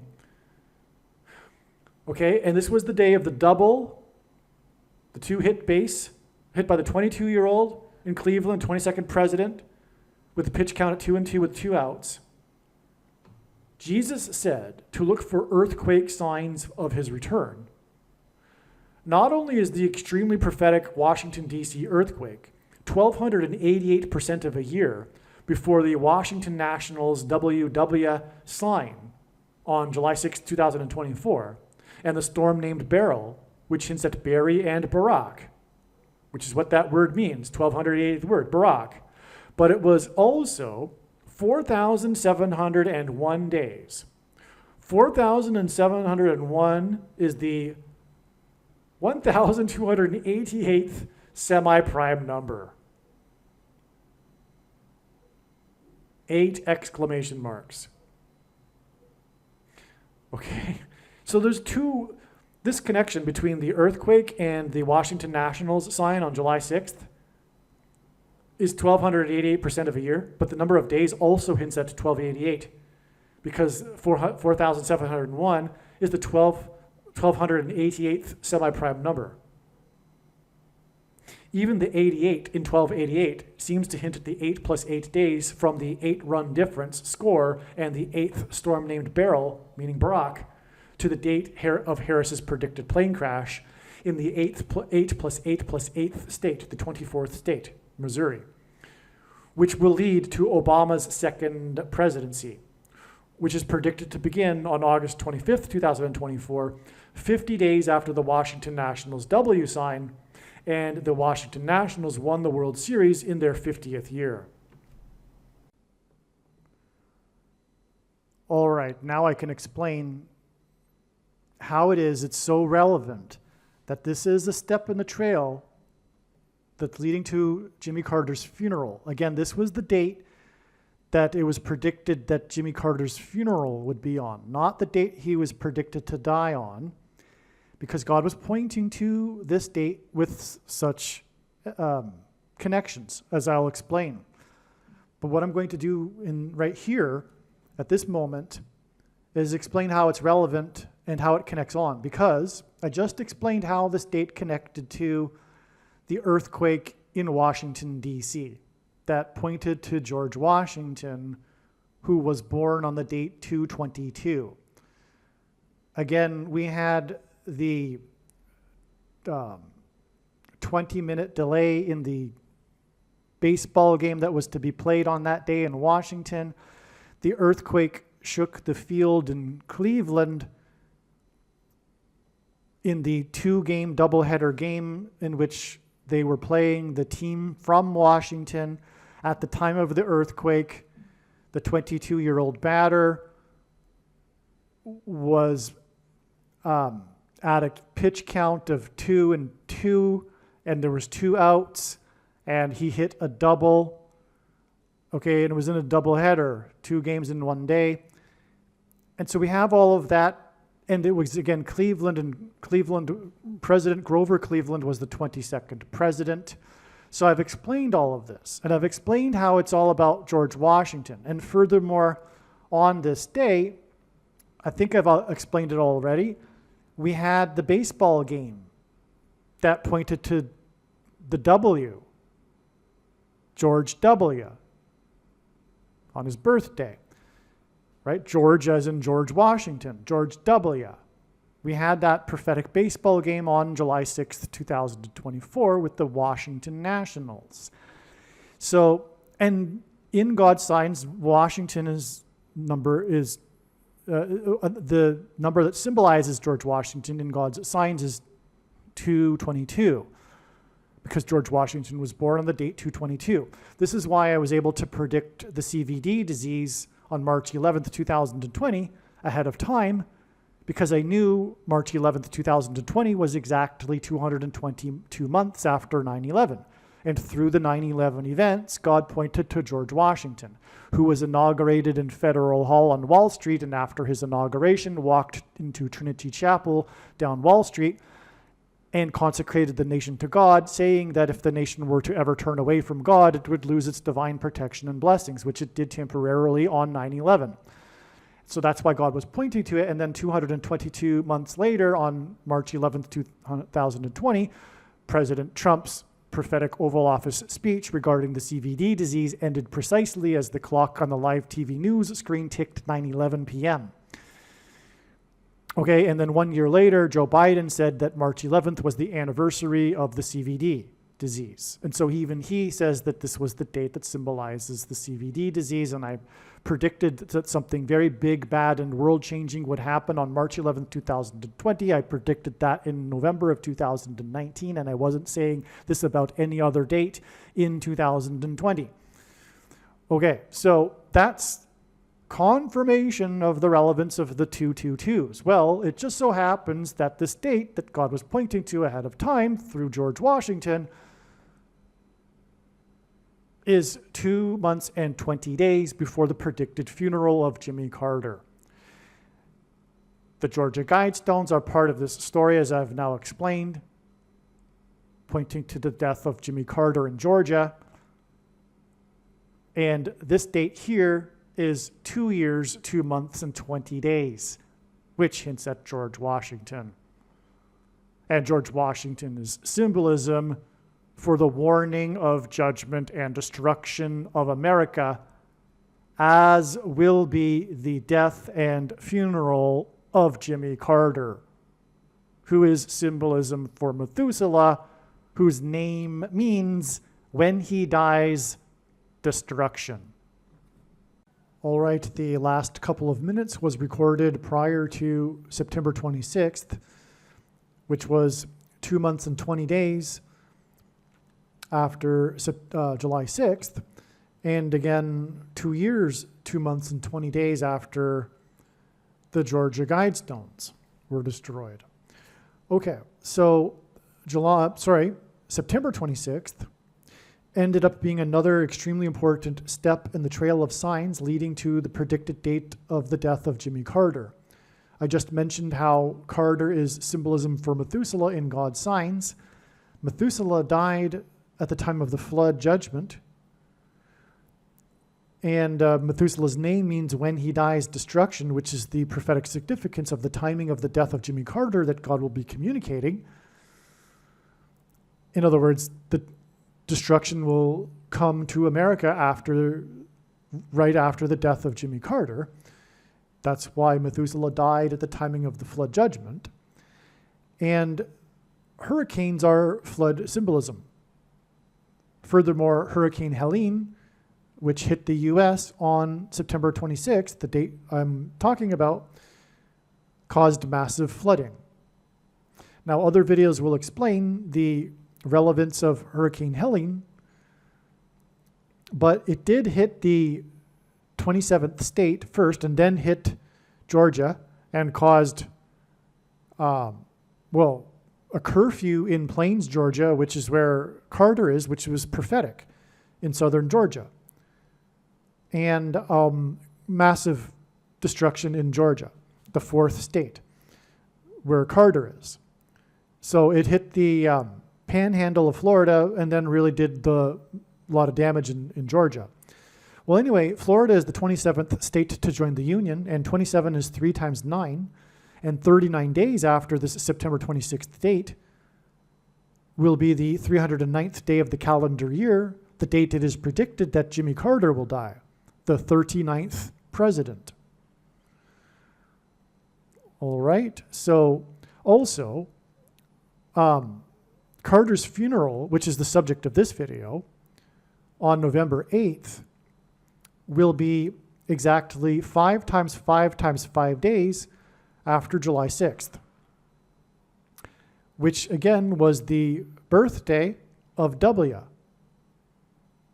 It was the prophetic birthday of George W. Bush, the 5th president, in the parallel with the prophecy regarding the series of 7 kings, but also the prophecy is about the 5th through 8th kings. And George W. Bush was the 5th president in the chronology of presidents that began with Jimmy Carter, who was inaugurated in 77, hence the 7 presidents paralleling the 7 kings in the prophecy. Again, this is why George Bush turned 78 years old on this day, because it is symbolism or hints at the 7th and 8th kings. The 7th and 8th kings being Trump and Obama sitting next to each other at Carter's funeral. All right, in this truly profound video, I will explain this truly profound diagram that you were looking at. This video, unlike the other Jimmy Carter videos, will be talking about the Lord's signs that are communicating, predicting the date of Jimmy Carter's funeral. The post date of this video is before the death of Jimmy Carter, which is predicted to be on July 1st. This video is predicting the date of his funeral in the National Cathedral in Washington, D.C. Okay, as I mentioned in the beginning of this video, the video was originally produced prior to July 1st and July 6th. And I did just give you the update, of course. We now know that July 1st was a step, and it revealed adding 10 days, as I explained, to get to the date of Jimmy Carter's death, predicted death on July 11th. Now, regarding July 6th, as you can see, this diagram is clearly, and I'll explain this diagram, and it is amazing. It's clearly pointing to July 6th in regards to Jimmy Carter. The Lord did not disappoint with the signs that occurred on July 6th, which is what I'm about to explain now. It's going to take a few minutes. It's amazing. And then after this explanation as to what happened on July 6th, then I will come back to this and explain to you how God pointed to July 6th. And it is relevant because, as I said, I didn't say necessarily in this video yet. If God were to simply make a prediction, let's say he would tap someone and say, hey, this is going to happen on this date. And then that person tells the world, what would be the point? There wouldn't be much point to it. God, through his big picture of signs, on the other hand, is communicating extremely important knowledge that could only come about through connecting relevant prophetic signs that end up giving the signs their full intended meaning, because the prophetic signs cannot be properly understood without their connections and context with the other prophetic signs, like what is being illustrated with this diagram. All right, just for example, I'll get back to it later, but July 6th was exactly 666 months after this very important Jimmy Carter date. So that in itself is huge. That because of where we are in the timeline and being so close to the second coming and how important Jimmy Carter is, and given that he's very old, it's very obvious that this couldn't be a coincidence. And sure enough, all of these other connections confirm it, that July 6th is important because it is 666 months exactly after the date that Jimmy Carter had his UFO sighting. All right? But let's get back to that, because what I want to do first is explain what happened on July 6th. It's amazing, okay? And anyway, when the prediction comes to pass, you should know, the wise person will know, that they need to watch every minute of every video on this channel, including every minute of this video and the Jimmy Carter videos. This will be a major prophetic sign in itself, the funeral. One reason being, just off the bat here, is it will be the first time that trumpet, God's trumpet, President Trump, that God uses to trumpet and highlight his prophetic signs, it will be the first time that he will be with Barack Obama since the funeral of George H.W. Bush.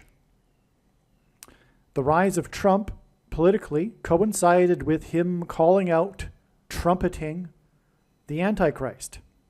He replaced the Antichrist. His presidency was all about trumpeting the Antichrist into the end times. He is the trumpet.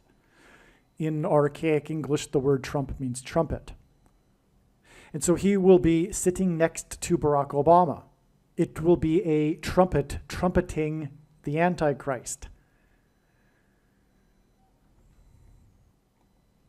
God juxtaposes frequently. Many times God has juxtaposed Trump. That's even an understatement. God, in general, juxtaposes Trump with Obama in his prophetic signs. And this will be one such instance. They will actually literally be next to each other. Now, the date of the funeral, the predicted date, July 6th, 7/6, is a hint at Jimmy Carter in itself, because Carter was elected in 76. Also, he was the 76th governor of Georgia. The number 76 in God's signs hints at the 76th semi-prime number. And God uses semi-prime numbers in his signs and connections. The 76th semi-prime number is 226, which hints at H226, the 226th word in Strong's Hebrew Bible Concordance, which is the Hebrew word that means prophetic sign. In other words, Jimmy Carter is a prophetic sign. All right, Jimmy Carter, his initials JC, hint at Jesus Christ. His campaign slogan in 76 was, JC can save America, because it was a prophetic sign that only Jesus Christ can save America. It was a judgment warning for America that had already by that time been well underway to rejecting JC, Jesus Christ. Okay, so this date of the funeral was initially discovered because it was realized that the date that the UFO president, Jimmy Carter, cited a UFO is exactly 666 months before the predicted date of Jimmy Carter's funeral. In Bible prophecy, 666 is the number that symbolizes the Antichrist, Barack Obama. Well, let me elaborate some more, because there are two Antichrists described in Bible prophecy. The first of the two, from which the second one gets his power, is Pope Francis. Barack Obama is the second of the two Antichrists, who speaks like a dragon, as is described in Bible prophecy. Because Barack Obama is the biggest liar that ever walked the earth. All right. Jimmy Carter was the first U.S. president to host a pope at the White House, which is extremely prophetic. Because not only is Jimmy Carter JC and symbolic of Jesus Christ, and let me elaborate that a little bit more too. Jimmy Carter was born in 1924 and he will die in 2024. It's a 24 to 24 because the 24th word, 2424th word, in Strong's Greek Concordance is the word Jesus.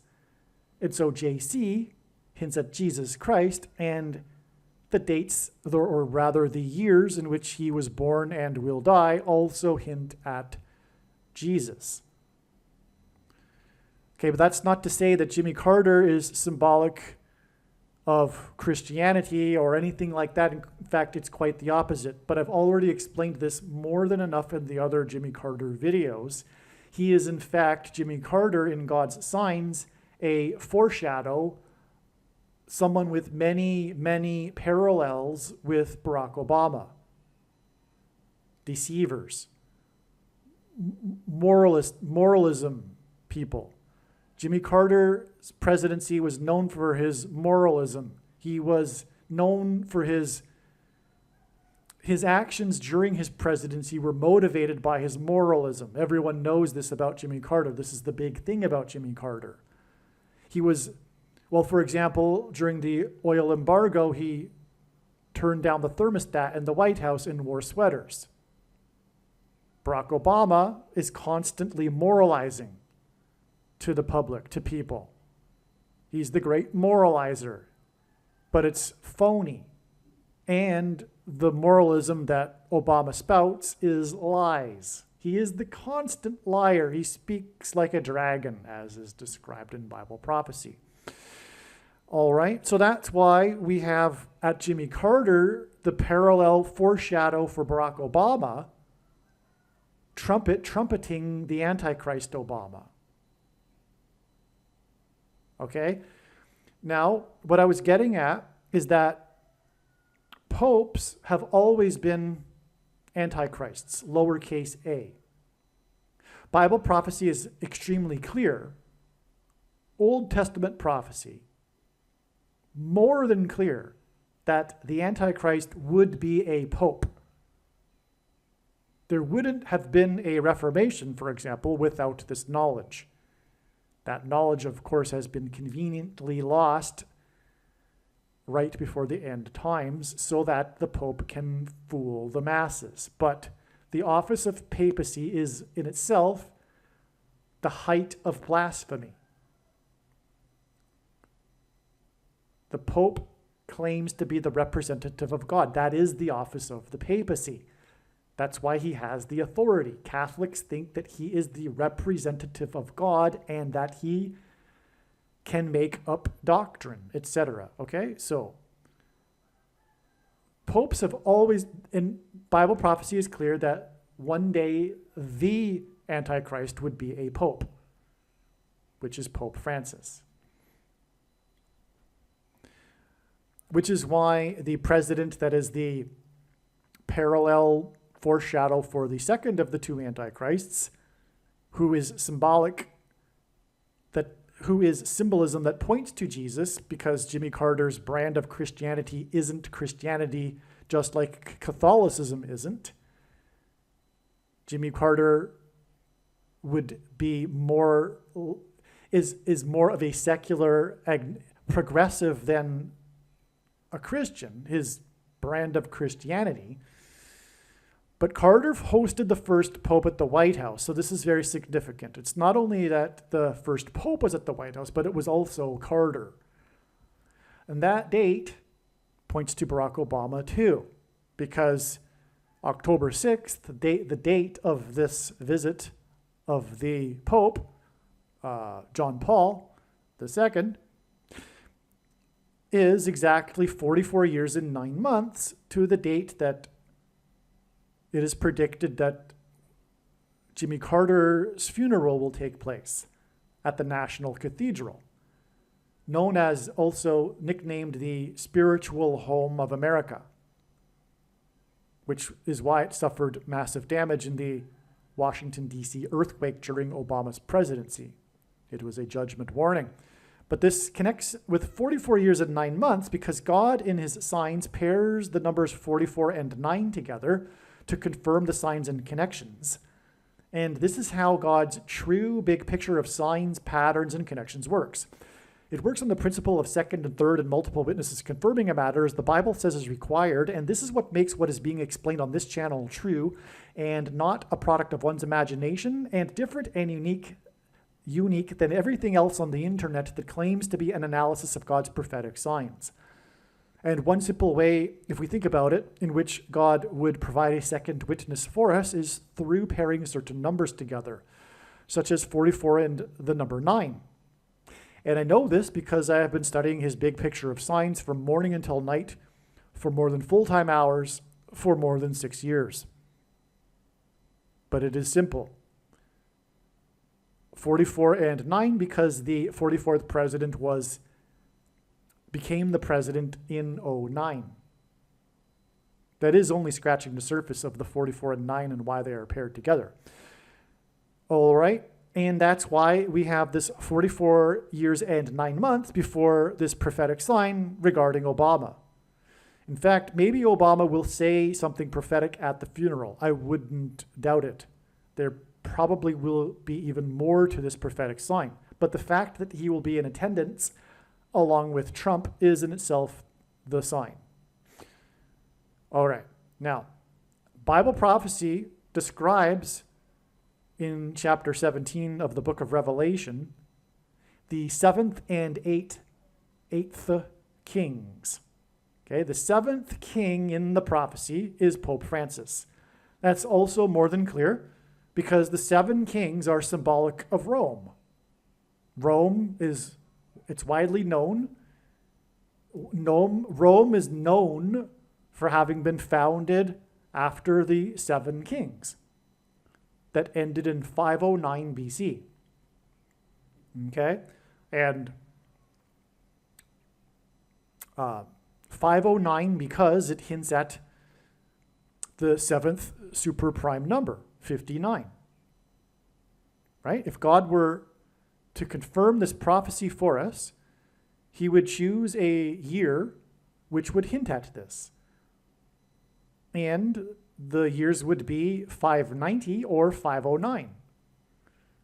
Not only that, though, 59 is the 17th prime number, and this prophecy occurs in Revelation chapter 17. But it is the 7 kings we are talking about that ended in 509, and 59 is the 7th super prime number, because 17 is the 7th prime number. That's also a way to point to Revelation 17, the fact that 7.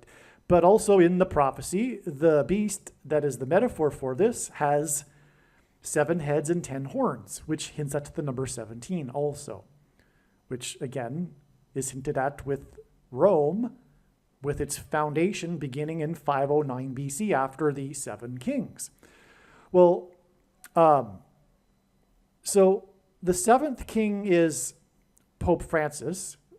It's very clear that it's the Pope. It's the prostitute that rides the beast. The beast, as it is described, was, isn't, and will be again, as it's described. And that's because Rome was the seat of power in Western civilization. Then Napoleon stripped Rome of its temporal powers. It suffered the mortal head wound, as is described. The beast suffered the head wound. It was no longer the temporal center of power. And then it will be briefly again at the end, just as Bible prophecy says. So the Bible prophecy also speaks of the 10 kings giving the power to the beast, the 8th king, who is of the 7 kings. Right? The 8th king is the beast, which is the revived Roman Empire, with Rome as its capital. The seat of authority, not just spiritual, but temporal as well. Okay, so that's the seventh and eighth kings. And the seventh king, the prostitute, the harlot, rides the beast, the eighth king. It's very clear if you read that prophecy. Okay, because it even says in the prophecy that the eighth king is the beast, right? Okay, so we have a 7 and 8. So God uses the number 78 to hint at this, which is why on this big day here, that will be pointing to the Antichrists, George Bush, who will also be in that seating arrangement, will be celebrating his 78th birthday. All right? And that's why, by the way, this funeral will be 7 months and 8 days after the funeral of Rosalind Carter, at which Laura Bush attended. She will be attending with George Bush, who will be turning 78, 7 months and 8 days later, which hints at the 7th and 8th kings. This is amazing. Okay, now, and that's all about Pope Francis, because the second beast gets his power from the first. Barack Obama gets his power from Pope Francis. Who will get his power?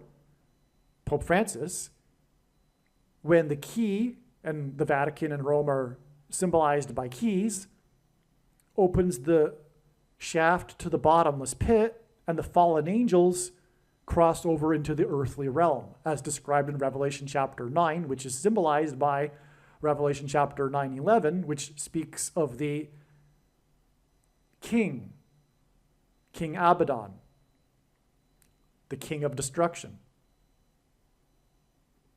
Okay, which is why George Bush will be there in attendance.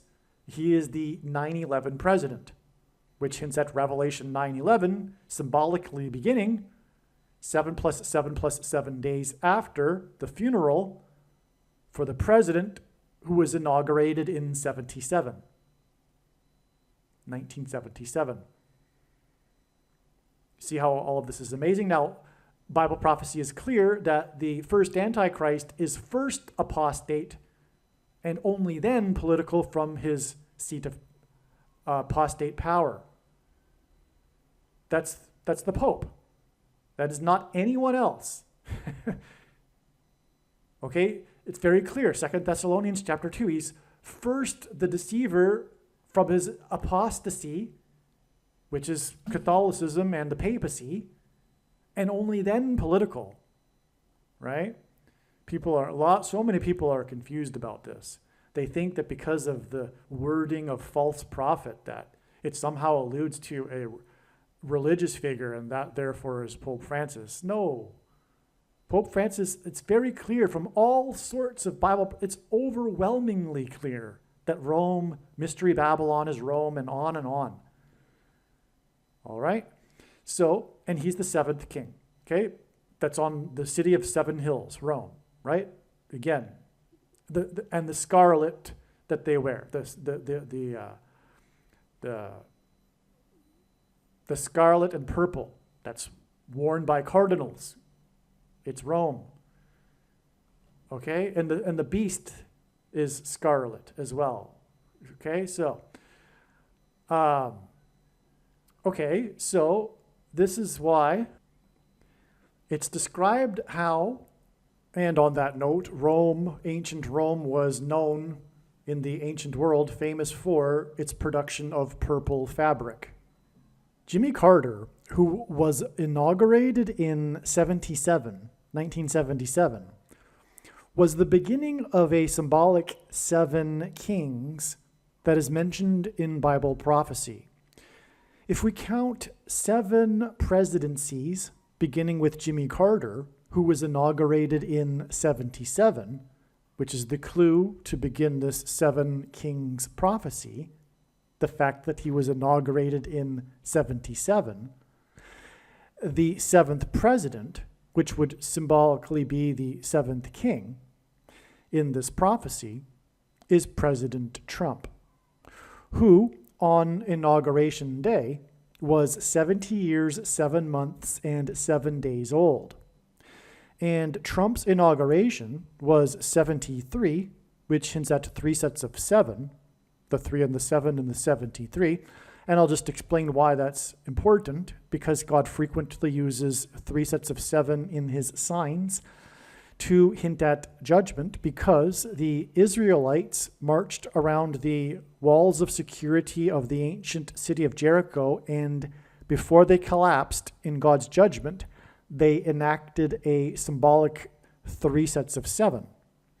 And Trump's presidency was synonymous with his border wall of security, which collapsed after he left office.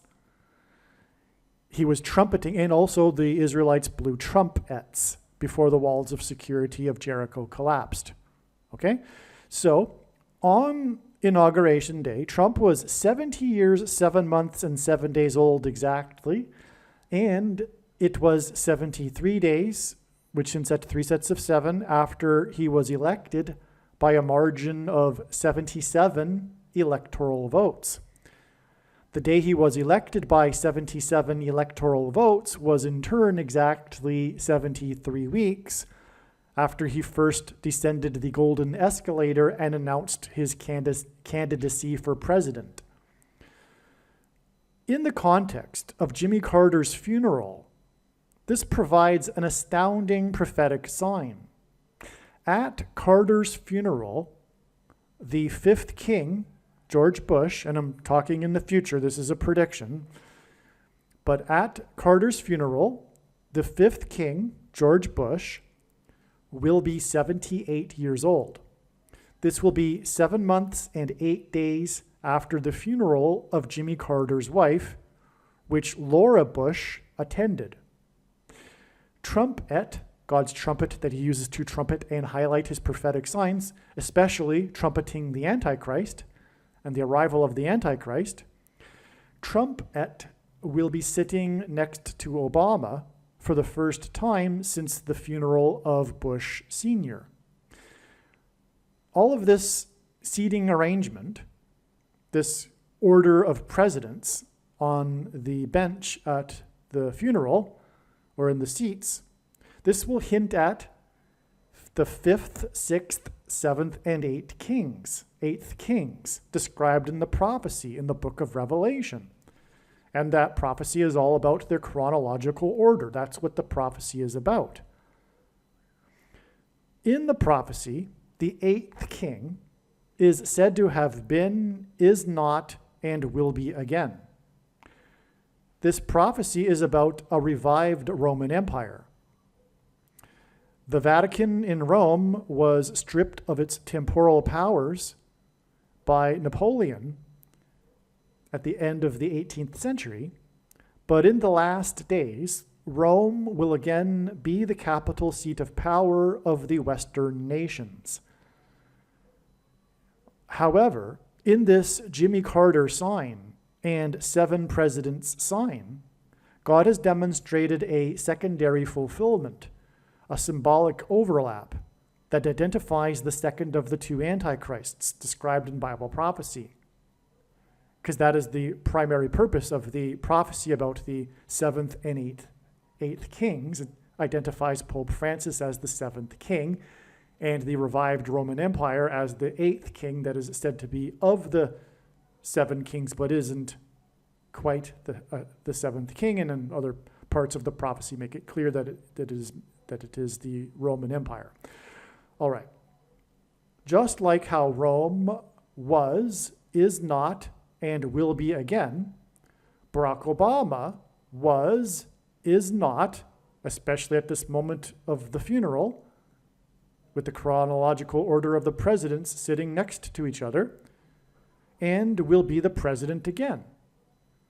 Just like Rome, Barack Obama was, is not, and will be the president again. The reason why Biden is not the 8th president in this symbolism, in this prophetic sign, is because Biden isn't really the president. All of the people in the current administration are Obama's people, and it is in reality a second Obama presidency. As well, it is during this presidency that Obama will take over as president after Joe Biden will step down, predicted to be on August 2nd. Okay, so you can see in this diagram what I was just explaining. This lineup of the presidents in chronological order in the seating arrangement at the funeral will be hinting at the funeral of the president who became the president in 77, the first of the 7 symbolic kings here, this secondary overlap fulfillment, if you will. You can see that it's 7 months and 8 days after the funeral of Jimmy Carter's wife, which Laura Bush attended, and George Bush at this funeral, it will be his birthday, his 78th birthday. That's just amazing. It's clearly pointing to this prophecy about the 7th and 8th kings. But to get to this description of the 7th and 8th kings, God has some very clever, creative language in the prophecy regarding a 5th king, which would be George Bush. Okay? And okay, so I just explained everything. Now, also, this prophecy about the 7 kings, beginning with the president who became the president in 77, is also why we have this 7 plus 7 plus 7 days to King Abaddon Day, Antichrist Day, July 27th, 2024. Revelation 9:11 about King Abaddon, which is just more clever play on all of this. This is 3 sets of 7, and I just explained why 3 sets of 7 are relevant in God's signs, as I just explained. So from trumpeting the 8th king, by him virtue being the 7th king, the 8th king that was, isn't, and will be again, trumpeting, and as I said, the trumpets were blown in the 3 sets of 7 with the Israelites. We have a 7 plus 7 plus 7 from the 7th king here. In this sign, God's trumpet that he uses to trumpet and highlight his prophetic signs. So this gives us 7 plus 7 plus 7 days to the day of the rise of the 7th and 8th kings. The 7th king primarily being Pope Francis, and again, the 8th king that the 7th king is riding in that prophecy, because the prophecy describes much more than just a 7th and 8th king. It's all allegory. It's all symbolism. The 7th king is the prostitute, as it says, and the prostitute is riding the beast, which, as it says, was, is not, and will be again, the Roman Empire. Okay, so that's the beast that the 7th king rides as from his seat of power in Rome. Okay, so I think I've explained this. This is an amazing thing. This is so amazing to actually see this illustrated in God's prophetic signs, this fulfillment of the 7th and 8th kings. It's so amazing. All right, so July 27th ended up being a step in the trail of signs to this day that could be named any number of different things, including Revelation 9:11 Day, 7 Thunders Day, Aliens, Demons Day, and on and on. The day of the 5th trumpet in the book of Revelation, the day that the demonic realm collides with the earthly realm. Okay? We had the signs that confirmed the analysis on July 27th, including, for example, Kamala Harris being in Pittsfield, Massachusetts, and that hinted at the bottomless pit that is described in Revelation chapter 9 in the 5th trumpet, that the demons come out of, including King Abaddon in Revelation 9:11. Also on this day, we had the viral news story and images of the massive swarm of dragonflies hitting a beach with many people on the beach on a Saturday afternoon in New England as well, just like Pittsfield, Massachusetts. And this was in the 13th state, Rhode Island. The Antichrist is described and the beast is described in the 13th chapter of the book of Revelation. Dragons in the book of Revelation, a dragon is symbolic of the Antichrist and Satan. So, anyway, the point is that all of the signs, the analysis was correct. It is a step in the trail, and that trail leads on to October 4th. With 69 days, 6 divided by 9 is 0.666. Okay, it's also 1,656 hours, which is Noah's flood symbolism, and that was the symbolism in the massive swarm of dragonflies that came from the ocean flying through the people on the beach. Okay. Okay, so this is why it's described how the Pope, the Antichrist, will get his power through all false signs and wonders and wicked deception from Satan. That will begin on July 27th, 2024. Something is going to happen. I think it's most likely the day that Pope Francis will announce that aliens have arrived and have made him the ambassador for the world. All right, this will be the test of faith for quote-unquote Christians, because although most quote-unquote Christians do not understand this, it is impossible for there to be aliens. And if you believe so, you are not a Christian. And that will be how, because the primary purpose of the end times is to weed out who is and who isn't a Christian, and this will be one of the tests of faith. Aliens. And I'll just say, if it's not obvious, because it isn't, I know from anecdotal evidence, and polls, surveys, that most people don't know what I'm about to say, but they should. It should be very obvious. In the Bible, if you have a biblical in the biblical worldview, the earth is the center of the universe, and man is the center of God's creation, which is why God became a man.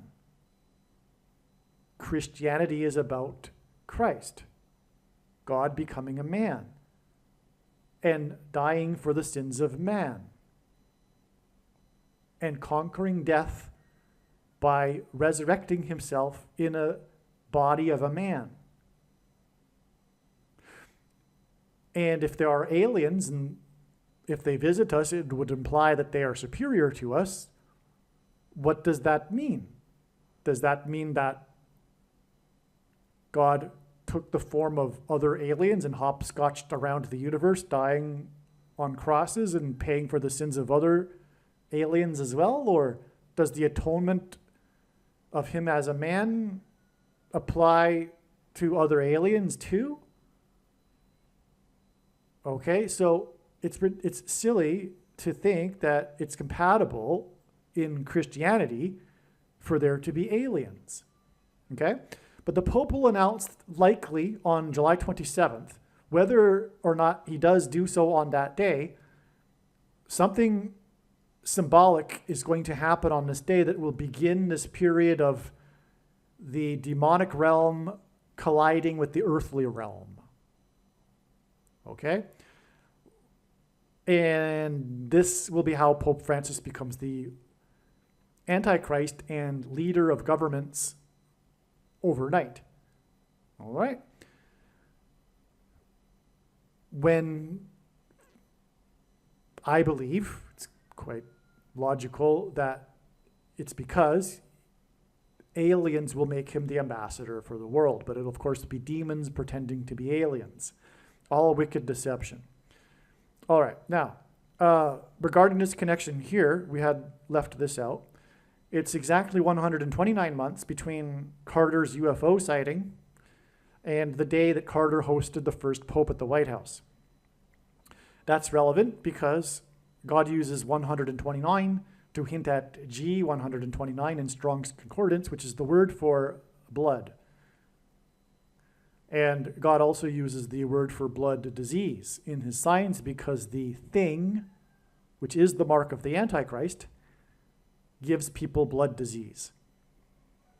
And the thing is the mark of the Antichrist in its current form. It does not need an additional something to go with it, such as an additional technology or false form of religious worship. And it does not need a supposed new age of dispensation after supposedly all quote-unquote Christians will be raptured. In fact, one of the main reasons for why most quote-unquote Christians have already taken the mark of the Antichrist is that it is judgment for this doctrine, which is Nicolaitan, and as Jesus said, he hates this doctrine and is coming to make war with the sword of his mouth on those that teach and have the works that are a product of this doctrine. This doctrine that says that the things written to the 7 churches does not apply to Christians and only applies to people after the supposed all Christians will be raptured. Nonsense. It is nonsense because, first of all, the letters were written to the churches in Asia Minor who were Christians before the rapture. And anyway, this dispensationalism is rooted in sovereign grace and Calvinism and free grace, which both lead to once saved, always saved, our righteousness is as filthy rags, one verse that was taken out of context by Luther to develop his entire theology, etc.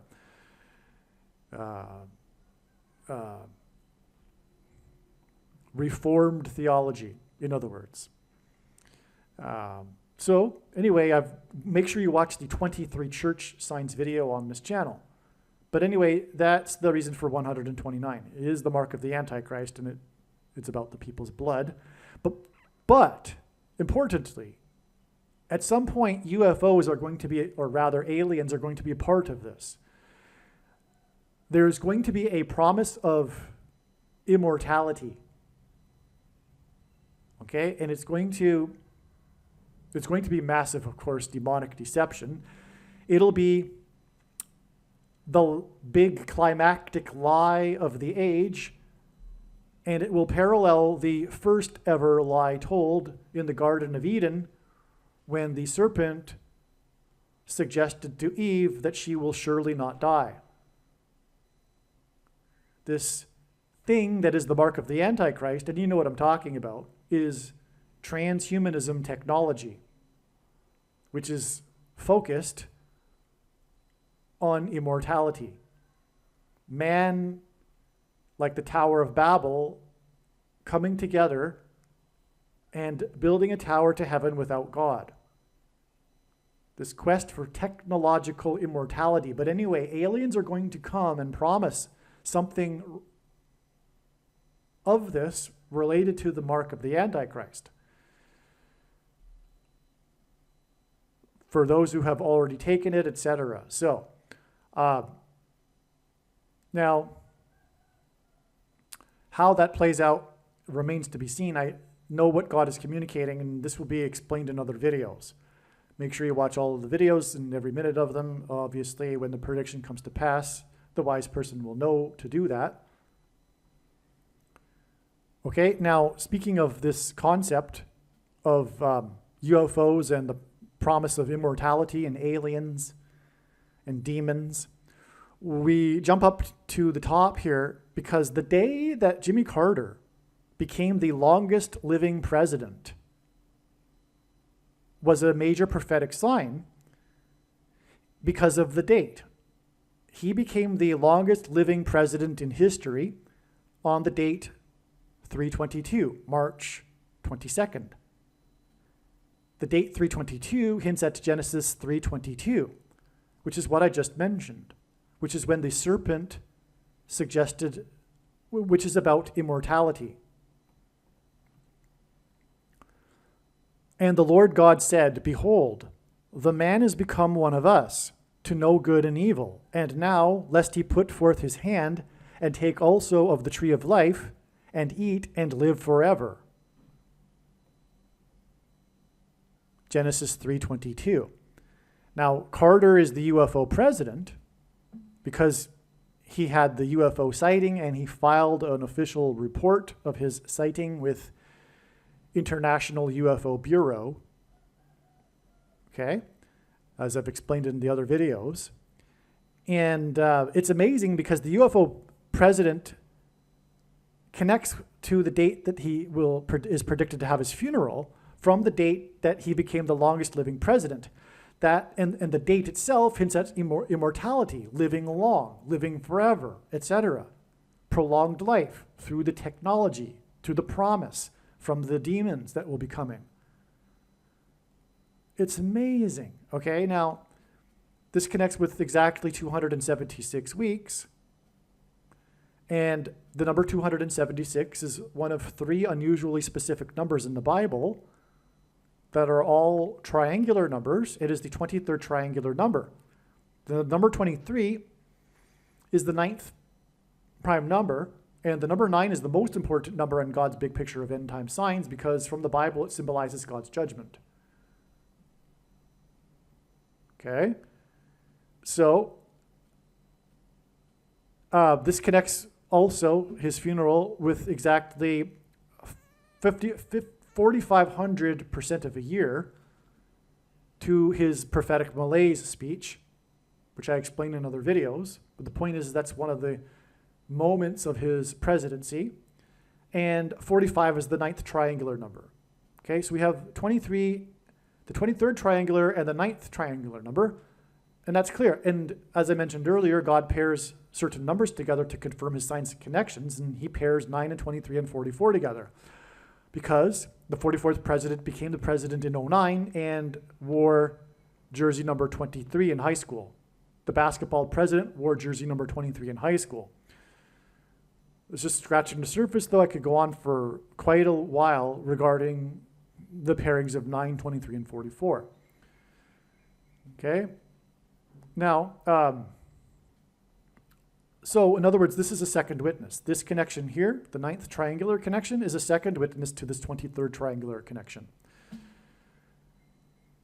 which is this longest living to the day he died, death symbolism, because it's his funeral. Okay, now we're almost done here. We've got this connection down here. I mentioned earlier how Trumpet will be next to Obama for the first time since the funeral for George H.W. Bush on November 30th, 2018 was the day he died. And this day is 2,066 days before it is predicted that the Antichrist day, okay? This hints, 2066 hints at 266 because the Pope is the 266th Pope. So this is an amazing connection because also on the day that George W. Bush died was the day that the snake, the big snake, was caught on the western wall of the Temple Mount, which is where the age will climax with the Antichrist on the Temple Mount, making Jerusalem an international city. All right, and of course, snake is symbolic of Satan. So we had the snake on the Temple Mount, the last remaining wall of the Temple Mount. All right, now, and again, this George W. Bush, because George Bush spoke at this funeral, right? And George Bush will be at this funeral, and he'll be 78, which again hints at the 7th and 8th kings, which identifies the Antichrist, Pope Francis. But also on the day that the snake was on the Temple Mount and George Bush died was the 7.0 earthquake in Anchorage, Alaska. 7.0 because well, I'm jumping ahead, but because of the 7 days here, because in the Bible, the Israelites marched around the walls of security of the ancient city of Jericho for 7 days and enacted a symbolic 3 sets of 7, because then they marched on the 7th day 7 times while blowing 7 trumpets, as in trumpets. And then the walls of security collapsed in God's judgment due to an earthquake, which is the reason for the 7.0 earthquake in Anchorage, Alaska. It also hints at 70, and Jesus said, well, so I'm jumping ahead here. let's see, which way do I go? Let's come back to this because we need to finish this up here. We also had on the day of anchorage, because this is symbolic of Jesus, our anchor. There is a lot of ship symbolism in the Bible for Jesus. And the only building that burned as a result of the earthquake was an evangelical church. It was the roof of the church, which hints at the church because the church age began in the upper room on Pentecost. Okay? So this was a judgment warning for the church, one of many church roof destruction signs, including, for example, the cathedral in Paris that burned, which is another story. The day that Michelle Obama was on the cruise in the river, and the cathedral is situated on an island in the middle of the river, and her cruise had to be redirected because of the fire, the Notre Dame Cathedral fire, because Michelle Obama will become the president after Kamala Harris's predicted death, and then Barack Obama will replace Michelle as the president. Well, anyway, on this same day as this prophetic earthquake was this prophetic earthquake, the 3.8 magnitude earthquake, right as leaders were arriving for the G20 summit on this same date in Buenos Aires, Argentina, which is where Pope Francis is from. He was the cardinal from Buenos Aires, Argentina. Okay? Now, 3.8 hints at 3/8, which is the numeric value of the name Jesus in Greek in gematria. Now, this earthquake occurred right in the path of totality of a prophetic eclipse, and on, actually. But this is sufficient. This was also the 69th something regarding an international yoga festival in Buenos Aires. It coincided with this, which, by the way, in the most central prophecy is a 69 period followed by a 70th period. The 70th period is symbolic of the end times and the Antichrist, which is the reason for the 7.0 earthquake in Anchorage, Alaska that burned the church. Okay, so this is amazing. It confirms this 2066, which hints at this 266th Pope, who is from Buenos Aires, Argentina. This earthquake in Buenos Aires, Argentina, with the gathering of the leaders at the summit, is 2,066 days before Antichrist Day. This connection is huge, all right? I want to emphasize that. Not only that, though, on this day, Pope Francis was sitting in Rome, and he got very angry with things that Trump was saying, and he was angry with America, like all leftists are. They hate America, they hate individualism, they hate freedom, they hate capitalism. Okay? Because Pope Francis is a Marxist.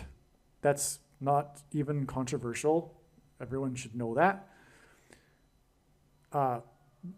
There's evidence for that. He used to subscribe to communist magazines delivered to his house that's come out, he is a Marxist. And anyway, that's why he was very angry. And on this day of this earthquake and everything that I'm describing, the snake on the Temple Mount, etc., he called for a reporter to the Vatican to be interviewed. And in the interview on this day, he spoke of his anger, his discontent with America, and said that the world needs a government body with teeth in order to rein in America. Okay. All right. So, and that's the thing about America, is it's God's Gentile nation, which is spiritually why the left hates it and wants to bring it down, to bring in the global order. America is the thing that stands in the way of the global order, the sovereign nation of America. Furthermore, more specifically, it is the conservative Christians that are, and conservatives that aren't Christians, that stand in the way of the global order that Pope Francis desperately desires. That's why America must be brought down and destroyed by the Antichrist and evil and the left. which is evil.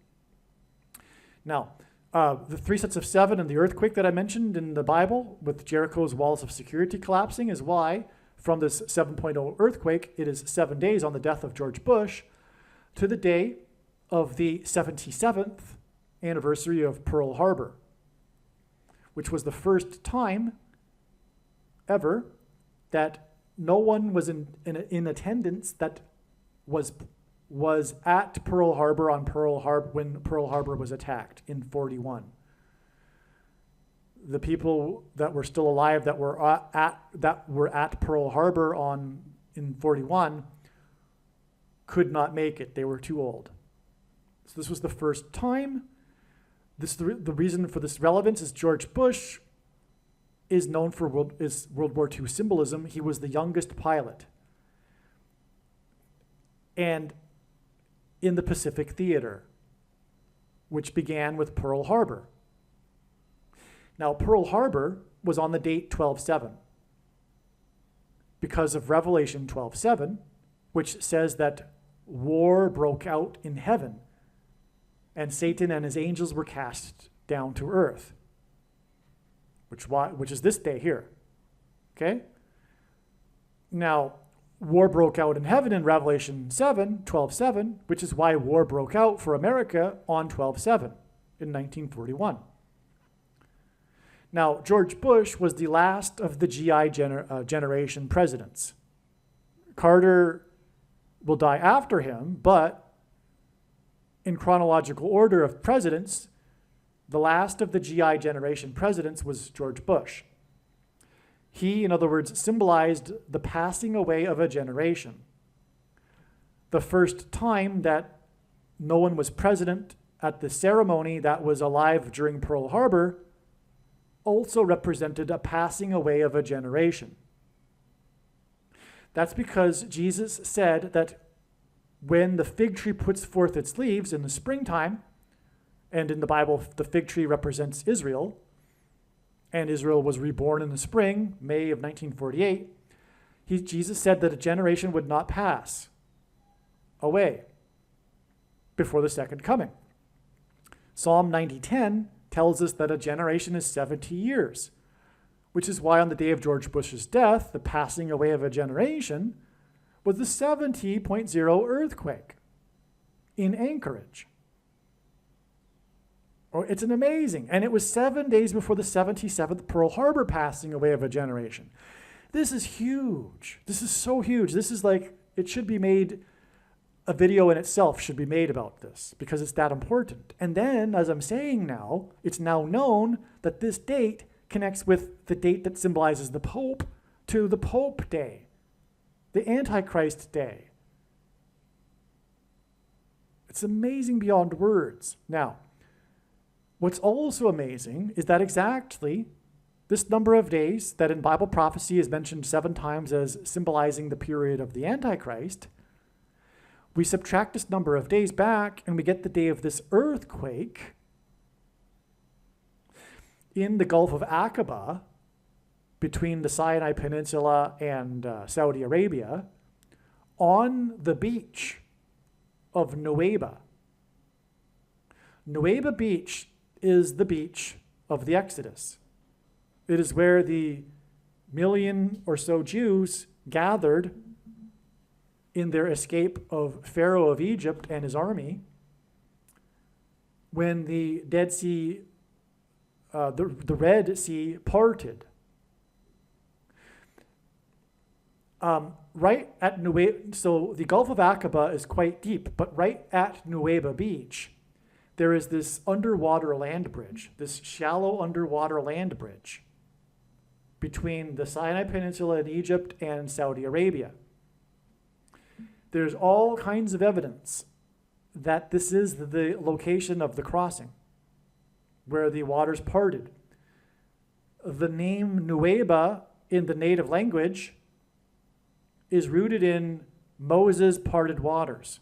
That's what Nuweiba means, in fact. There's evidence at the bottom of the sea of chariot wheels of the drowned Egyptians, as it says. There's inscriptions on the other side of ancient Paleo-Hebrew talking about the crossing. And those weren't put there in modern times because no one is allowed to go there because of Saudi Arabia.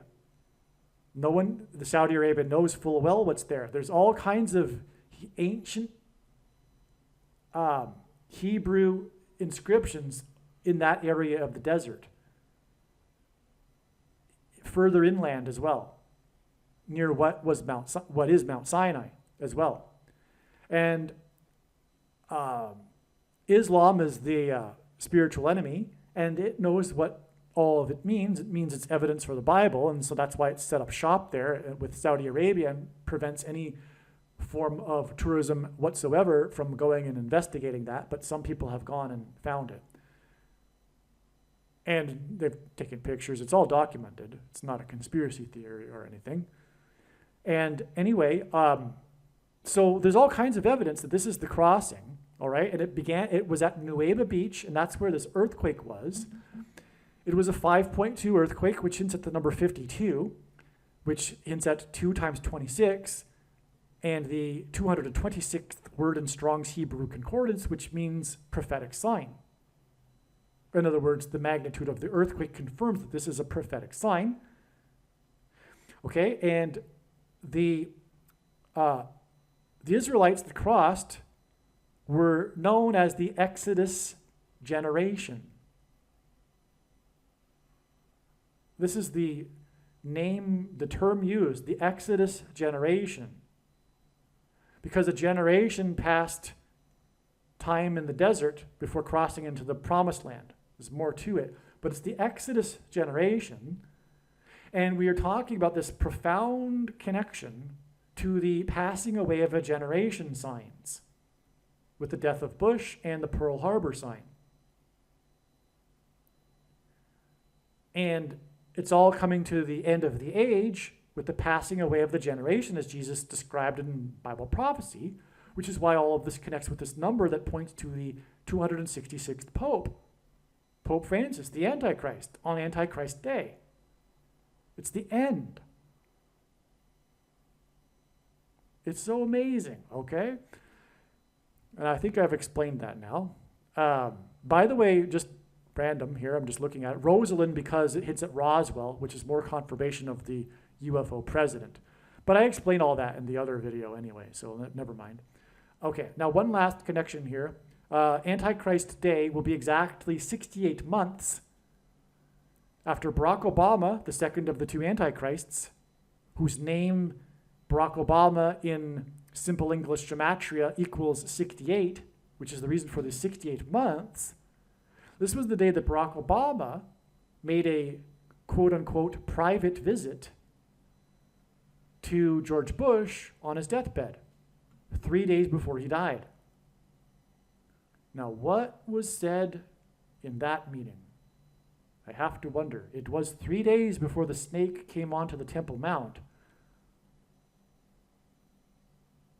Who knows? Who knows? Why did Obama make a private visit to Bush? Who knows? But anyway, this does, regardless, identify Barack Obama because of all of what I just described here, with the snake on the Temple Mount on the day of Bush's death. Okay? It isn't a coincidence that this Antichrist Day is 68 months after Barack Obama visited George Bush on his deathbed in a private visit. But it all connects to this too, because George Bush's funeral connects to Jimmy Carter's funeral. These are obviously the last two presidents that have died. That in itself is the connection. But also, again, Trumpet will be next to Obama, and they haven't been together since then. Okay, that's why this connection here between Obama and Bush, because Trumpet was with Obama at this funeral. Okay, this video is now complete. When the prediction comes to pass, you should know that you need to watch every video on this channel. I think a wise person would know that. And also, make sure that you don't ever stop sharing this video. It is a bag of gold. It is a massive bag of gold. It's the understatement. And as Jesus said to the Christian that did nothing with his bag of gold, Jesus banished this Christian to hell. It's quite clear. One needs to use their bags of gold, which represents a Christian's opportunities and abilities, and there is no bag of gold like this. Being able to predict the death of Jimmy Carter and James Earl Jones in the same video, okay? Because obviously, it's not, the skeptic isn't going to believe much about the prediction for Jimmy Carter other than it being a coincidence and chance. But when we combine it with the prediction of James Earl Carter with the prediction for James Earl Jones, well, that's not possible. It's obviously from God. This proves Christ. And it proves all of the other controversial things that Jesus wants other people to know. And so anyway, what I suggest you do is post the link to this video nonstop. Just work at it. Dedicate hours to it. Okay? And don't just put it into other Christian videos. Put it everywhere into videos that you would never watch. The enemies videos, the New Ager videos, the Catholic videos, the Islamic videos, everywhere. Secular videos. Just keep posting the link and put an interesting a catchy statement like, this video predicted Jimmy Carter and James Earl Jones's death. It's amazing, exclamation mark, whatever, right? Okay, so enough said. God bless, and catch you in the next video. Believe me, I know far better than you how the prediction made in this video was derived. And more importantly, I know far better than you why the righteous Christian God of the Bible has given me a voice through this prediction. If you are a quote-unquote Christian or Muslim, this prediction was not learned through a demon. Be warned that blaspheming the Holy Spirit is the unforgivable sin. If you are a New Ager or New Spirituality person, this prediction was not learned through somehow tapping into the supposed universal collective consciousness. If you are a conspiracy theorist, this prediction was not learned through figuring out a supposed code that the Illuminati and Satanists are using. This prediction was learned through the Bible and through watching carefully the Lord's prophetic signs, which Jesus commanded all Christians to do. Besides proving that Jesus Christ is the Lord, the reason why God has given me a voice through this prediction is to prove that the controversial things that I am saying in the videos on this channel are the truth. Therefore, a wise person will want to watch all of the videos on this channel. What I will also do is create a video or two that summarizes some of the controversial things that the Lord will prove to be true when the prediction being made in this video comes to pass. I will leave links to these must-watch videos in the description box below this video. Again, the purpose of this prediction, that is from God, is to prove these things that I will talk about. And therefore, it would be foolish to not watch the videos that I will leave links for in the description box below this video. Aliens and UFOs are demons masquerading as aliens and UFOs. Most people's spiritual experiences are demonic deception, especially if they are not a true follower of Christ. In the last days, many people who claim to be a follower of Christ will have spiritual experiences that are in reality demonic. God became a man and died a horrible death at the hand of the ruler of this world, Satan, and then defeated death for you, so that you too can overcome death, which is the price that must be paid for sin. It is time to repent, which means to change one's ways and turn to God and become a disciple of Jesus. Please leave a like and upvote the video, and once this prediction has come to pass, share this video with everyone you know, and more, don't stop sharing it everywhere in social media. It is essential that everyone immediately read the homepage of my website, TrumpPrediction.com. If you are watching this on the YouTube platform, please note that not all of the videos are on YouTube. You need to switch to the BitChute.com or the Odyssey.com channel. And do it now in case you aren't able to later.